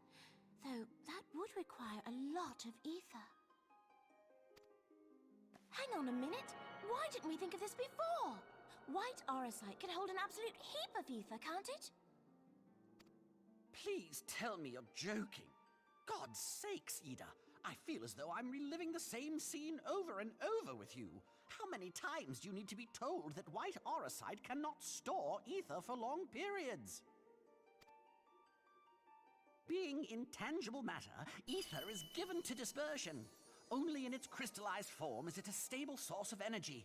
I will test you later on this, so see to it you do not forget. Right, yes. It's all coming back to me. So our hopes rest on good old crystals again, do they? While they are certainly reliable, they leave something to be desired in the area of portability. Indeed. I am reminded of the quantity of corrupted crystals required to thwart Leviathan, and the extraordinary lengths to which the Lamentsons went to transport them. What if it should prove that a similar quantity was needed to destroy an Ascian soul? Or still more? I do not envy the poor sod who has to lug all of that around, on the off chance that an Ascian appears. That's the very problem we set out to solve, and I reckon we've found the answer. If it isn't practical to lug around the ether we need, we'll just have to draw upon another source. And the only viable source is the land. If you mean to tap the Great River of Ether, know that it will entail considerable risk. Meddling with the currents may well induce a surge like to the one which despoiled Mordona. Give me a bit more credit, will you? Why would we need to tap the river when there are veritable reservoirs jutting out all over the land? Aye, I speak of corrupted crystals. It might be that their aspect is out of balance, but a crystal's a crystal. It contains ether, and we can help ourselves to it. While corrupted crystals are indeed abundant, there is no guarantee that they will be in close proximity at a crucial moment. But what if we don't need them to be? What if we could tap their power from afar? A malm away, say? If we could do that, we'd have ready access to ether aplenty in almost every corner of Eorzea.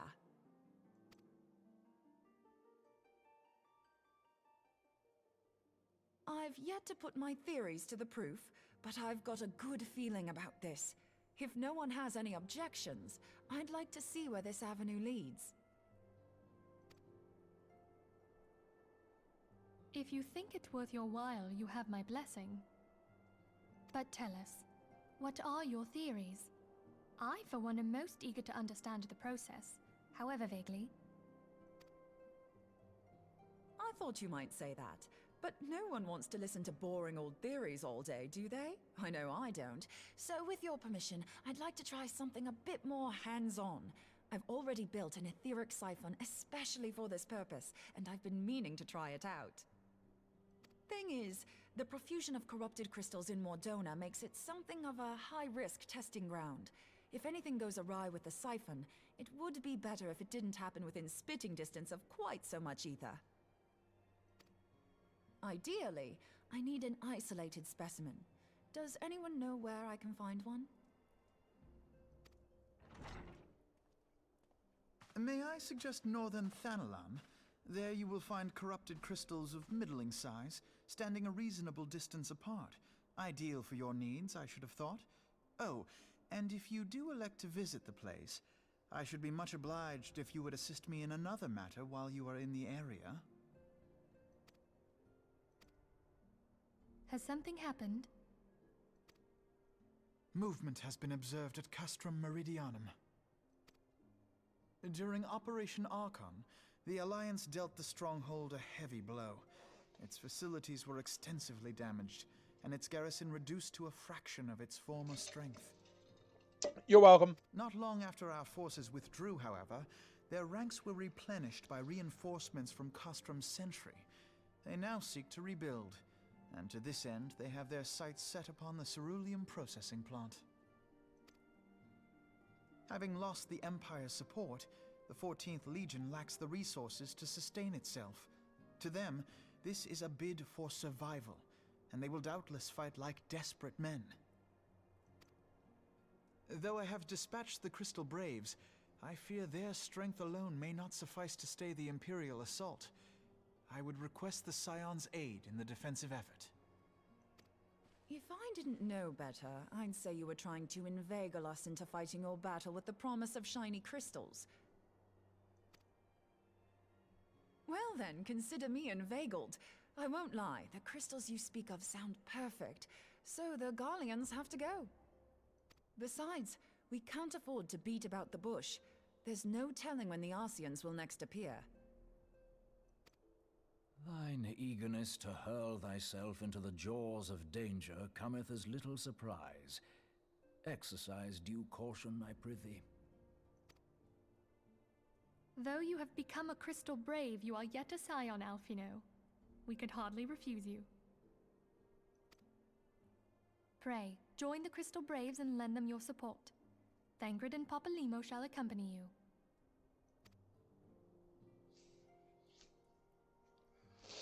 Gotcha. Ida and Yashtola, in the meantime I would have you assist Moonbreeder. Scout out the crystal clusters, that the testing may commence as soon as the Garlean threat has been eliminated.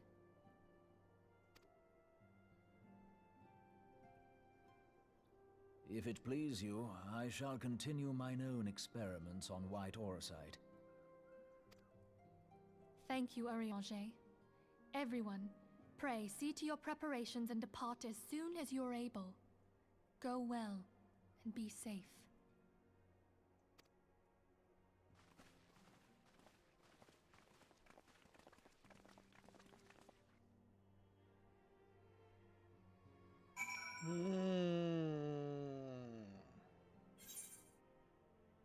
But okay.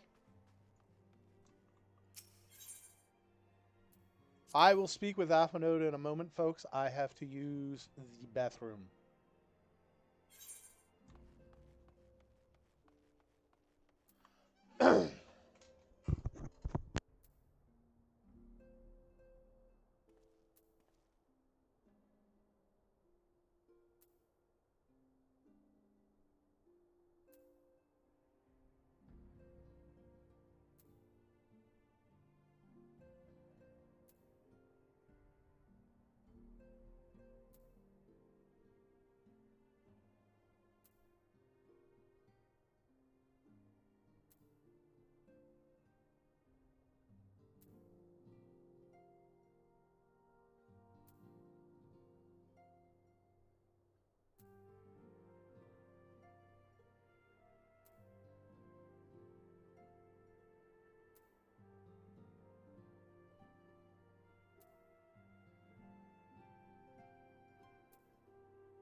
Okay. Bathroom. Done. Avenant. 'Twould seem that the events have once more conspired to rob us of the rest of recuperation. Though I would wish it otherwise, I must ask that you head straight away to the processing plant. The Fourth have already deployed to the area and await the arrival of the Scions. Wildred will brief you on the developing situation. Meanwhile, I must rendezvous with Captain Hilbert at our headquarters in Ul'dah. I shall take command of our forces there with a lighter heart, knowing that you go to support the front lines. Right.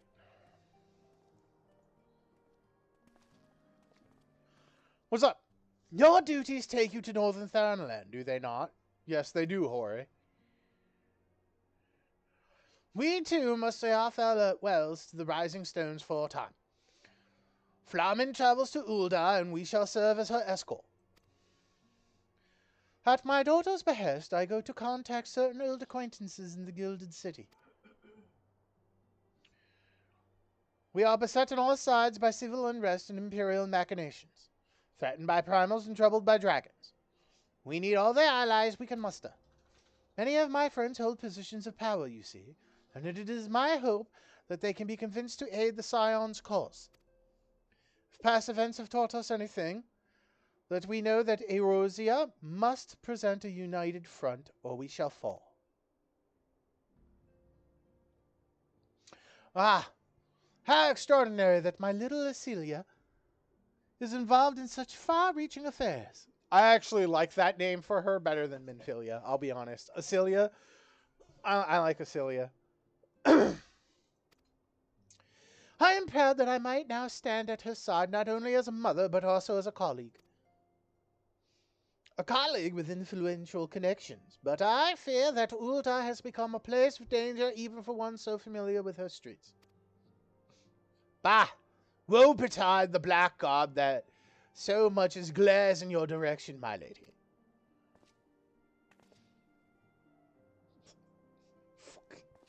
Fucking Hori.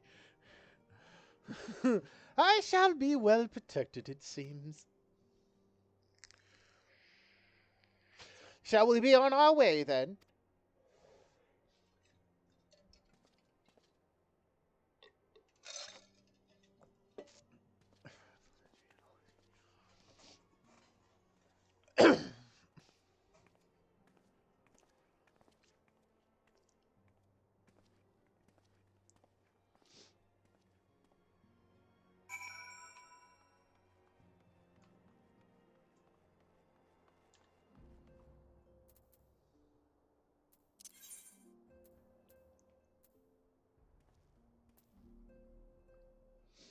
Right, so we're going to the processing plant in Northern.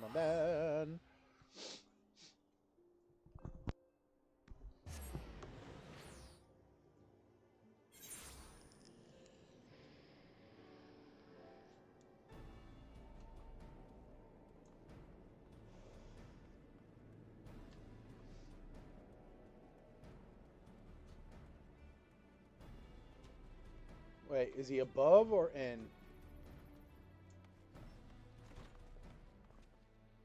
No. Ah, there you are, Wildred.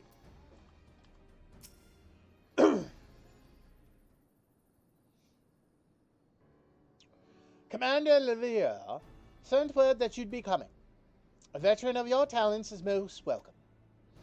Not that I don't think we can handle the situation, mind you. I've learned a trick or two since that disaster with the Almaja. But returning to the task at hand, the Flames reconnaissance scouts have reported Imperial soldiers assembling at Rabon's Push.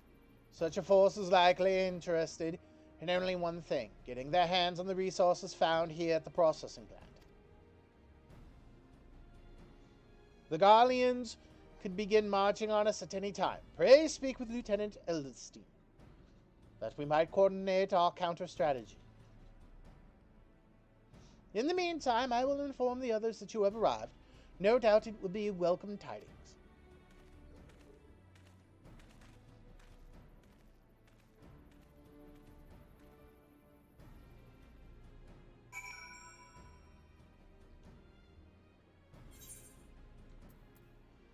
Asturian.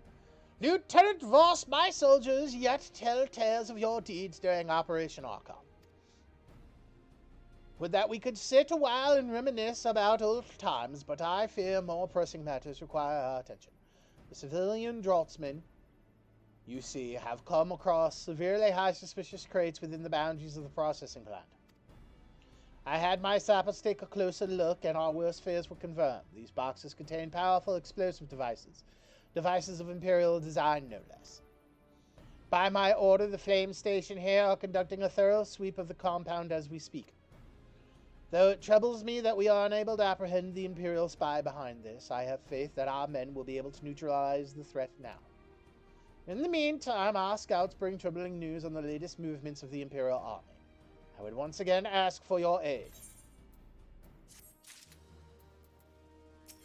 Sure. We've been keeping a close eye on that Garlean garrison, and 'twould seem the Imperials have finally begun to mobilize. According to the reconnaissance report that just came in, the squads seen leaving the castrum are too few in number to effectively take and hold our position. They will likely mount a swift assault and focus on the acquisition of resources. I have, of course, also shared this report with the Crystal Braves. They've decided to take the field and to meet this assault head-on. I have apprised your fellow Scions of the situation and am heartened to know that they will be joining the effort. Pray report to Lieutenant Aliené, and send your much welcome strength to the counter-offensive. I will. First things first, though, I think I should repair my stuff. Merchant, mender, / person. Repair my gear. Repair all.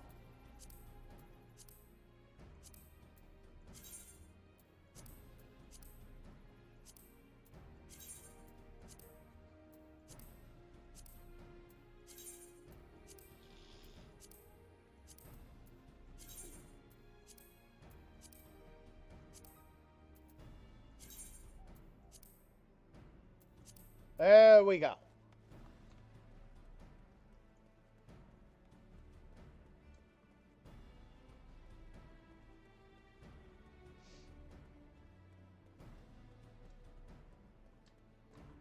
Ah, there she is. Alien!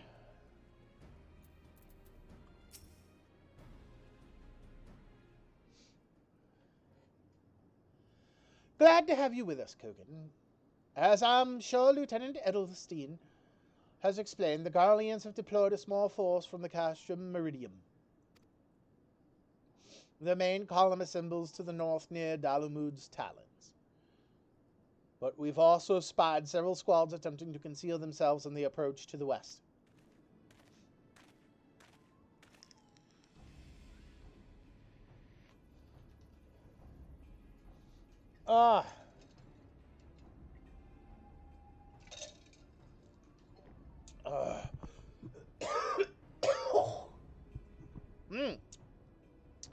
They wish you to rush forth and commit to battle with the main column, leaving the detached force free to raid the plant and pillage supplies. Not much of a strategy, but these are desperate men. Captain Ilbert.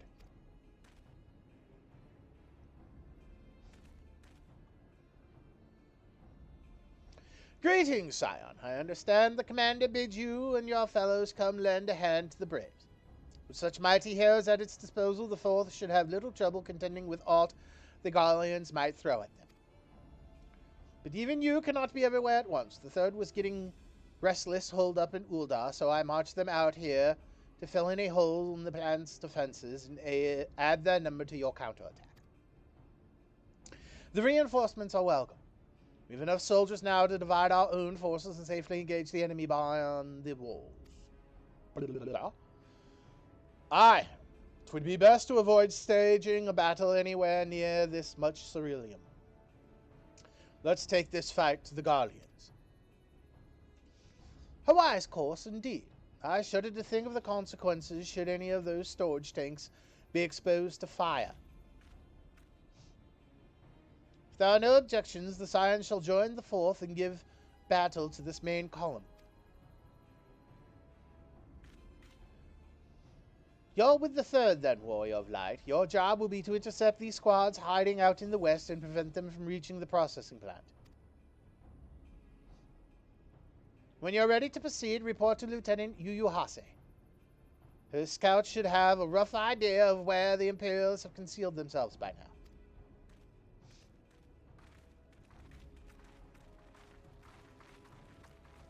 Ah! She's a fucking marauder as well? She got that big-ass axe on her back? Oh, girl. Oh.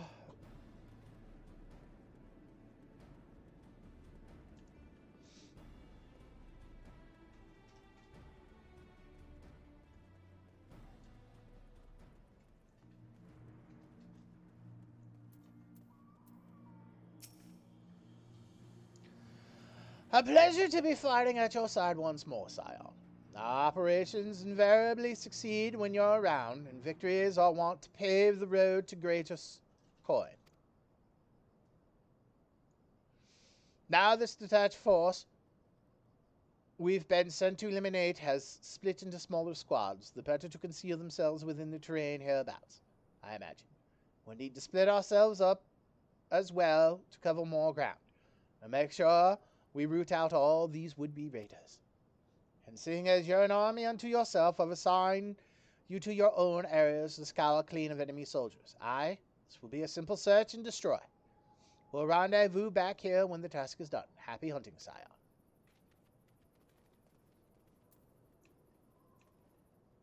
Cool. You know, I just realized something. Minion guide. Oh no, he is here. Where is he? Oh, he hangs out on my shoulder? Oh, yes. Oh.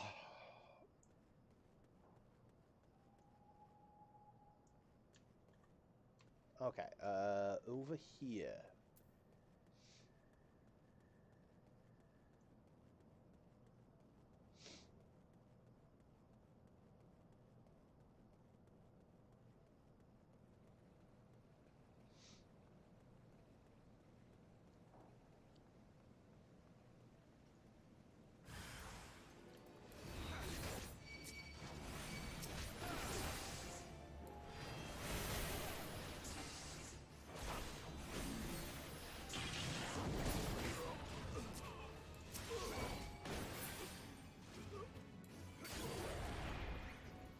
That's what I meant to do.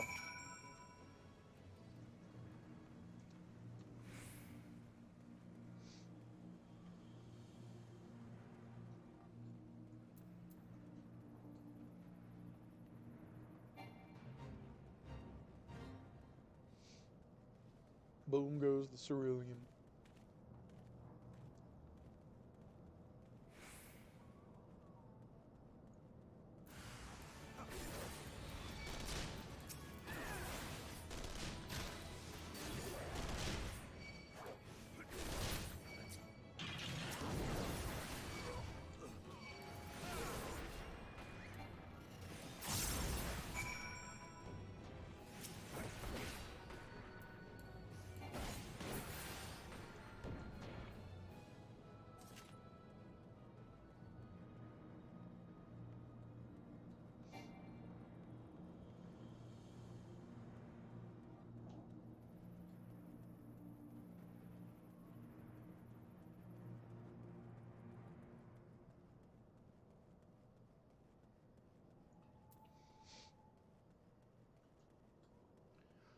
Oh, you. Done and done, sir. You seem grim, Scion. I'll take that to mean that between us, more than a few Garleans won't be making it back to the castrum. These Imperials, though. Oh my god, I have to blow my nose.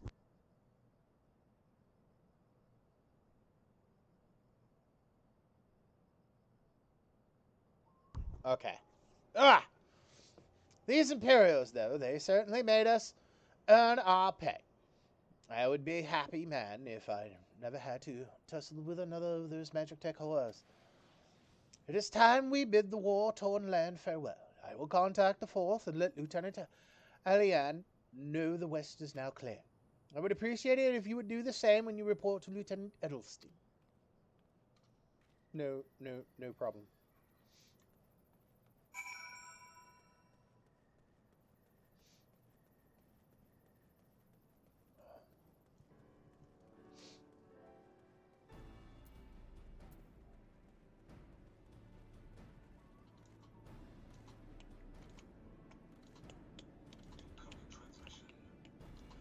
Bum bum bum bum.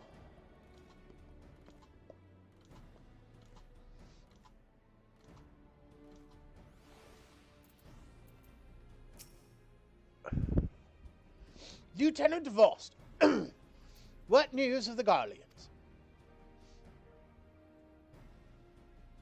Their raiding parties are no more, then.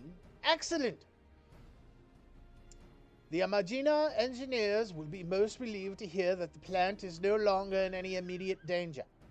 Thank you again for your assistance.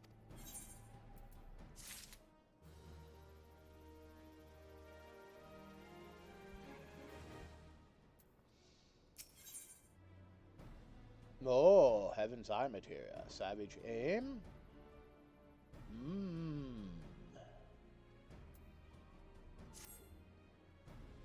You must be anxious for word of your fellows. Lieutenant Alané has reported a sound victory over the main column and informs me that the Scions have already turned their attention to other duties.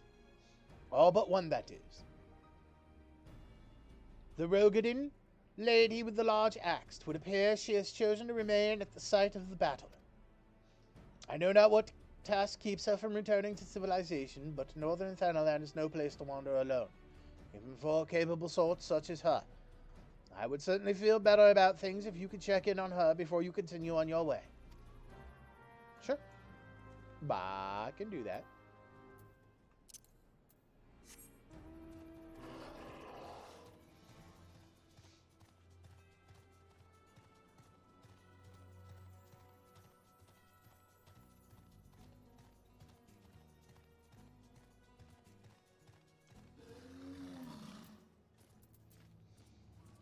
Moon Birda.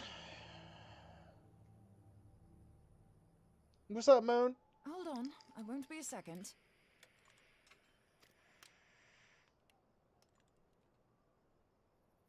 The beast seemed peckish, so I gave it a taste of my axe. I know. As Urianger never tires of reminding me, an axe ill becometh the hand of a scholar. What can I say? I like axes. To hear my mother tell it, I came into this world holding one. And it's not as if it stopped me picking up a quill, is it? I often think of the man who introduced me to the joys of learning. He's one of the reasons I decided to come to Eorzea. Him and my excruciatingly stiff childhood friend. Considering how unalike we are, it's a wonder we ever got on. The world's a strange old place, isn't it? Aye, that ought to do it.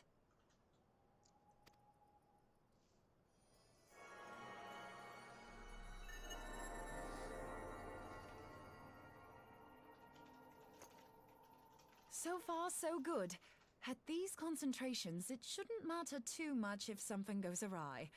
Just enough ether to make it interesting. Did you see that? The way the crystal glowed? Yeah. The siphon works, I'm happy to say. With a few refinements, it should satisfy our appetite for ether, which just leaves the small matter of forging our blade. I'm not sure how to go about it just yet, but I swear to find a way. I'll put a blade in your hands if it's the last thing I do.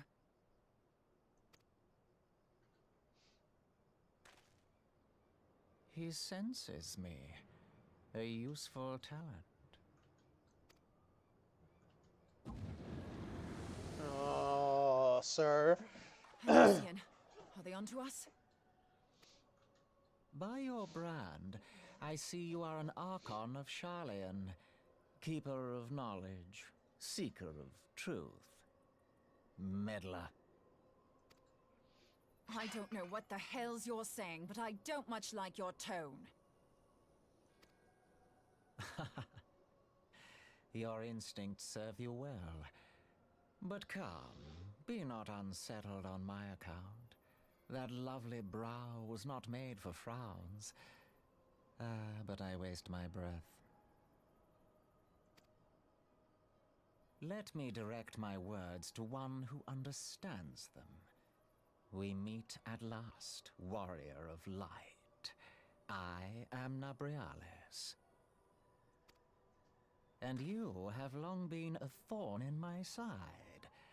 I suffered the overweening presence of La Habrea that men might host the power of gods, only for you to undo my hard work. Sounds like a fucking you problem. Oh, bugger. Do settle down. You must concede that I acted in self-defense. But what's this? I do not sense the blessing of light. Oh, dear. Could it be that frail Hydaelyn has forgotten her champion? This I did not foresee. Shorn of light as you are no longer a threat. And better yet, the seal is broken. Now is the time to claim the staff. With it in my grasp, I shall rise above them all and take my place at Lord Zodiac's right hand.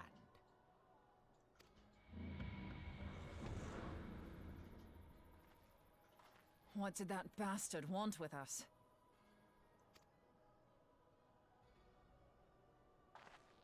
Nabriales, he calls himself. With charm like that, I'll bet he has maidens falling at his feet, unconscious. But this staff, you say just talking about it had the bastard grinning like a brat on his name day. Must be quite a staff. Oh shit. I think I know the staff he's talking about.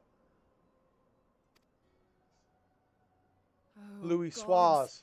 He means Tupsimati, Master Louis Suaz's staff. Yeah. Minfilia's in danger. We have to get back to the Rising Stones.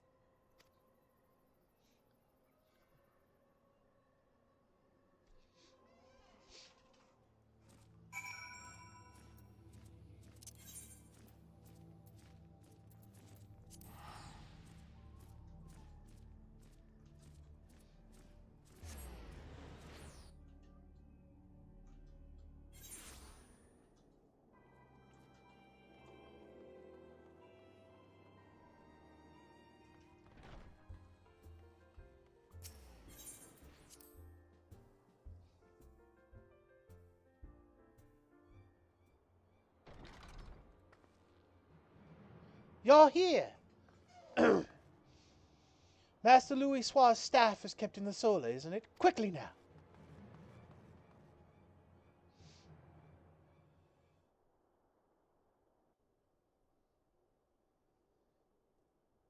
Fuck, it's gone. I knew it. You two.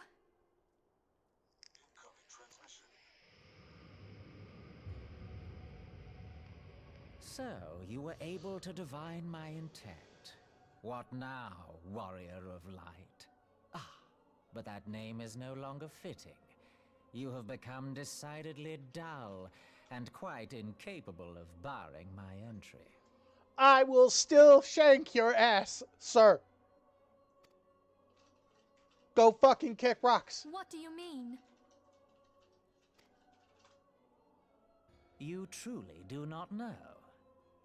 Then I suppose it is only right that I enlighten you.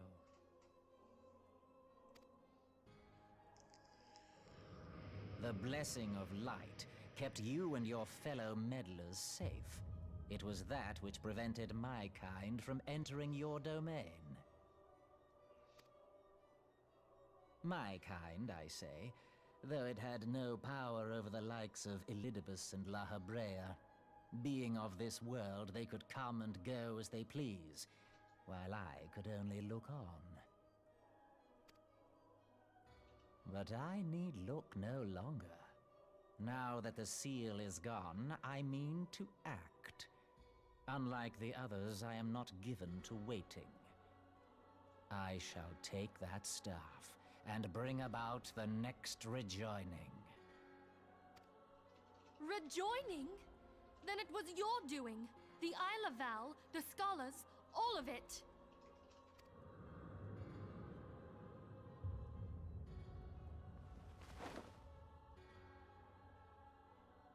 You will not harm her!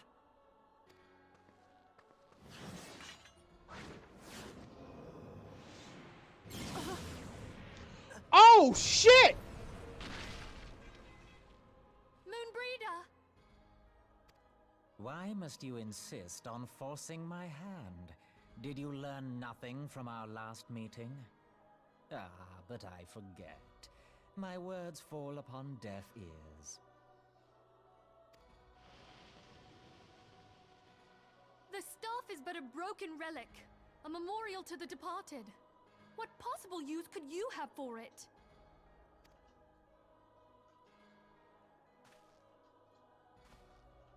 What use? You mean to say that all this time you kept the key, never knowing what it was you possessed? The staff Tupsimati, or rather the stone tablet it bears, is host to a great power. Together with the horn, it can be used to draw vast quantities of ether from its bearer's surroundings. How else do you think Louis Soir was able to invoke the power of the 12 without making them an offering of crystals? Summoning requires not only prayer, but a profusion of ether. Even a child knows that. If I did not know before, you may be certain I do now. But above all, I know that we cannot allow this staff to fall into your hands. I will die before I let you take it. Insufferable woman. I would happily end your miserable life here and now. Alas, Elidibus would never let me hear the end of it. Very well. If you will not part with the staff, I will take you too.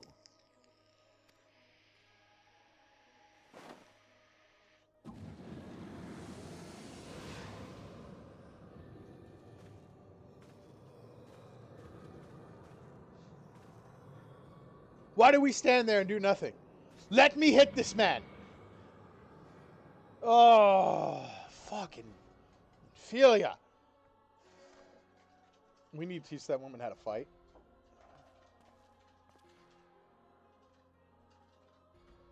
After them, quickly, before the rift closes.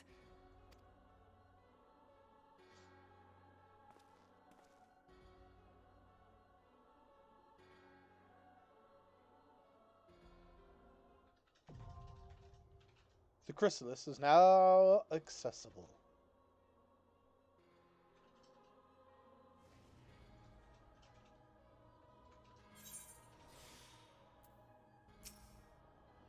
Forget about me, go okay.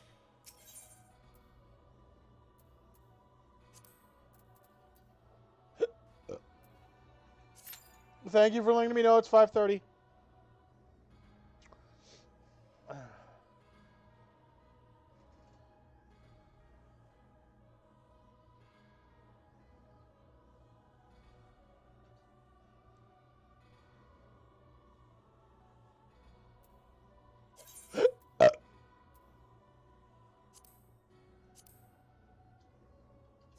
Right? Can't be used?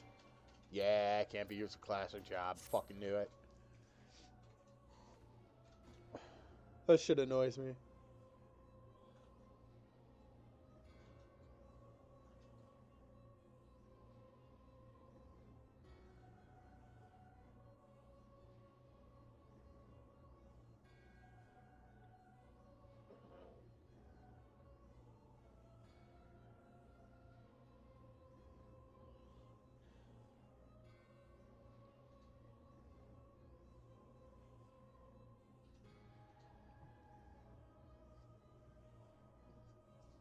Come on. Da, da, da, da, da, da.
Oh, so I don't accidentally move them. Let's lock it again. Thank you.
Move back and forth a little bit.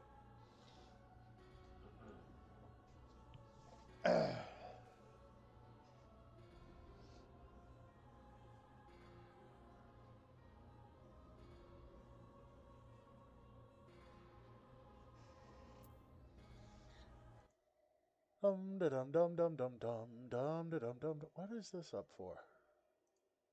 Thank you.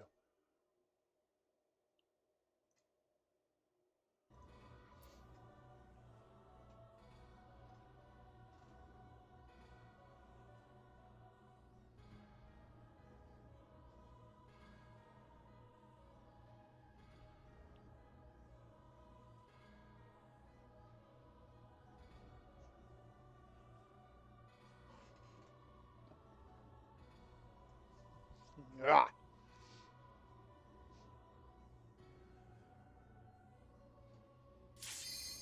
There we go. Hell yeah. Let's fucking do this.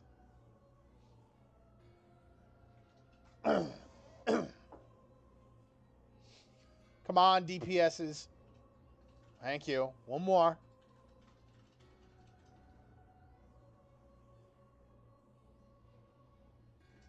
Oh, come on, dude.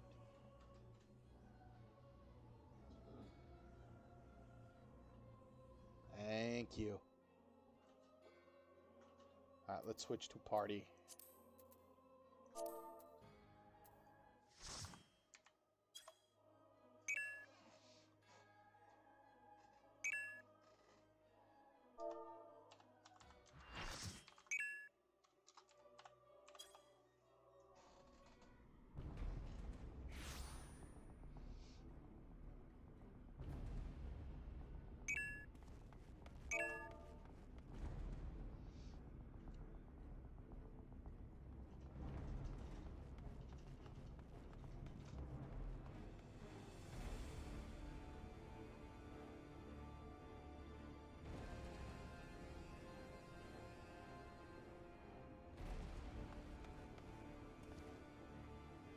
Man, you better put my homegirl Celia down. I'm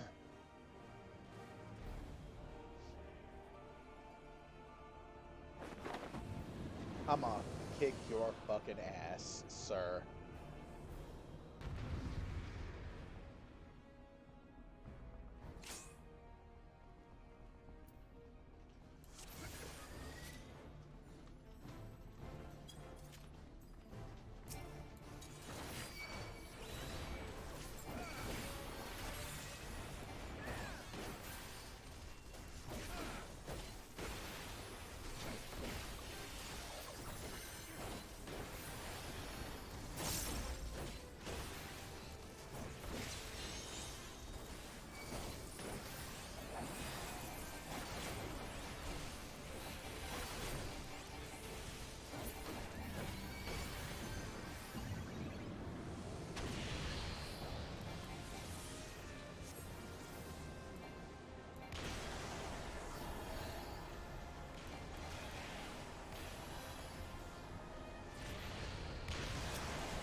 Nope, we still can't hit him yet.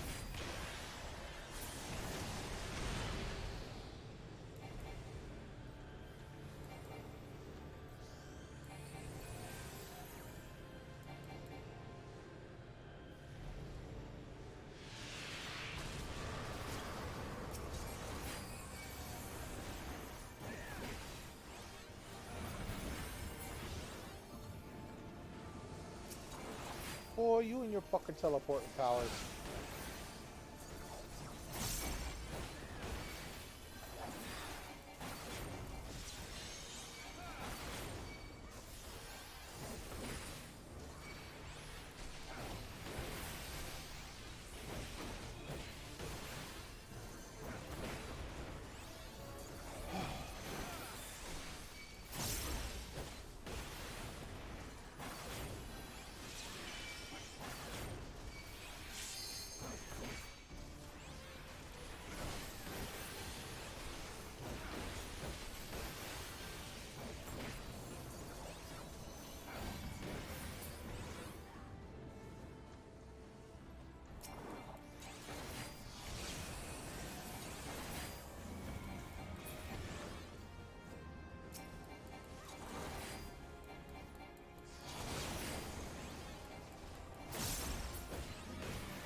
No, now we do this again.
Not impossible, sir.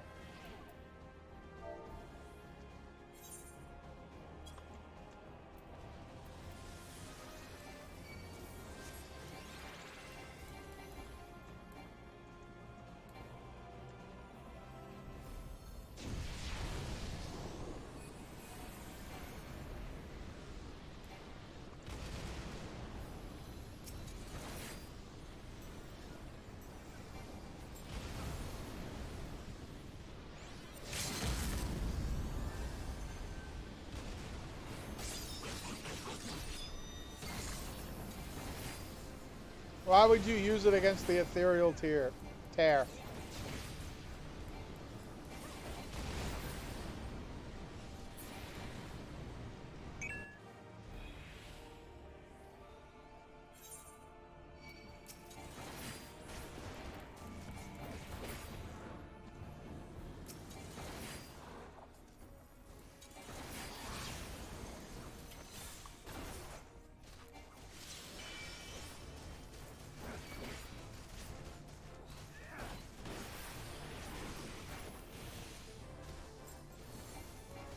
Oh, fuck, he got me.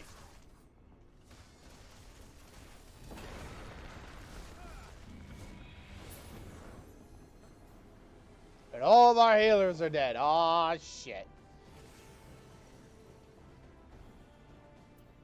See, now would be a good time to use it against them. If we had the limit break still.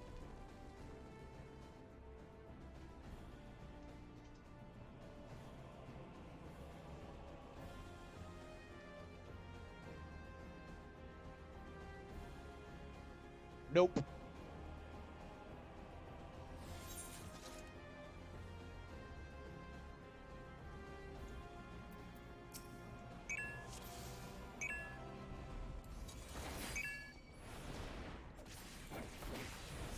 Okay.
I see. We hit those, and then we do that, and it doesn't hurt us. Got you.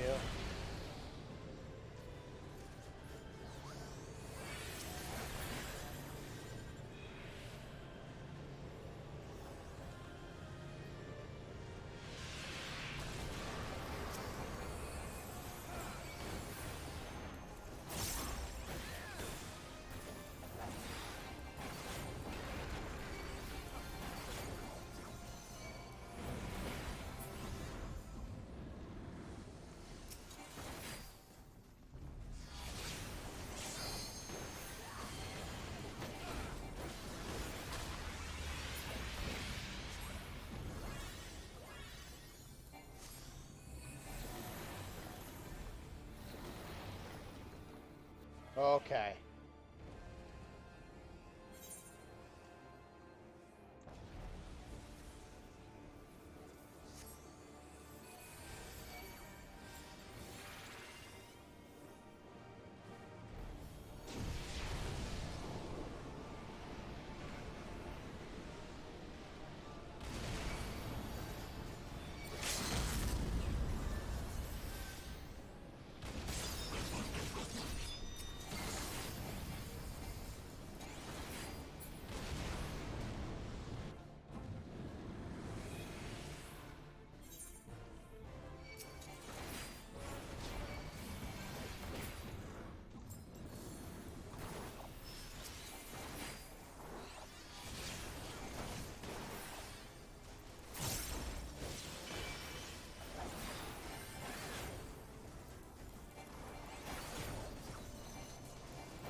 There we go.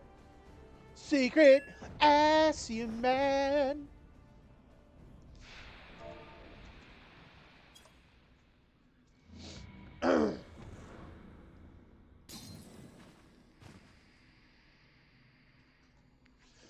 You okay, Celia?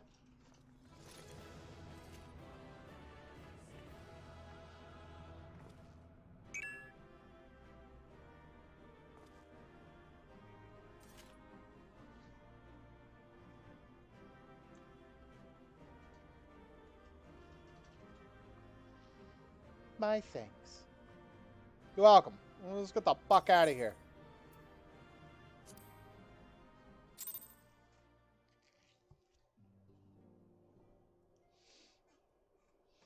You're safe. Thank the 12. Well, let's get you tended to, fucking Moonbreeder. Oh, look, he's sort of dead.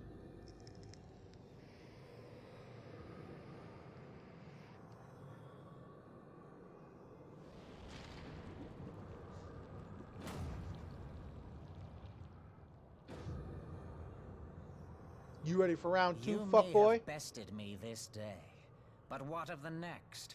What of all the days to come? Every time, sir.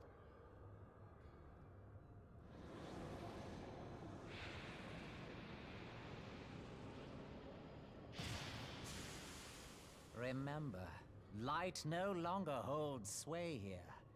I may return whensoever I wish, again and again and again.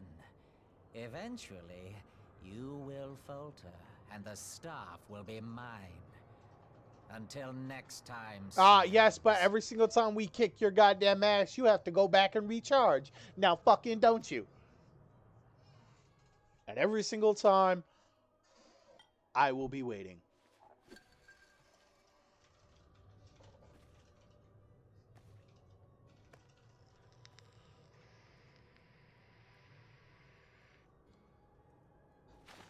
There will be no next time.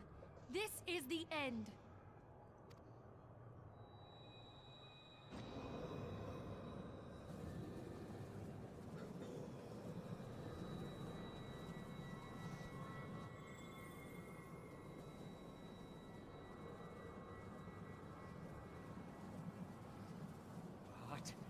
What trickery is this? Yeah, Nabriellis. What's up? What's up, sir? No. You don't get to come back, sir. Uh-huh. Use Tube Samati to gather ether. Quickly, before he breaks free.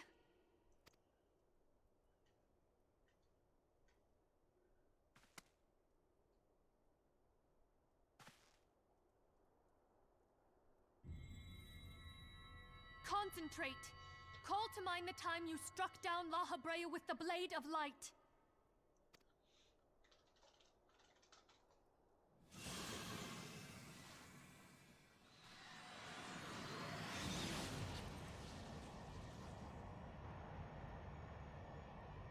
Why won't it work? Is it because we lack the blessing of light?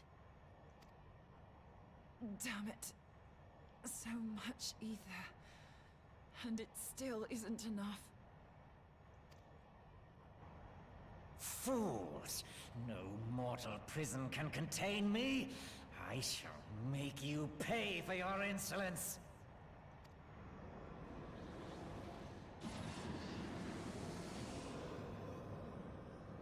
Come on!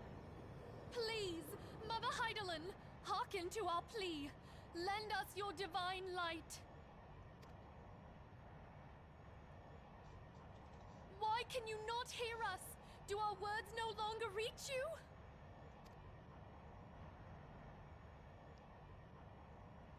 If only we had a bit more ether.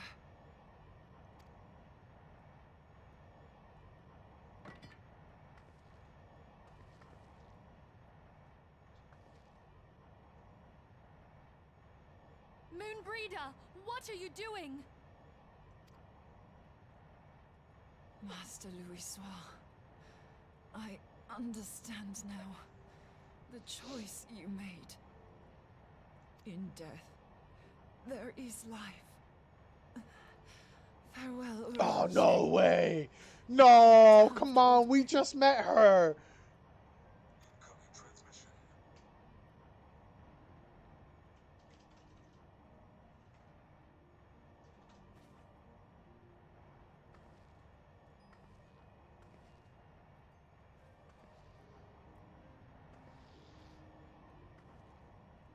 Moonbreeder, no! You mustn't!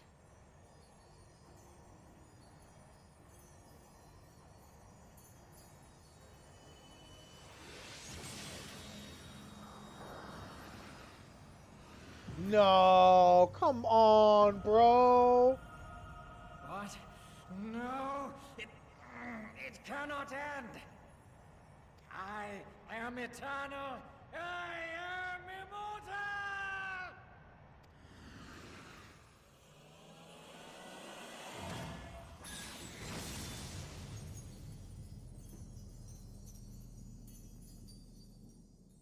Oh, come on, dude. We lost Moonbreeder.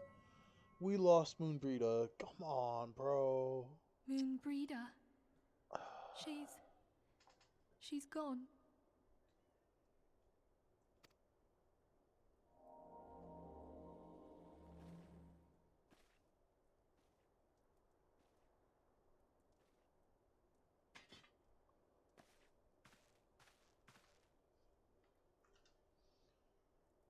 You did it, my friend.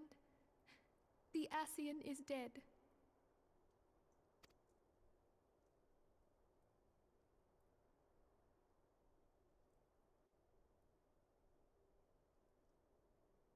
This device is a legacy of Moonbreeder's toils and sacrifice. I shall hold on to it for safekeeping.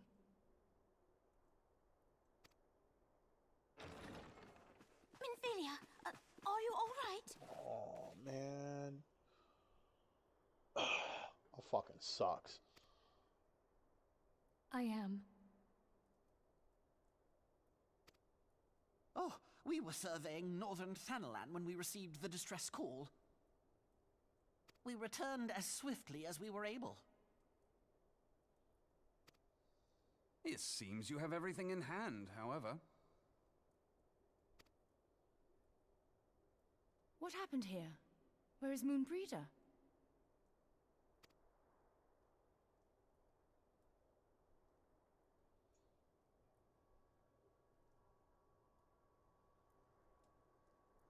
She gave her life to temper the Blade of Light.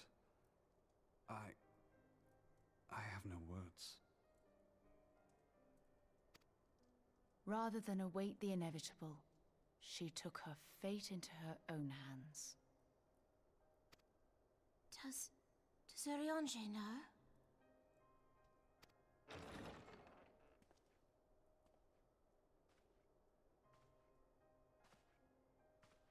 My friend, there is something I must tell you. I heard all, my lady. The moon sinketh, taking her leave of the heavens, yet her passing heraldeth the coming of a new day. Moonbreeder hath fulfilled her destiny, hath she not?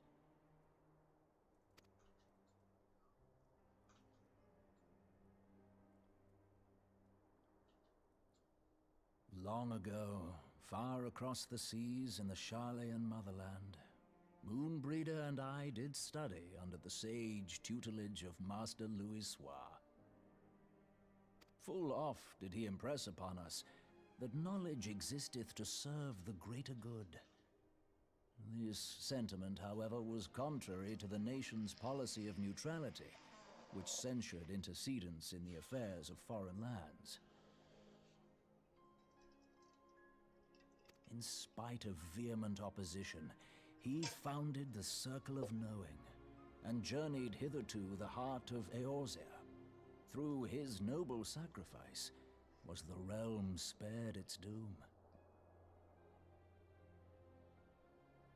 Yet this great soul, whom all should rightly have honored, was branded a pariah in his own land. His peers did accuse him of forsaking his duty as a man of learning, and of meddling in the course of history. When he left Charlayan behind, Master Louisoix gave no word to signal his intent to Moonbreeder. Close as they were, as master and disciple, she was deeply wounded by the sudden exclusion from his confidence. Above all, however, she was confused. Try as she might, she could ill comprehend her master's motive. The slanders that were heaped upon him after his passing served only to inflame the turmoil within her. For years upon end, she knew not what to believe. Torn as she was twixt the man whom she revered and the man who forsook her and his duty both. The Louisoix I knew would never forsake his duty, much less one of his own. This I know full well, my lady. 'Twas not for want of love that Master Louisoix hid his intent. He but desired that Moonbreeder discover her own path, free of the shadow of his influence. Long did I contemplate revealing the truth to her, and long did I hold my peace. After all, was it not Master Louisoix's wish that she come to the truth unaided? I told myself it was, and resolved to let her suffer. Knowingly did I deny my friend the comfort she craved. And now she hath gone to her rest, with doubt still in her heart.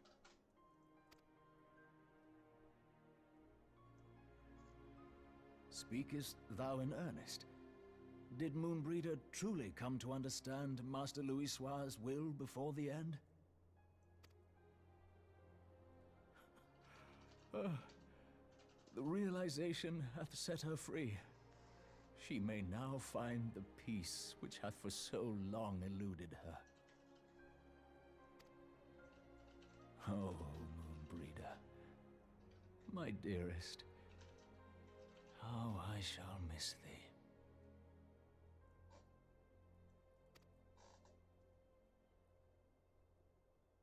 Moonbreeder gave her life that we might possess the means to defeat the Ascians. Her sacrifice must not be in vain. Let us continue her work on the Blade of Ether and see it to completion. My lady, I would mourn Moonbreeder in mine own way. I beg your permission to return to the Waking Sands. Of course, my friend. Take all the time you require. We shall be here should you have need of us.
Bro, come on, man.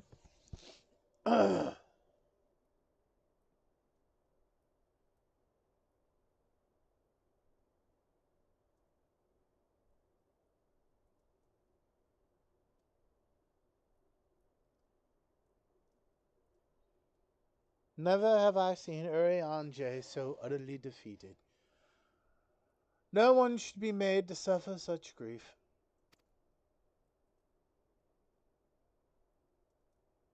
We shall gather in the Charlian Manor to celebrate Moonbreeder's life and mourn her passing.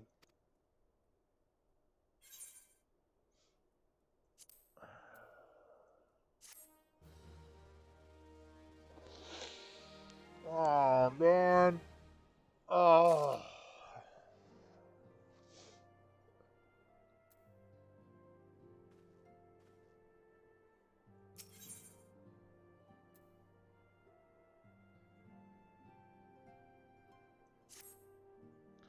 As Moonbreeder was a native of Charlian, I feel it is only fitting that we gather before the mark of the Scala. Are you familiar with the stone? No, I am not. 'Tis a monument found at Wraithfrost, and is sacred to Theliac, guardian deity of the City of Learning. There shall we pray for our dear friend's soul, and bid her a peaceful return to the light of the Mother Crystal.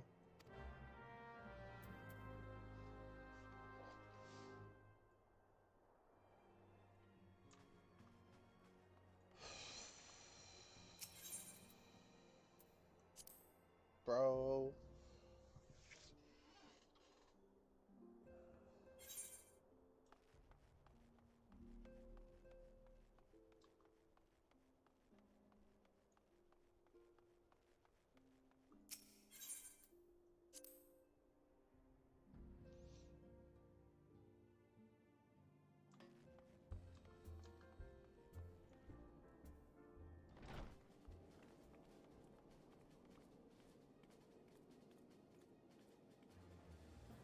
Does it show us where it is?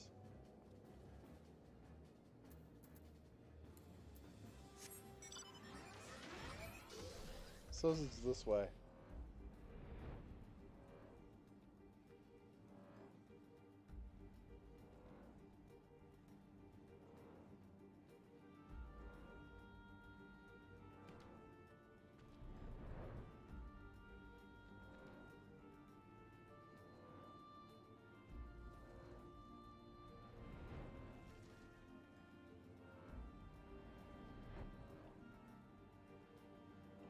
Oh, wait, is it the crystal tree that's up over here?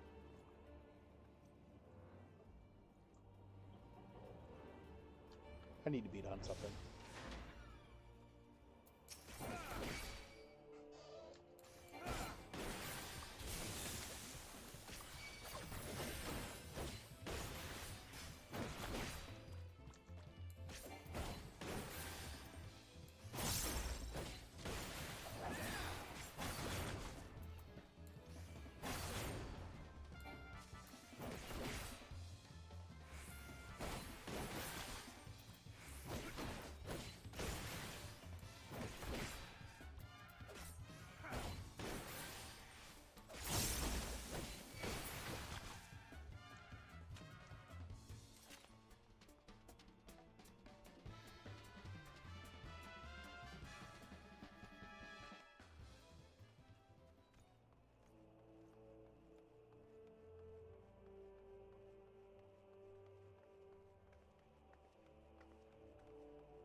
Forgive me, Moonbreeder. Had I been quicker or wiser, but I was not, and you paid the price. But you would not suffer us to wallow in our sorrow, would you? You would tell us to pick ourselves up and get on with it. And so we shall. We shall defend this realm and her people to the last.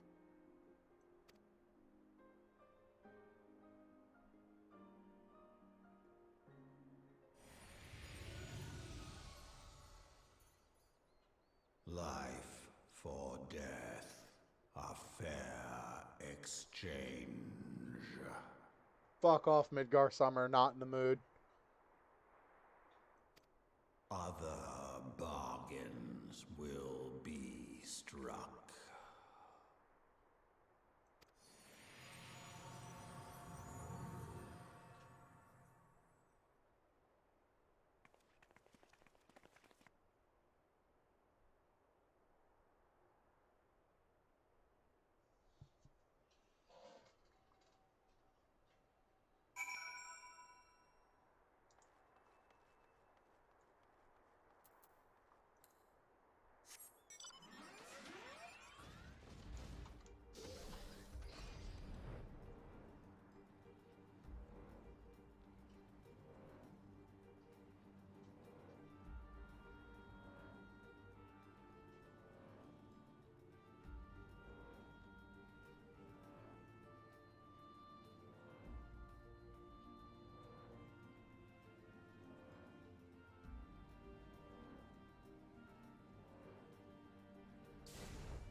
Though we have said our farewells, the pall of sadness has diminished but little.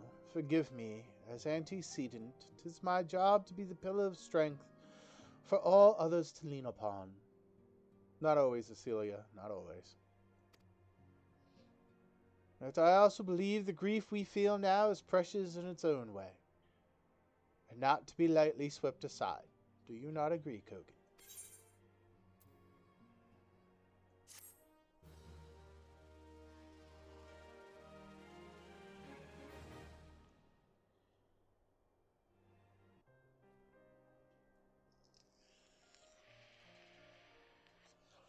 'Tis if a dagger has been thrust into my breast.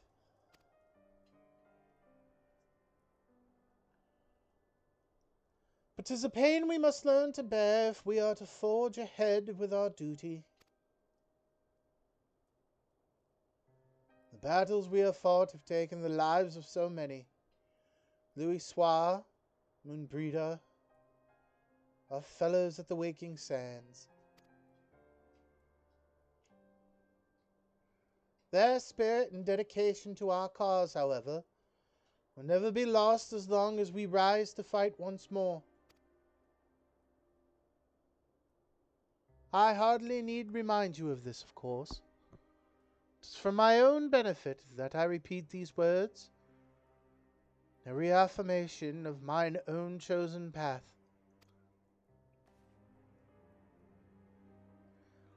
If I do not rebuild the foundation of my resolve, I am like to collapse in a fit of weeping. My apologies again, Kogan. There is no other to whom I could display such weakness.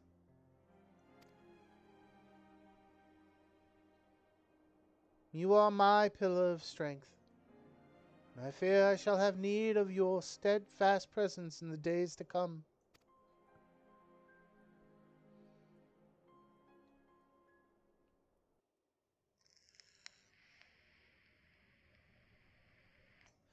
A victory won a comrade lost. To honor the falling, the living forge ever on toward the light of a new day.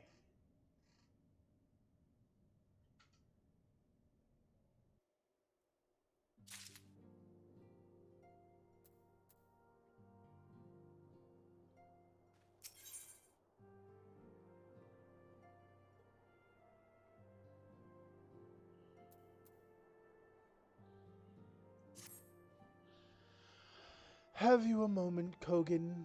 I believe Ida wishes a word with you. I should consider it a personal favor if you would lend a sympathetic ear to her troubles. She has not been herself since Moonbreeder's passing, and my heart aches to see her so downcast.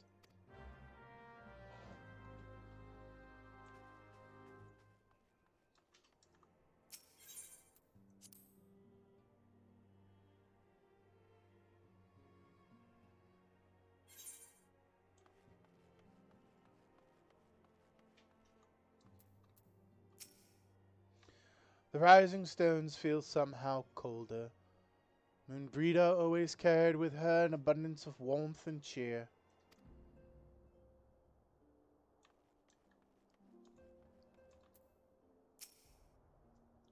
We must find some means of protecting ourselves from Ascian intrusions. There must be a way.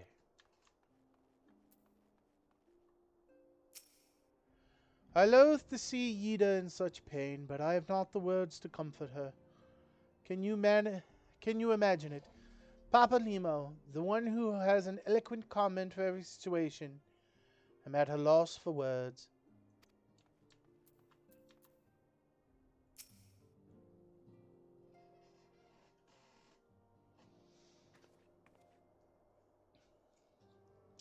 Hey, it's Kogan the Great. Oh, it's no use. Trying to stay positive, but it's just hard, you know. The thing is, I know Moon would tell me off if she saw me moping around like this. Which is why I decided to cheer myself up by getting her a special flower. I placed an order for a moon daisy with Rowena a little while ago, and it's ready to be picked up. The trouble is, I find Rowena a bit difficult at the best of times. Well, this isn't one of them. I know it's silly, but I just can't face it at the moment. So I was wondering, do you think you can maybe collect it for me? I have the coin to pay for the flower right here. Thank you so much. I'll be waiting for you and the daisy at Wraithfrost.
What can I do for you today, adventurer? Eldritch trinket to trade? Hey, I've got you running errands now. Them scions really know how to make the most of your talents, don't they? Sending the savor of Erosia to the bleeding market. Fine use of your time, that is. Seriously, though, you'd best learn how to say no, or they'll have you mucking out the chocobo stables next. Anyway, what was it you were here to pick up? The moon daisy, was it? Here, then. Take it. And tell that Ida lass I've got a wide selection of headwear in stock if she ever decides to replace that dowdy old mask of hers. Gods knows she needs to.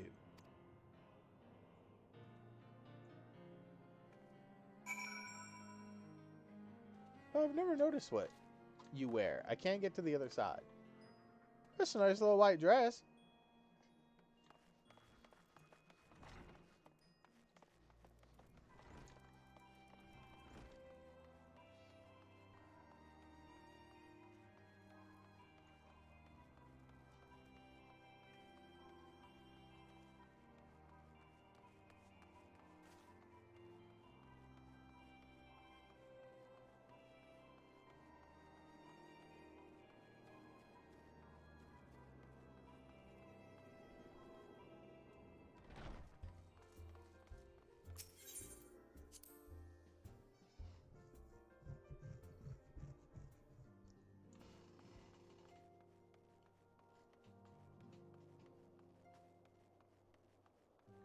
Oh, that's right.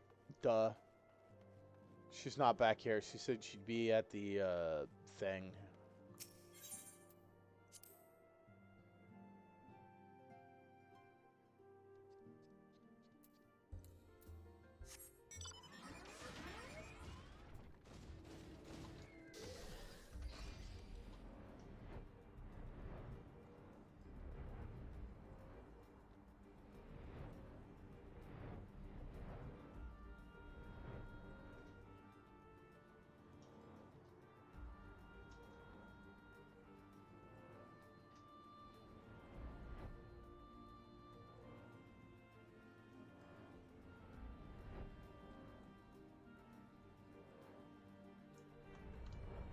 Cool.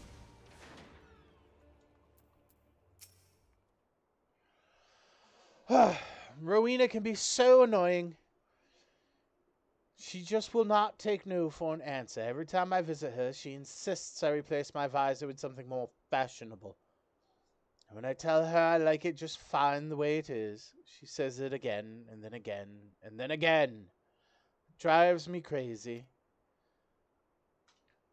Oh, what I meant to say is, I really appreciate you doing this for me. So anyway, let's see it. Here's your moon daisy. Oh, what's it say? Moon daisies are often hung to rafters, trees, or other elevated locations represent a celestial body when performing holy rituals to the goddess Menfina during daylight hours.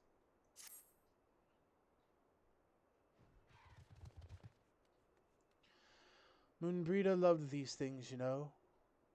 I hope that somewhere, somehow, she knows I'm still thinking of her.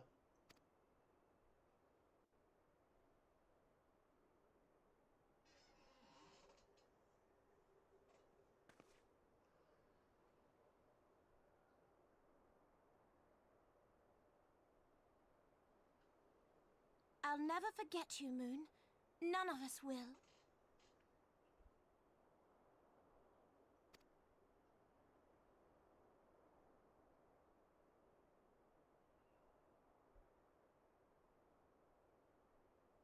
The song riseth to a crescendo.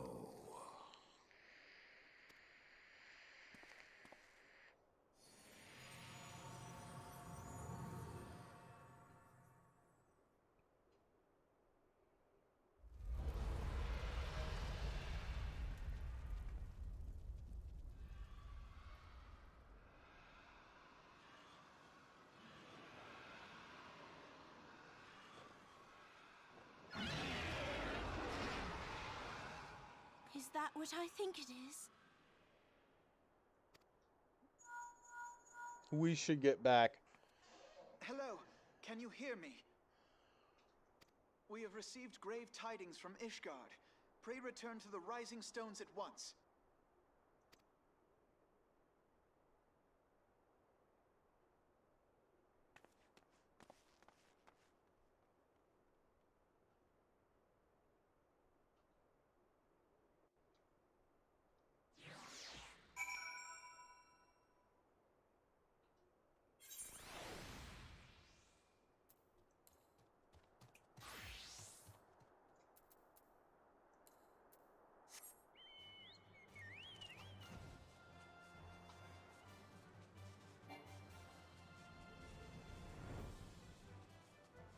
Can we get up over here? No, we have to go the long way. Got you.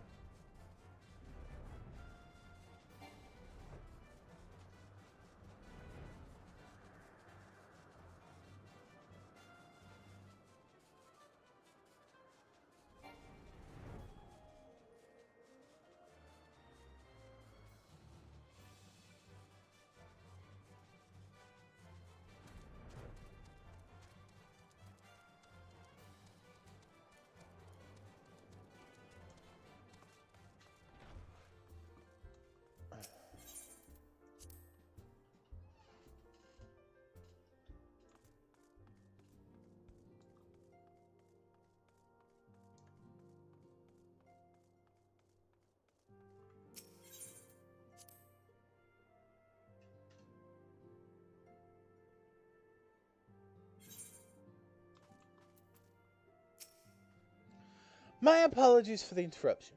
I was deeply saddened to learn of Moonbreeda's passing. Her loss will be sorely felt. Alas, recent developments in Ishgard leave us little time to mourn. The envoy from Corthus will soon arrive, and we must hasten to hear her report.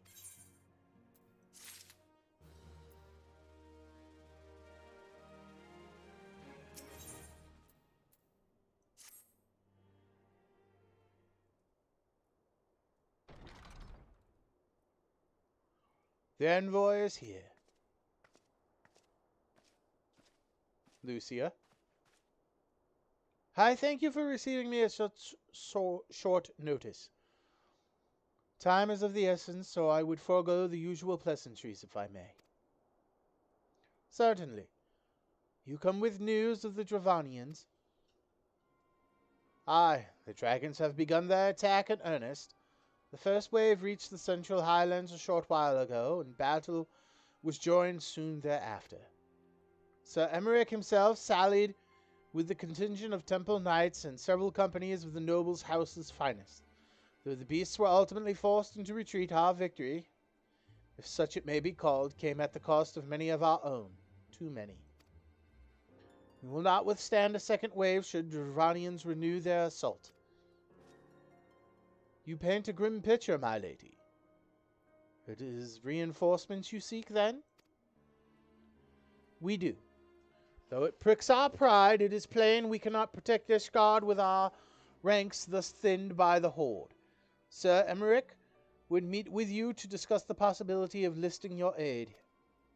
Very well. I shall depart for Corthus at once. I must warn you, however, that the involvement of the Crystal Braves is by no means assured. Our commitment to quelling the unrest in Uldar must take precedence. It is with such contingencies in mind that I must take another request. Scion of the Seventh Dawn are known for sharing close ties with all three of the grand companies of Eorzea.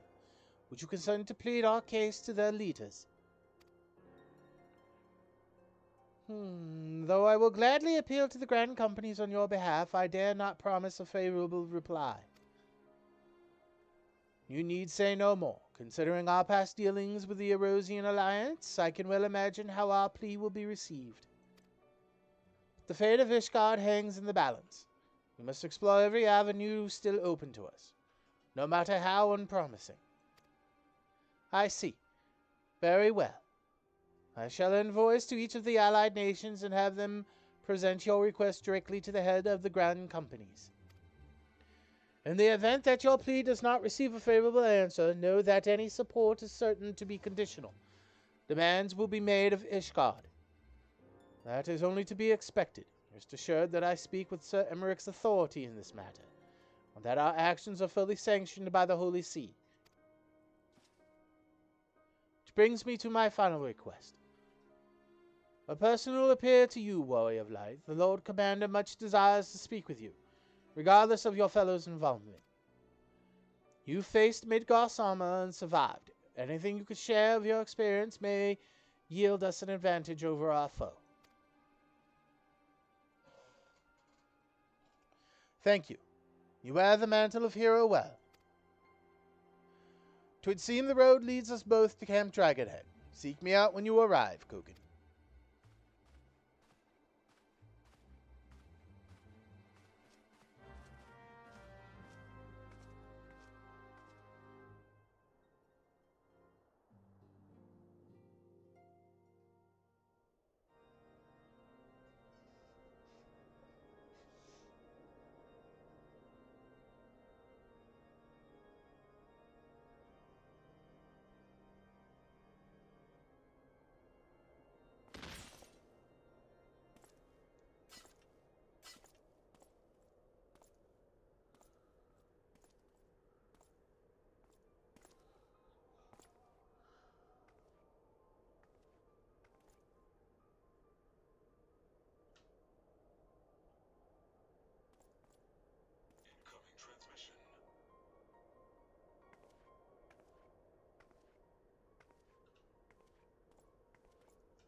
The sons must answer for their father's misdeeds.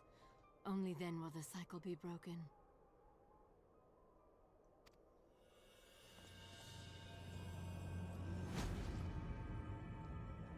That line is such bullshit.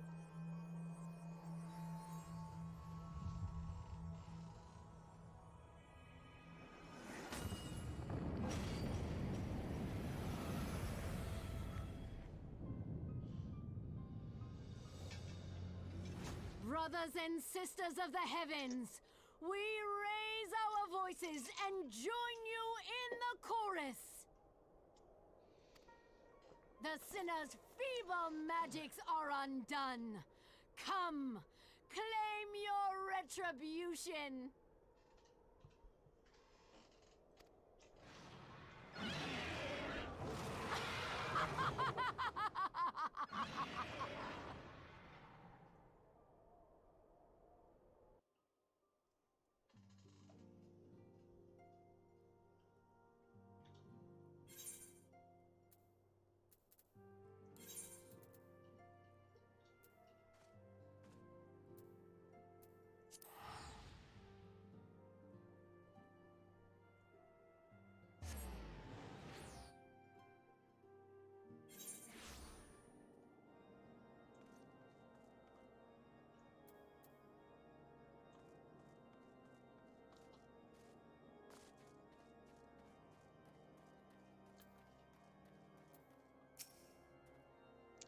It seems I was the swifter, Kogan. You two, however, have arrived with time to spare, for our hope has yet to make an appearance. For our host has yet to make an appearance. The murmurings about camp tell of some manner of trouble at the gates of judgment. The Lord Commander's absence, I suggest we visit the place and find out what is afoot.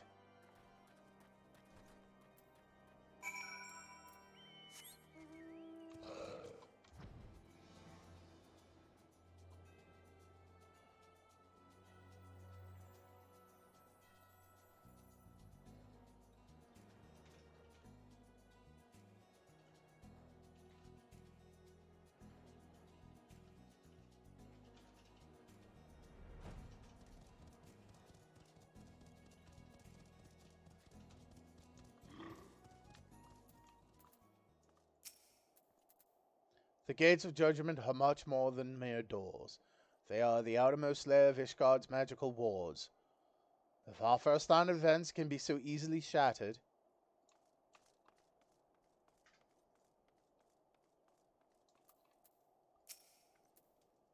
Heretic scum! How dare they meddle with our divine protections! I shall rid our nation of their blasphemy, even if it means cutting them down one by one.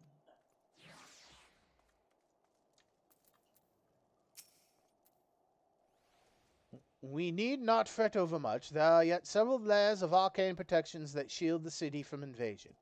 Mother will be fine.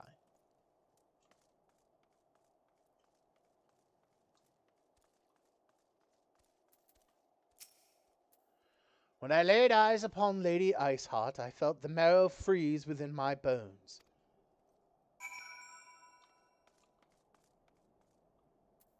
Oh.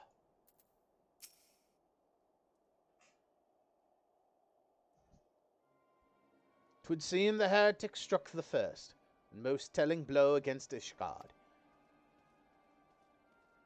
Scions, we expected you at Camp Dragonhead. My apologies. We chanced to hear that there had been trouble at the gates and thought prudent to investigate the cause. And you have learned of the heretic's treachery. Lady Iceheart led a force of her followers against our defenders and came close enough to dispel the first of our wards. But let us speak more of this back at the camp. Sir Emmerich awaits you.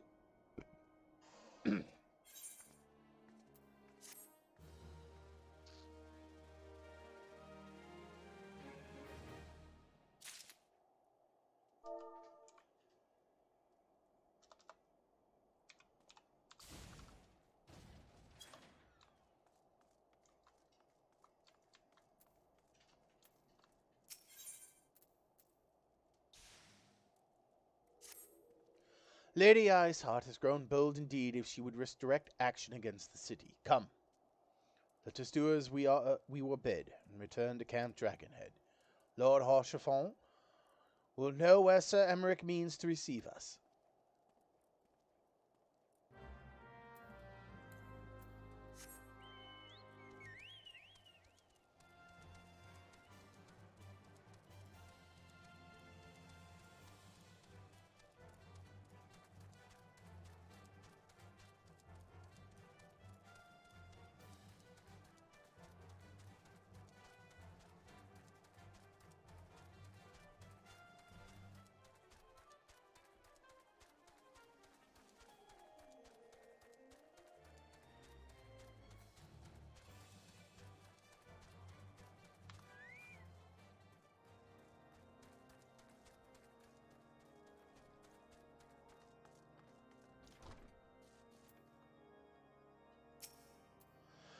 "'Tis reassuring indeed to behold the countenance of a friend when one's homeland teeters upon the very brink of disaster. Though a single misstep could send us plunging into the abyss, your heroic presence stokes the flames of courage within my heart. Ah, but you did not come to Dragonhead to listen to my prattling. The Lord Commander has arrived, and would treat with you in the intercessory. Yes, okay, to intercessory, yes. Can we, move, give me camera control, thank you.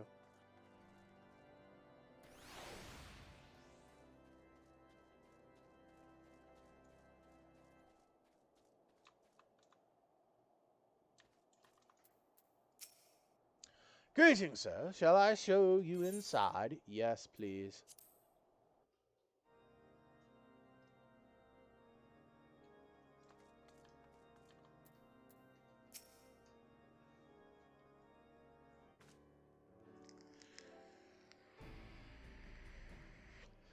I thank you for coming with such haste, and apologize for my absence.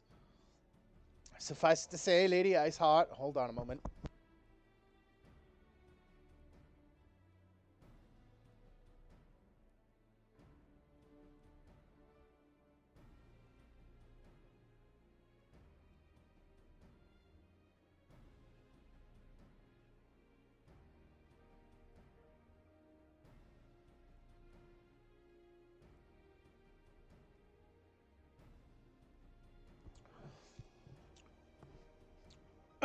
I thank you for coming with such haste, and apologize for my absence. Suffice it to say, Lady Iceheart and her heretics have much to answer for. Yes, we are but recently returned from the gates of judgment ourselves. Given the circumstances, we quite understand if you would prefer to postpone our appointed audience.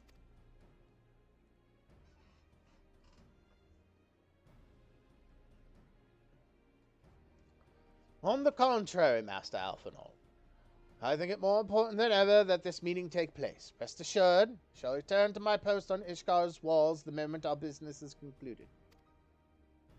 Before we move on to the subject of reinforcements, however, I would introduce you to a close friend and stalwart ally, Estinian. Estinian?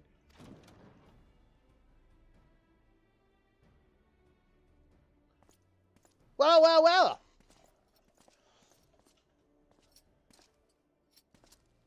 Long time no fucking see.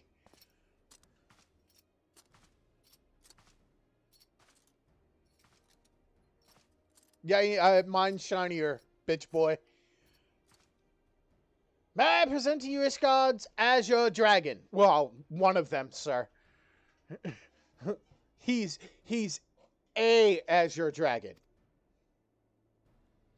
An impressive title, though I confess I know precious little of the Order of Dragoons.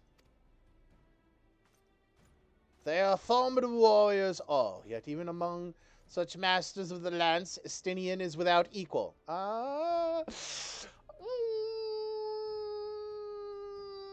You know what? Just let it be. Just let it be. He, out of all the warriors of Ishgard, was chosen to wield the power of dragons, and thus may contend with any Dravanian. You flatter me much, Lord Commander. If ever I was without equal, I am no longer. As my fellow Azure Dragoon here will attest, be at ease, Kogan. I did not come to challenge you this day. Well, now that we have all been introduced, let us proceed to the matter at hand. I would share with you that we have learned of Iceheart's design. She confessed by the heretics taken captive after the assault on the gates. 'Twould seem that Lady Iceheart and the Dravanians share a common goal. The reclamation of Needhog's stolen eye. Needhog, one of the 7 great worms. His name features prominently in your nation's history. Though once defeated by the hero Heldrath, the beast is said to have terrorized Korthus since Ishgard's founding. Aye, many are the scars our walls bear from Needhog's relentless efforts to raise the city. The trophy Heldrath plucked from the bested worm's skull, known simply as the Eye, is a treasured relic of Ishgard, and one possessed of untold power. Should it ever be returned to Needhog, the dread creature would be restored to the height of his strength, and then no wall or ward we could erect would be stout enough to deny him.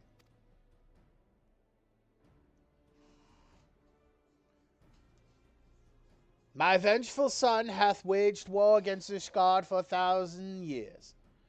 No mortal mind could comprehend the depths of his rancor.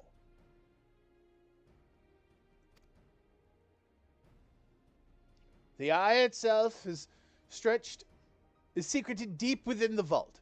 It is kept under heavy guard, surrounded at all times by men and women who have proven their loyalty to the Holy See. But though stout walls and sharp blades may suffice to discourage the heretics, the dragons are another matter. There are individuals within the Dravanian horde whom an entire company of knights would labor to repel, to say nothing of Needhog himself. Nor does age rob them of their strength.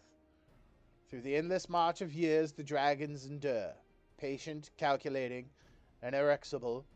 You must understand, these creatures do not share our perception of time. And that is especially true of the great worms. They who spend centuries in slumber only to wake and resume their campaign as if mere hours had passed. It has been 20 years since Needhog at last darkened our skies.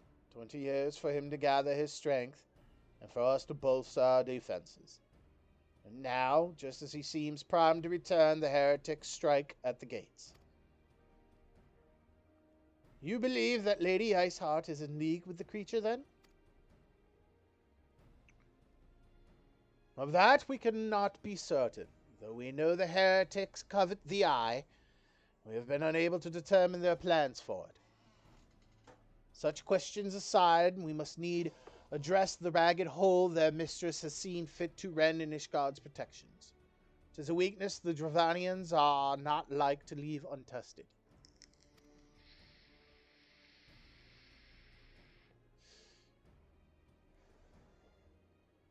So it would seem. You have described your plight in admirable detail, Lord Commander, yet I cannot help but wonder at your candor. Why share such sensitive information with us? I shall speak plain. Ishgard has need of allies, and I would have you bolster our front lines in readiness for the coming battle against the dragons. This much I expected. Unlike our arrangement concerning the Keeper of the Lake, however, only you stand to benefit from our assistance in this matter. I fail to see why we should intervene in a conflict which concerns only Ishgard and Dravania. When the Eorzean Alliance requested Ishgard's assistance during Operation Archon, you refused us. Does it not seem grossly unjust to demand that we now risk our lives in your private war? I make no attempt to defend my country's conduct. I only ask that you consider what would follow were Ishgard to fall. Having razed our city to the ground, the Horde would have little cause to linger.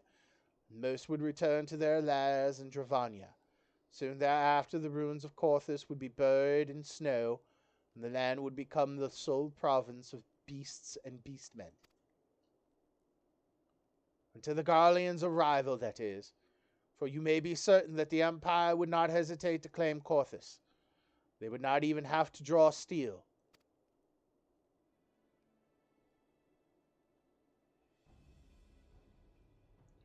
An imperial province sharing a border with Mordona. 7 hells. Ahem. Very well. We will assist you in repelling the dragons. The roar of a great worm may have shaken the firmament, but we of Eorzea will not abandon our Ishgardian brothers to face the coming horde alone. Nor did I ever think you would. Now upon the matter of the roar. Allow me, Sir Emmerich. Through the power of the eye, I have become the vessel of Needhog's strength. His essence has stolen into my very blood. Fear not, I am in full control of my faculties, I assure you, and the eye itself is of no relevance to this tale. It is not essential that I bear it with me wherever I so go. Its lingering influence does, however, allow me to hear Needhog's voice. Then the worm who roared was Needhog, yea. He means to hurl his horde against Danafin's collar and shatter the remaining wards that protect the city. There can be no doubt the worm has summoned his minions to war.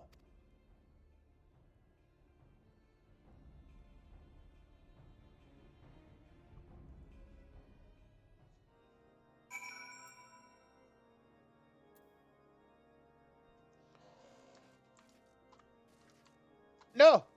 Let me by. I want to talk to Estinian. Needhog. He is the source of our suffering. If we do not fell the worm, these endless clashes count for naught. I am painfully aware of the hypocrisy of our request and the self-inflicted nature of our predicament. But should it serve to deliver my people from their unkind fate, gladly shall I bow my head and beg for aid. I expect, nay, welcome the coming storm of scorn and disdain.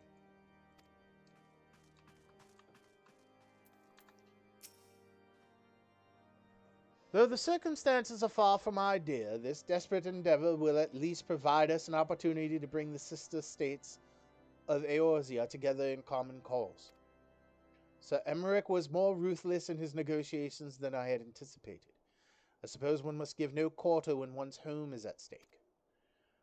But you see the look on his face when he formally requested our assistance. Though the Lord Commander has long campaigned for Ishgard to open its gates to outsiders, I suspect this softening of the Holy See's attitude towards foreign cooperation comes at something of a bittersweet victory. The days ahead promise to be interesting indeed.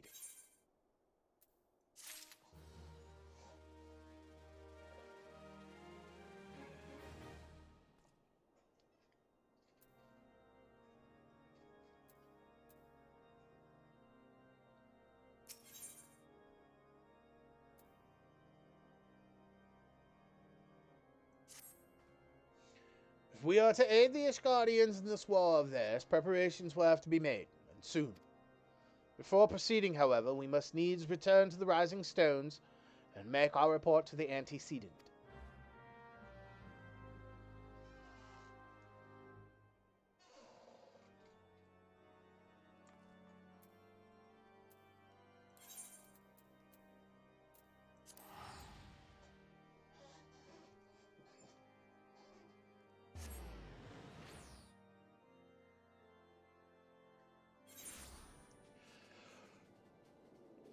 Ooh.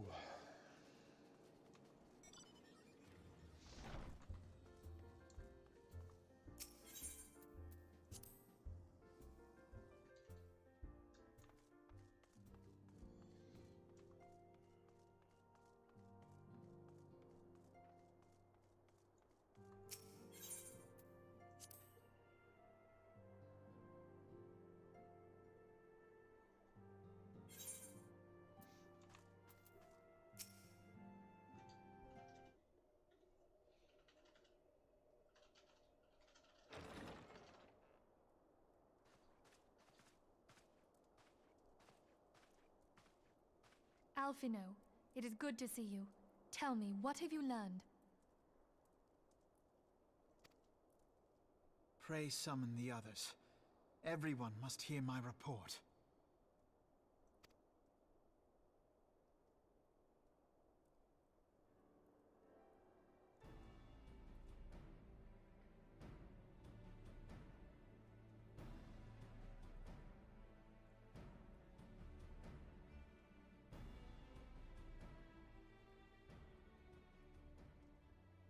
So this was all but a taste of what's to come. Indeed. The main host advances upon Ishgard as we speak. Whose vaunted defenses have been nullified. Shorn of its wards, the city will bear the full force of Nidhogg's fury. All those people. Alphino is right. The Dravanians cannot be allowed to prevail. If Ishgard falls, all of Eorzea will suffer the consequences. Then you agree that we have no choice but to intervene. For the good of the realm, the Scions of the Seventh Dawn and the Crystal Braves must join the defense of Ishgard.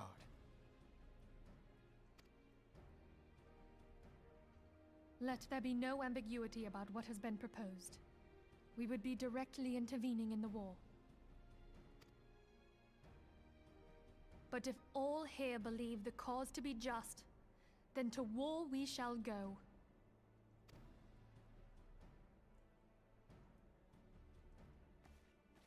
The path we now embark upon is perilous, but I pray you will walk with us to the end.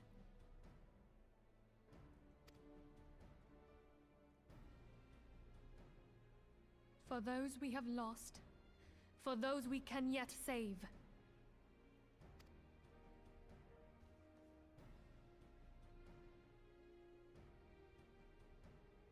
Then it is settled. I shall inform the Council of our intentions, and request that they contribute their own forces to the defense of Ishgard.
You would be the easiest to go do real quick. I need to change the glamour real quick.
Right, yeah, because the Drakken's the normal one. We want Worm.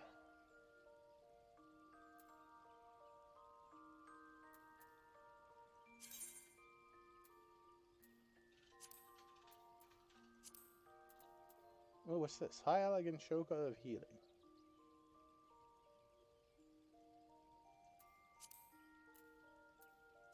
And we have nothing for wrists. Okay, save.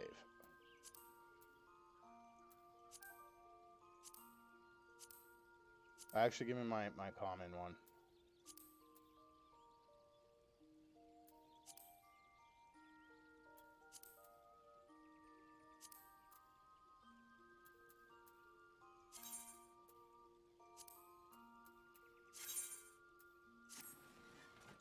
Thank you.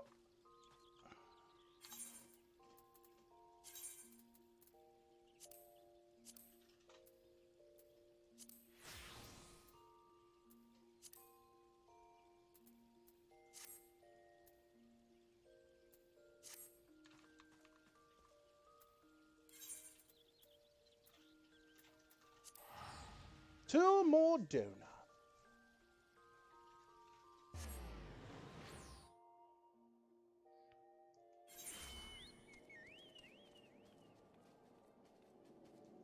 What do you mean there's no atomizer? Oh, hold on.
Volunteer Dragon Slayers. I have bid the Archons travel to their assigned nations. Should the members of the Alliance agree to pledge Grand Company soldiers to Ishgard's cause, our comrades will be on hand to act as intermediaries for the duration of the conflict. The small matter of persuading the Alliance leaders to grant such support I leave to Alphenall. For you, my friend, a different task awaits. I would have you reach out to your fellow adventurers and gather what allies you may for the coming siege. I would also have you consider the matter of your own security. Revenant's Toll is but a short flight from the snowfields of Corthus. It is not unimaginable that the fighting may spill across the border. Pray be brief Southbourne on the brewing conflict and discuss potential contingencies. The frontier settlers must be prepared for aught that might wing its way over our walls. I only hope that such precautions prove unnecessary. Before you leave, might I suggest that you have Tataru accompany you? She has a talent for administration and a firm grasp of the practical challenges we may encounter.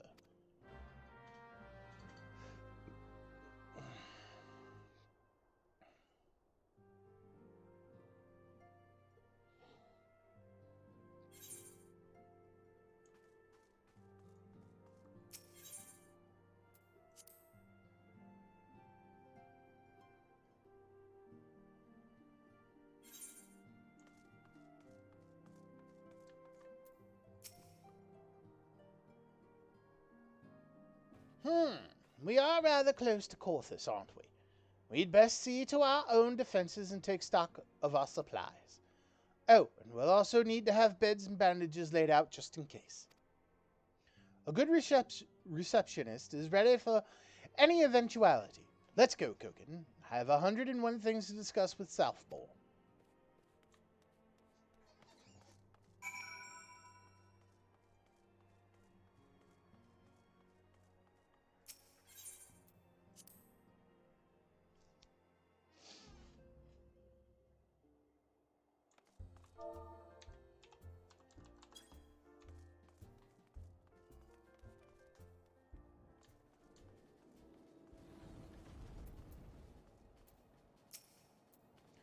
I appreciate the warning. If war is coming to Corthus, then the toll must be made ready.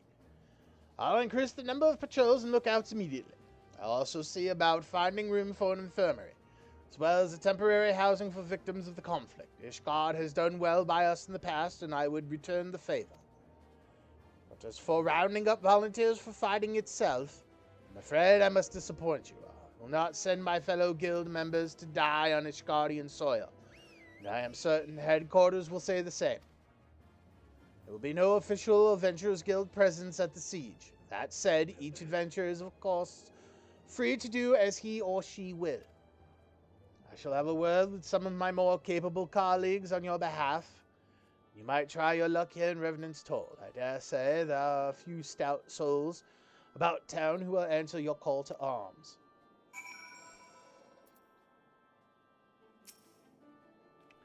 Let's get started, shall we? We have a town to rouse.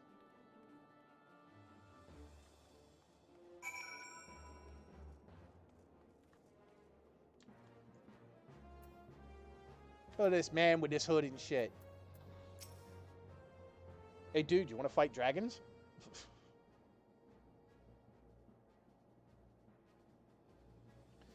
Spare me your talk of glory and fame. I'm not in the habit of volunteering for lost causes. I've survived this long by trusting my instincts, and my instincts telling me to stay away from Ishgard.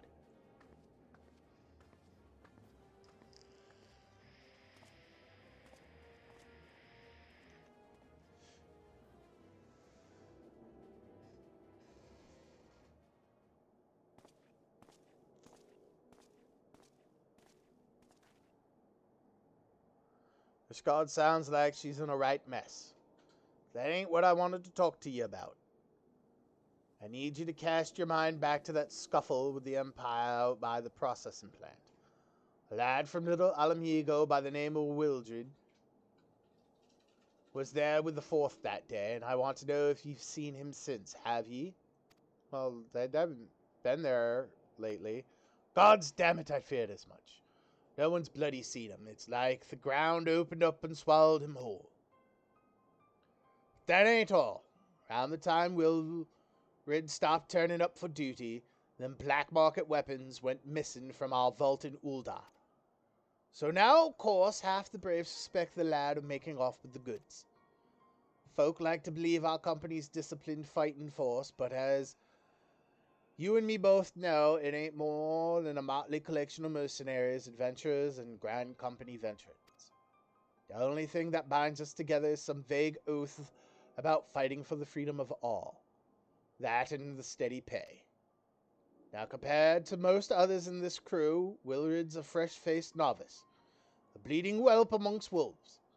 But the boy's got passion, and he talked about being a guardian of Erosia. He bloody well meant it. A lad like him wouldn't rob us blind and bugger off like that. He ain't the type. And then, and this is just between you and me, mind, there's the fact that the lad wanted to tell me about something queer he noticed in the ledgers. Something about the Braves' numbers not adding up. Aye, there's a villain at the end of this trail I've stumbled on, and I'll bet me good eye it ain't young Willard. Any road, you've got a war to wage, so I'll let ye get on. Just thought someone should know. I'll be seeing ye, Kogan.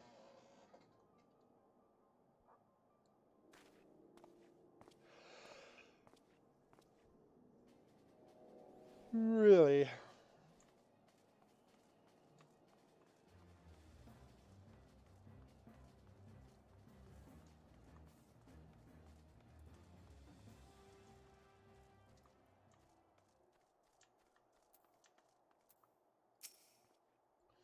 So Ishgard seeks sellswords to bolster its ranks, eh? Though I'm not sure I like the sound of this siege, those nobles will surely be generous with their rewards. Ah, but I've pledged myself to guard Revenant's Toll. Modest work though it is, I am loath to break the terms of my contract. What to do, what to do.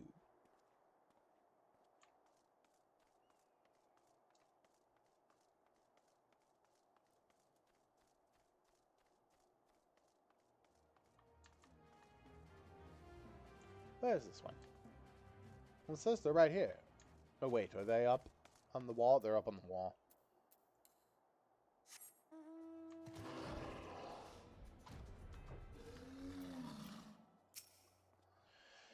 Sell me blade to the Ishgardians, well, them dragons are a fearsome lot, but I'd slay me fair share if the corn was good. I've walked for one of them knights before. You know, watched me like a bloody hawk, he did. Still, I'd put up with worse than that for a heavy purse.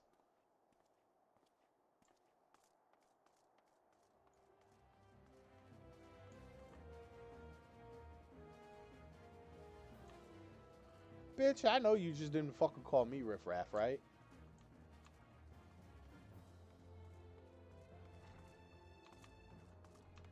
Where's the stairs down, buds?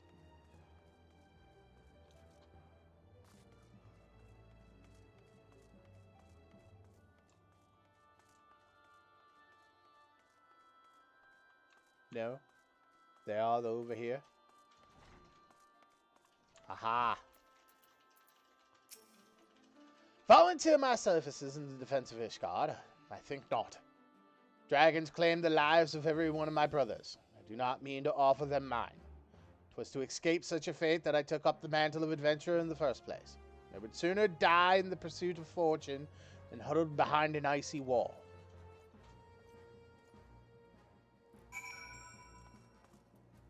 Nice helm, dude.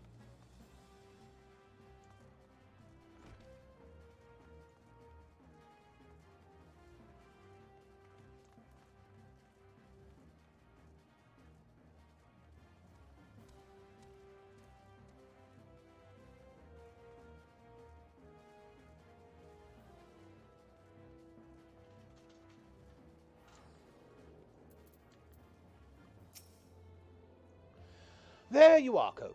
So, did you sway any hearts? One or two, eh? Well, added to mine, that makes 3 or 4, not including Stealthborn's friends. We won't have the largest company in the army, but I'd say one Revenant's Toll veteran is worth a dozen clanking knights at least.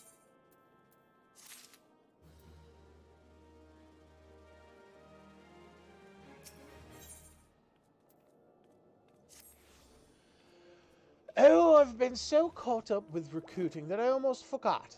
It's been a word from Alphinaud. Apparently the Alliance leaders are convening in Uldar to discuss Ishgard's plight. And they've requested your presence, as usual. Anyway, you'd best make your way to Uldar or you'll be late. Alphinaud said that he would meet you in the Royal Promenade.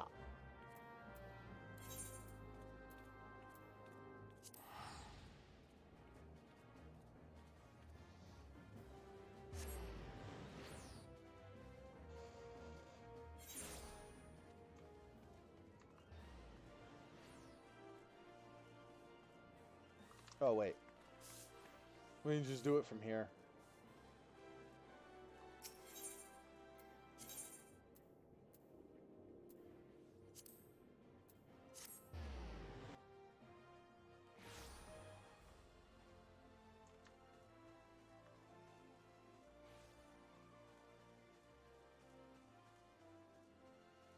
Genlins?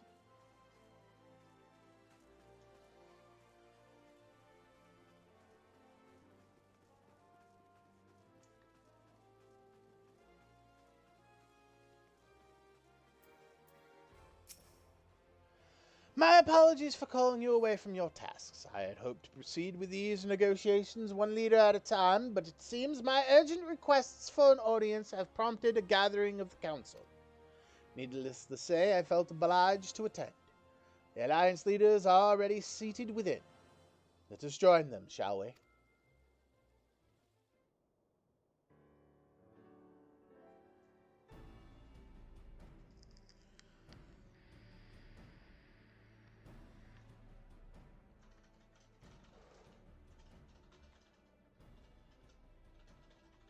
We are well aware of Ishgard's dilemma, and we agree with your assessment. Then I trust there are no objections to the Crystal Brave's intervention. Uldar has none. Gridania does not object.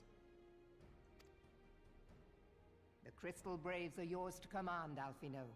Do what you will. We shall pray for your success. It was my hope that you would offer more substantial aid than prayer.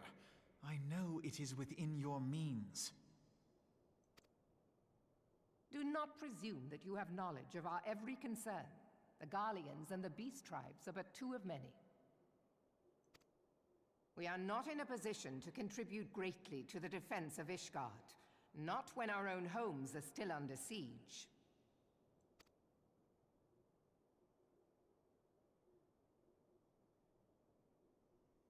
We dare not leave our interests in Cartano undefended as well. Telegi Adalegi and his ilk would seize control of the territories in our absence.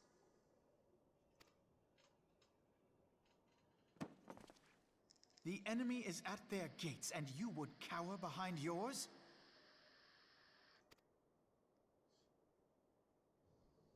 No one is cowering, boy. We will offer what support we can. Aye, support. A handful of men and no more. Would that we could commit more than a token force to this cause. Yet there are others to whom you might turn. The free companies ever want for work. Ah, yes. The free companies. They're not like to turn you down. I beg your pardon? You would entrust the survival of Ishgard to sell swords? Crises like these are the very reason why this alliance was formed. It is our duty to aid our fellow man. My duty is to my country and my people. If you expect us to place the welfare of a foreign power above our own, you're going to be sorely disappointed. Lest you doubt, Limsa comes first, then the Alliance, and finally, circumstances permitting, Ishgard and the rest. If you cannot understand so simple a concept, then you have no place at this table.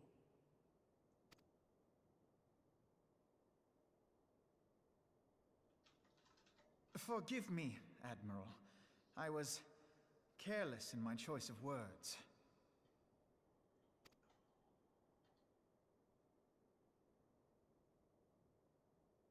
I suggest you assemble a party of elite adventurers, assuming you haven't already.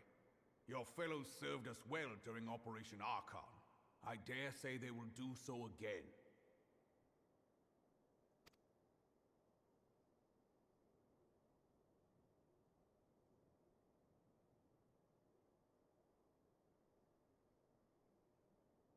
If I may, Your Grace, I wish to propose a redistribution of forces. If we entrust the security of Uldar to the Brass Blades for a time, we can dispatch a larger force to Ishgard.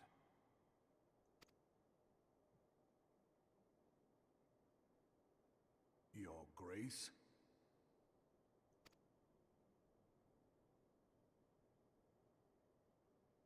Yes. Yes, of course. Do what you will.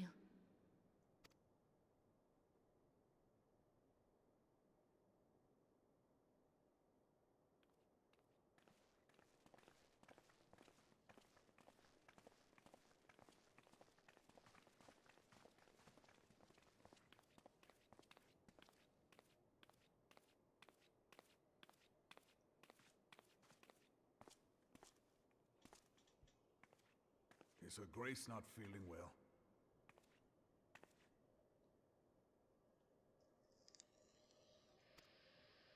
To the best of my knowledge, Her Grace is in perfect health.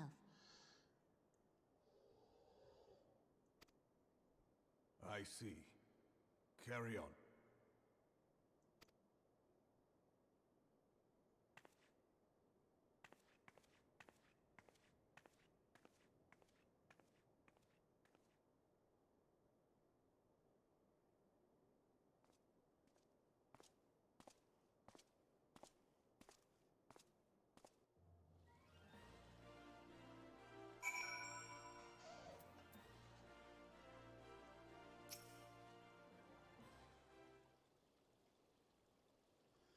Once again, I owe you an apology. It seems you have been conscripted into leading a contingent of adventurers on yet another mission of inestimable danger. But I fear we have been left with little alternative. We cannot well abandon Lord Rochefort and Sir Emmerich to their fate. We must abide by the Council's decision, as short-sighted as it is, and strive to fulfill our roles as Eorzea's guardians.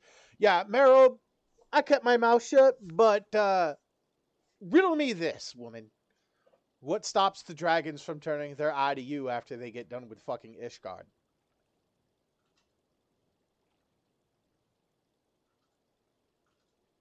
Or the Imperial Empire from just moving in and then coming to you?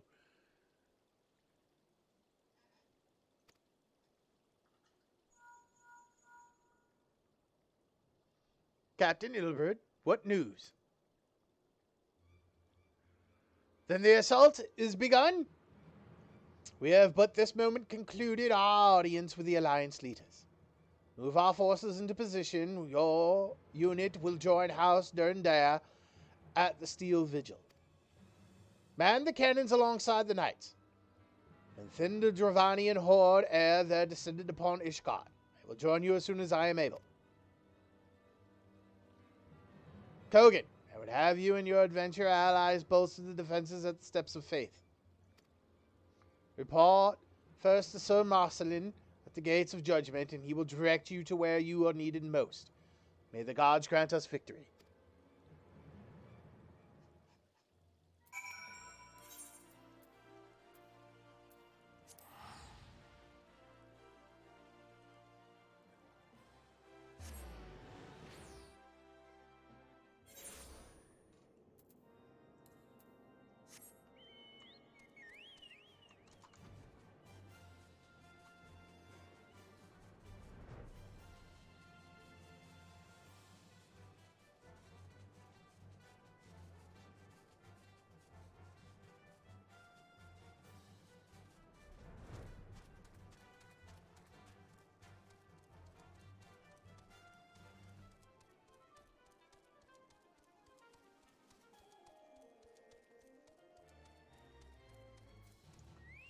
Marcelin, you are the appointed captain of the sellsword contingent, then welcome. There is no shortage of blade work to be done. As we speak, Dravanian skirmishing parties are harrying positions across the Central Highlands. I've assigned the Crystal Braves and your fellow adventurers to contain these scattered attacks, and for the present, I would have you join them. This is, of course, merely a precursor to the assault on Ishgard proper. The wily serpents seek to divide and confuse our forces, but we will not be so easily drawn out of position. The Temple Knights will remain on the Steps of Faith and continue our preparations. When the Horde arrives in force, they shall face a wall of Ishgardian steel. Report back to me once their advanced skirmishers are slain. Right.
Providence Point.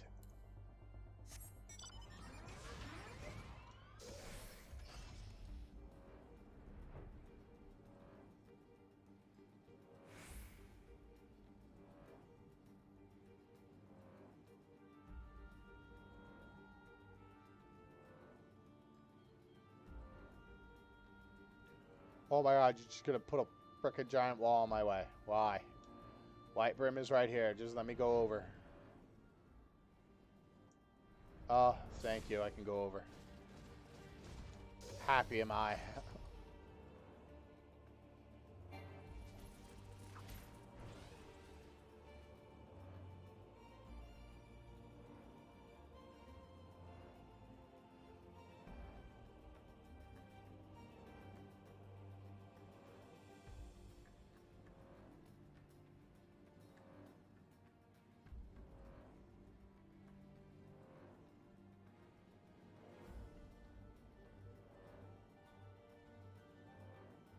Where? Ah, over there.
What news, adventurer? The reinforcements? Decimated, you say?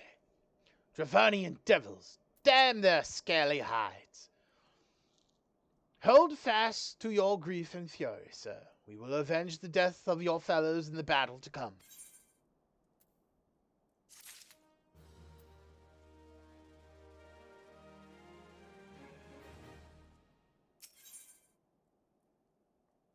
Ooh.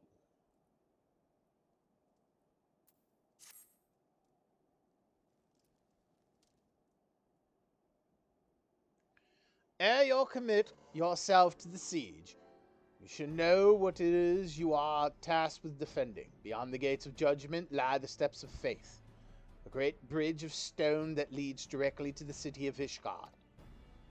More than simply a means to cross the sea of clouds, the bridge serves as a foundation for the arcane walls that form the barrier we call Daphne's Collar.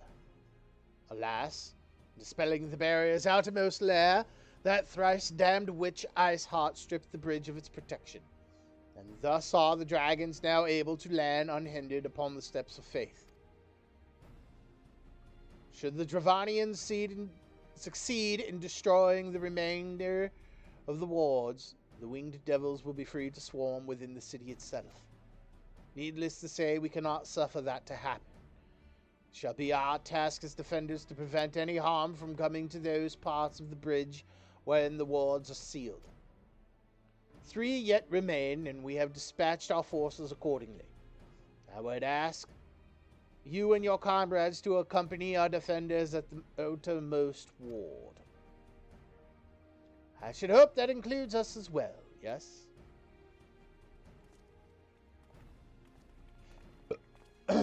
Thancred.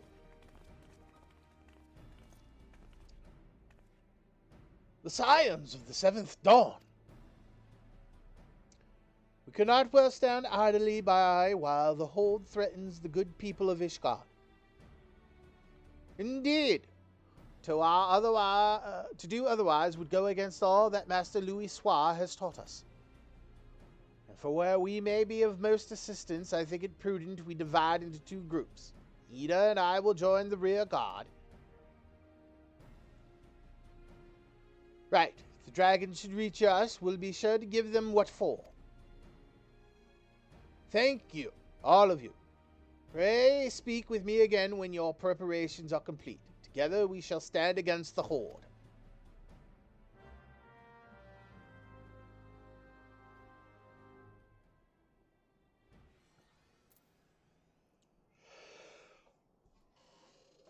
Ooh. Okay. Thancred. I'm told the first commander of the Temple Knights, Lucia, will be leading their forces. By all accounts, it would seem we're in quite capable hands. The dragons may never again have such an opportunity to strike at the Holy See. You can be certain they will not squander it, so we must be vigilant. No matter what happens, we cannot let them cross this bridge. With that, we could say with certainty that none of the wards will be bridged, but our enemy is resourceful. About as ready as I can be. I trust you are ready then? Good. Come, let us make for the battlefield.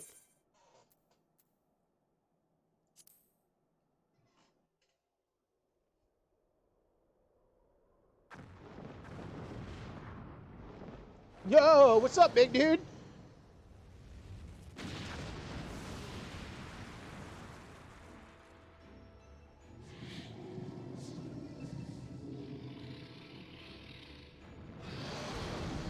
Now that be a goddamn dragon.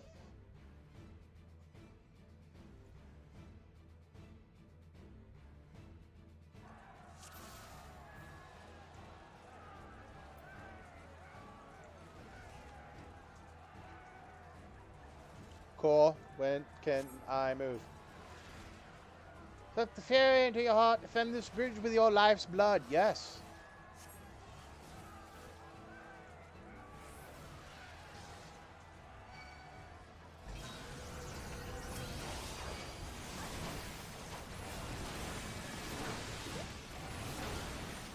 Let's finish this quickly, shall we?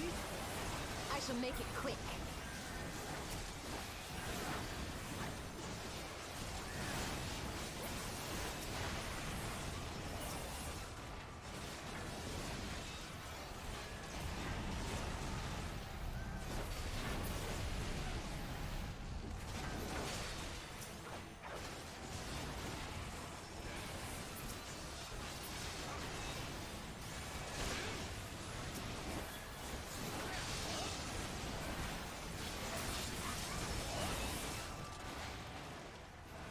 Oh, just big fucker.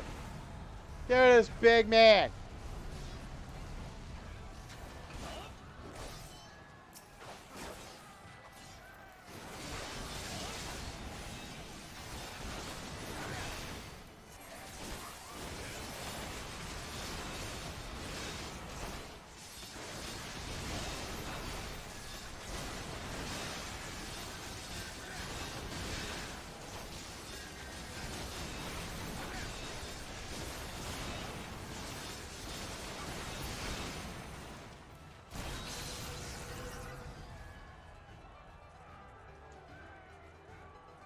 Oh. That's big.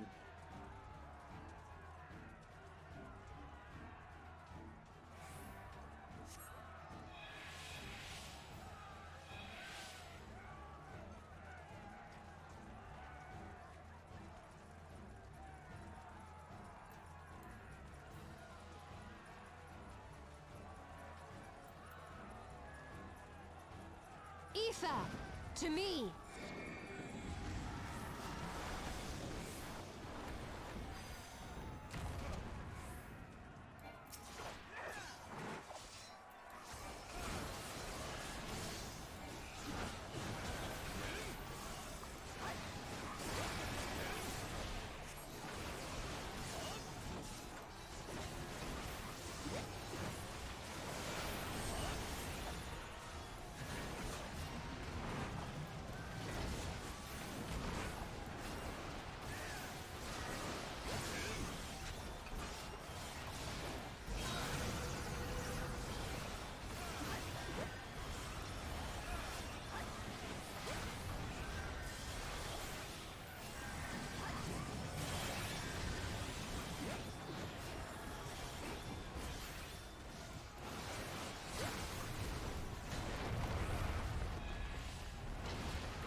That came quicker than I thought it would.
No holding back!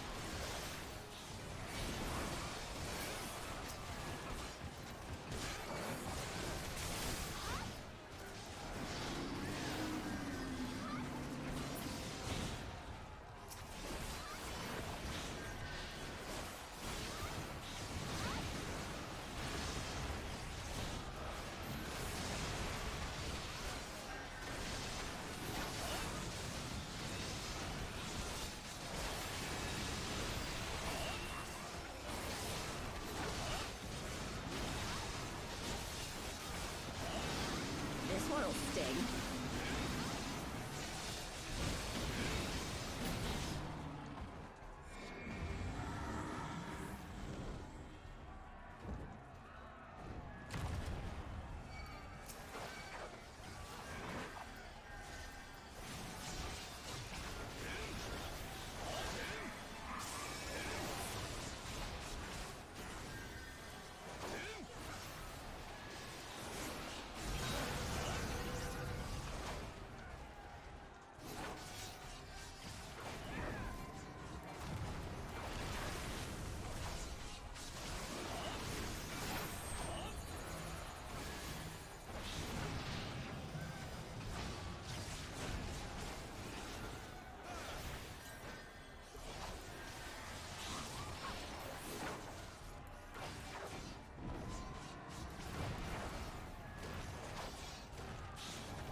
shit. We gotta fall back again.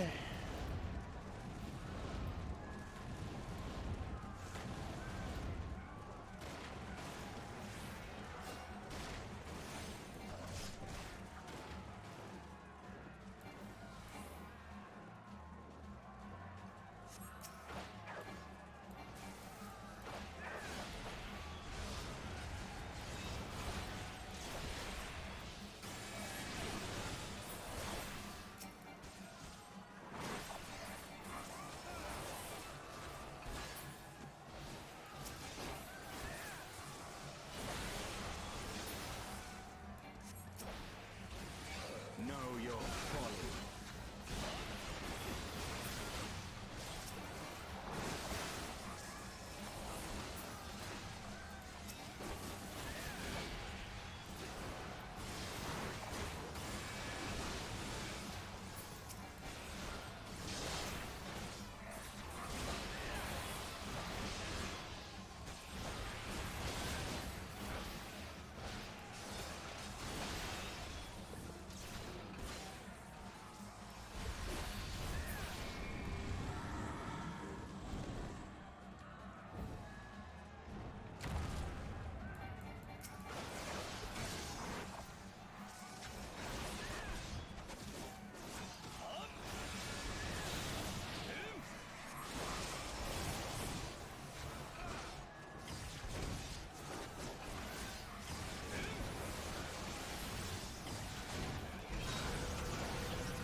There we go.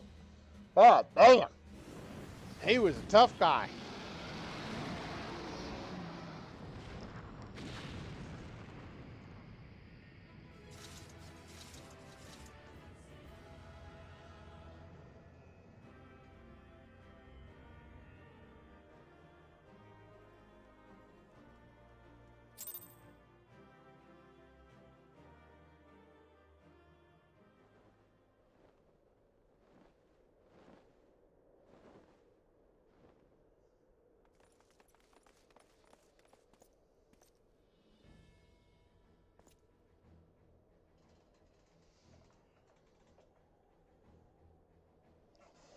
The dragons! They're withdrawing! Victory is ours!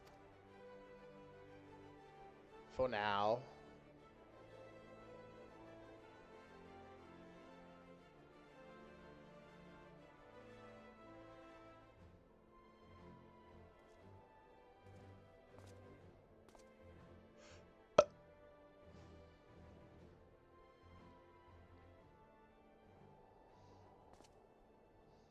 One of Needhog's greatest champions slain. The Horde will not soon recover from this blow. But what of you, Needhog? Why did you not join your minions and make of this battle a slaughter? Have you grown so fond of the stench of your lair?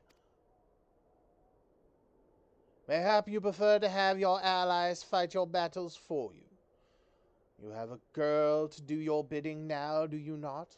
No matter. I shall slay Iceheart and all the rest. But I yearn to spill the blood of a great worm, Needhog, and only your death will sate my lance.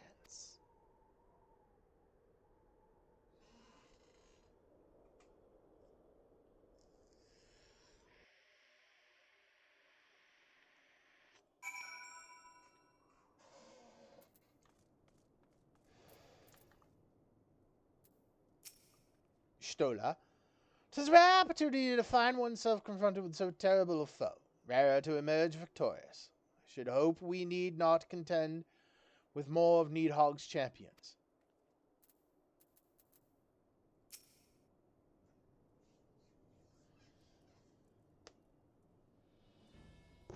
Kogan, the dragons are routed. Lest you wonder, the fighting at the Steel Vigil was also fierce, but my crystal braves were not found wanting.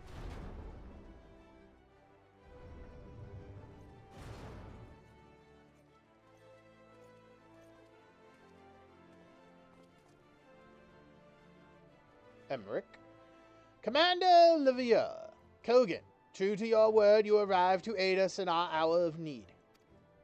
On behalf of the Holy See and the people of Ishgard, I offer you my humble thanks. Though I would stay and lavish with your well-deserved praise, I fear I must away to oversee the aftermath of the siege. Not all the dragons are fled, and there are yet wounded to be carried from the field. Pray let us meet anon that I might express my thanks with a proper courtesy.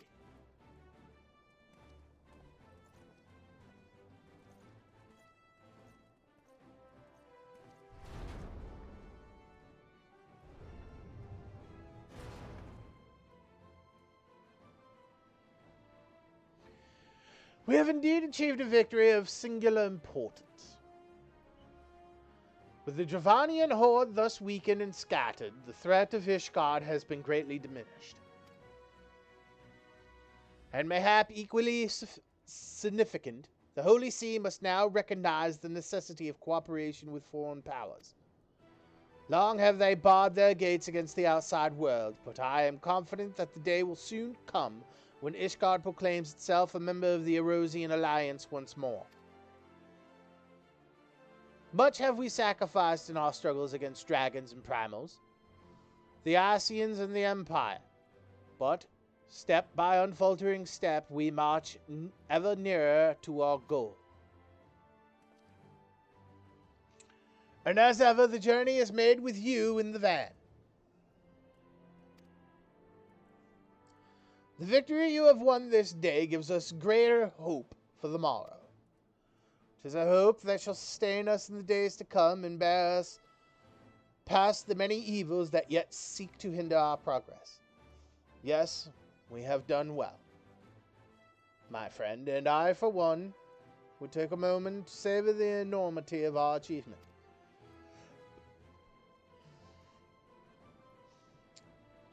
The demands of duty, however, allow me little time for levity. I must accompany Captain Ilbert back to Ultar and reassign those braves whose squad suffered heavy losses. You, my friend, have earned a rest at the Rising Stones.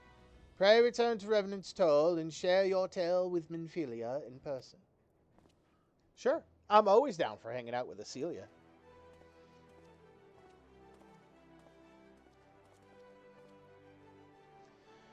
We will see to informing the other nations of what took place here. Do be sure to give our regards to Minfilia.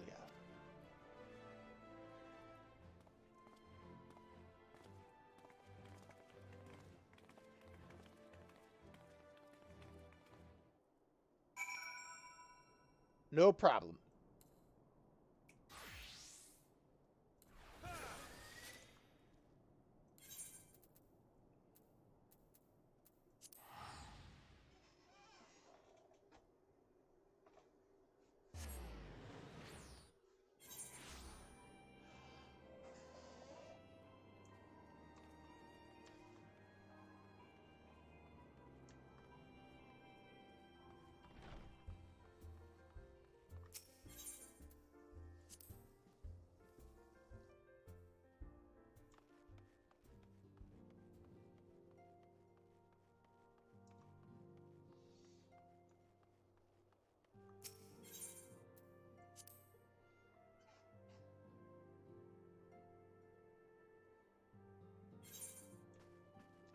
Need to check something really quick, folks.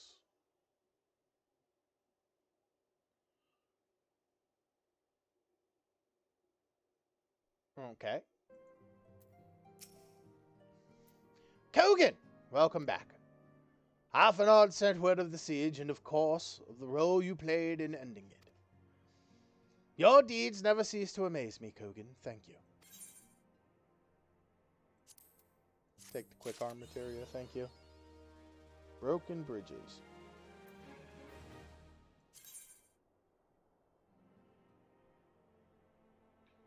Defeat Bishop, Steps of Faith. Ah! Defeat Bismarck in the Limitless Blue. Extreme. Yes, we did that. Or not yet, actually. Oh, no, wait, yes, it says we have. Mythbreaker.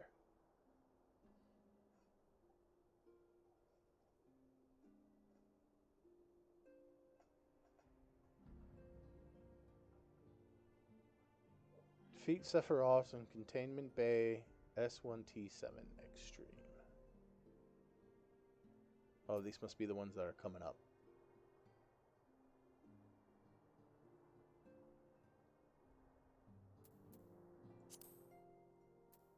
Well, that's trials, but usually it's next 5, but whatever.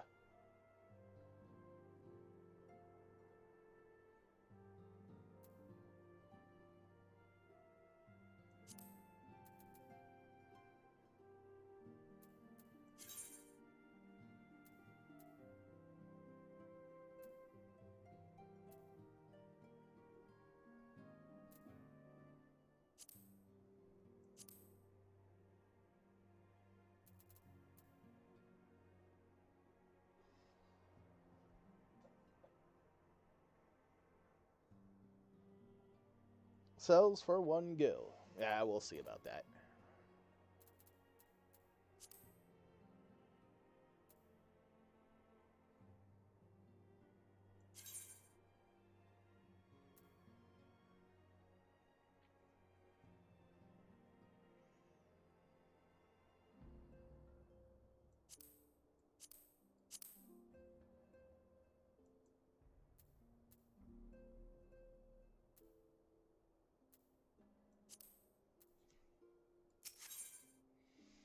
Administrative decision. Minfilia seems loath to put you to further trouble so soon after your last great exertion.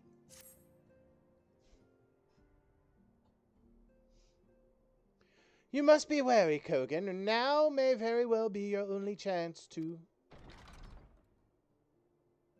Antecedent!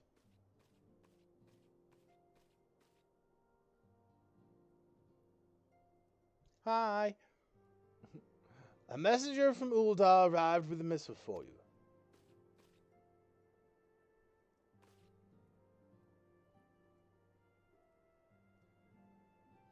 The royal seal? Curious indeed.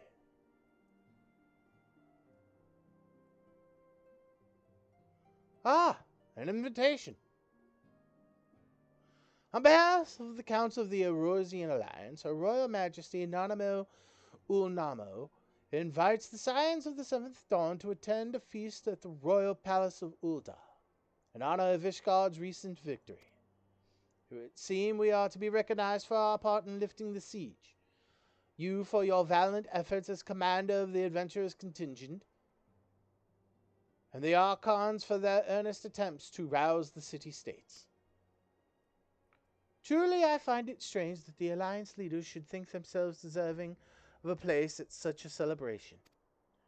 All 3 refused to deploy their standing armies, preferring to send hastily assembled companies of sellswords, many of whom perished ere the siege began. And they truly so brazen as to seek to share in the glory of your triumph? Ah, but mayhap they simply seek to pretext to meet with the Ishgardians while the mood is yet jubilant. Such an occasion would present a fine opportunity to press for Ishgard's return to the Erosian Alliance. We have scarce had time to mourn Moonbreeder, and I, for one, am in no mood to carouse. I suppose we must put away our grief for the good of the realm. Though you were promised rest, I fear I must insist that you also attend. It would be a strange celebration indeed if the victorious hero were not present. Pray content yourself with the thought that such occasions may bring about momentous change, and this without recourse to bloodshed. Tataru, if you would do me the favor of contacting the rest of the Scions. Of course, Antecedent. And please let me know if there's anything else I can do.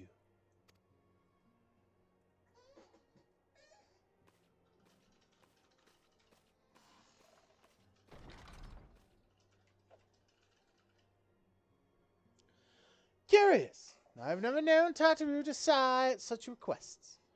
Could aught be amiss?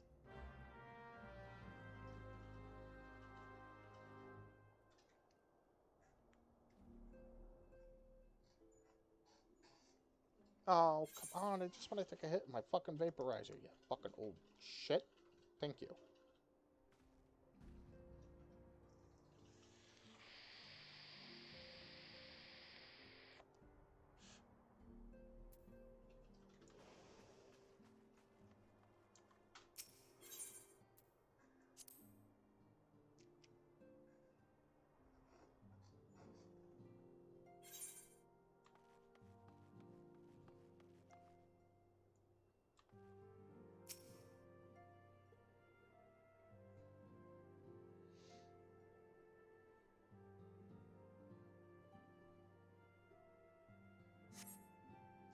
Tataru is conspicuous by her absence.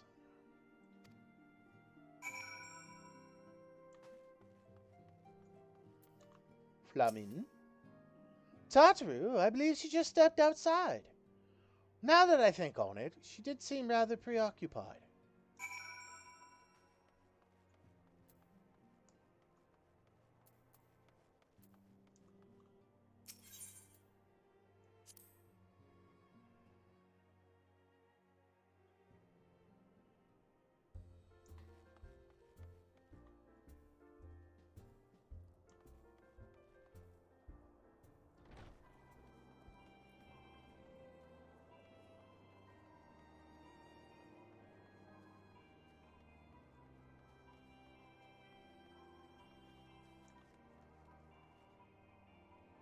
Ah, there she is.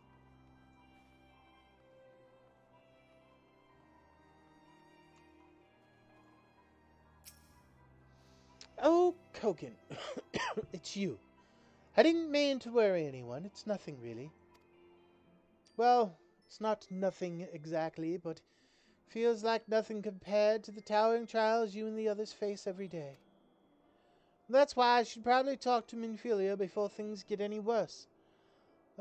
You always know what to say, Kogan. I'm glad we had this little chat.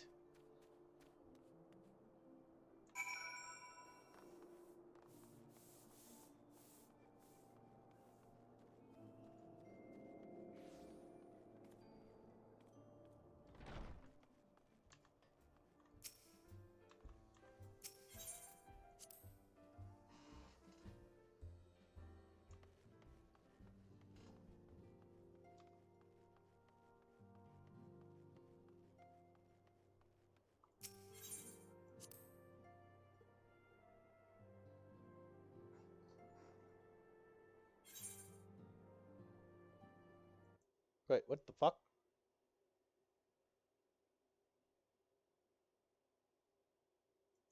Why does it say that I'm not streaming? What the hell? I'm streaming.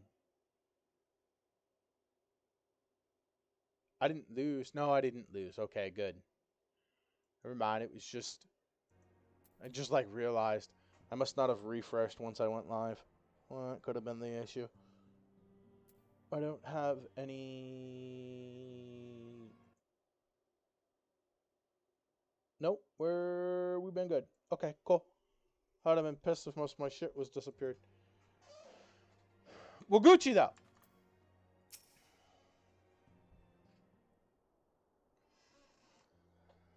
Yes, Tataru? You have my undivided attention. I've been hesitant to broach the subject with all the recent excitement, but Kogan made me realize that there's no time like the present, and time is what I'm here to ask you for. I am not sure I understand. If you wish to be excused from your duties for a time, then you have certainly earned the rest. But I suspect that lying abed is far from your intent. You know me too well, antecedent. There is, in fact, something I've been wanting to try my hand at. Along with the adventurers and the Crystal Braves, the Scions are constantly being thrown into dangerous battles and deadly predicaments. Even Horay, Boulder, and Coltonet have been promoted from guard duty to fill our need for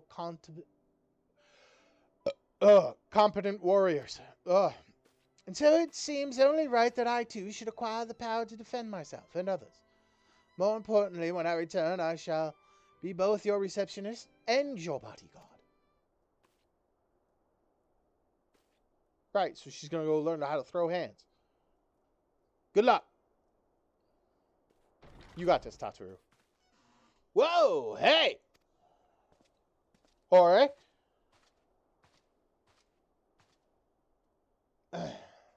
That's the first time I've almost been knocked to the ground by a Lalafell. I've never seen Miss Tataru so determined. Has aught befell with which I might help, antecedent? Not at present, thank you. Was there something you would ask of me? Oh, yes. Pray excuse my distraction. An adventurer who was to join us for escort duty was injured while on patrol, and I fear we cannot properly defend the scholars entrusted to our protection without the aid of at least one more guard. Therefore, I humbly request that another adventurer of the capable kind, of course, be assigned to our party. Very well. I shall consider the potential candidates and provide you with a replacement as soon as I am able. My thanks, antecedent. I take my leave of you.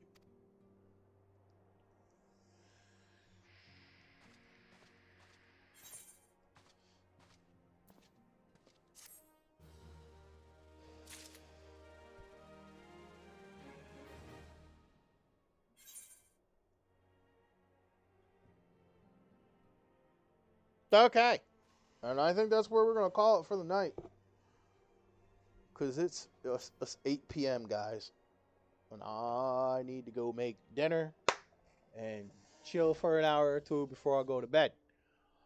Do we have someone of the aunts? Oh, we do. We have the Kame-senin. Very well. We shall raid the Kame-senin.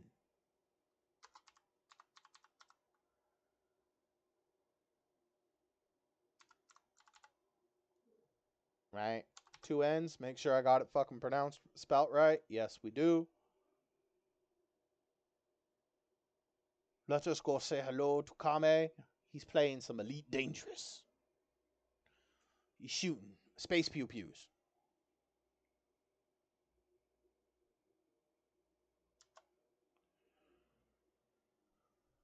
Give him some love. He's a real cool guy. He even taught me how to speedrun Mega Man X, which very soon, hopefully for that man, I will put a time up.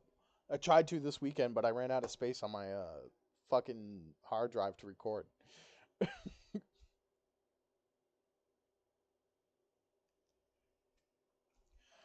But with that said, remember to shine on and be groovy.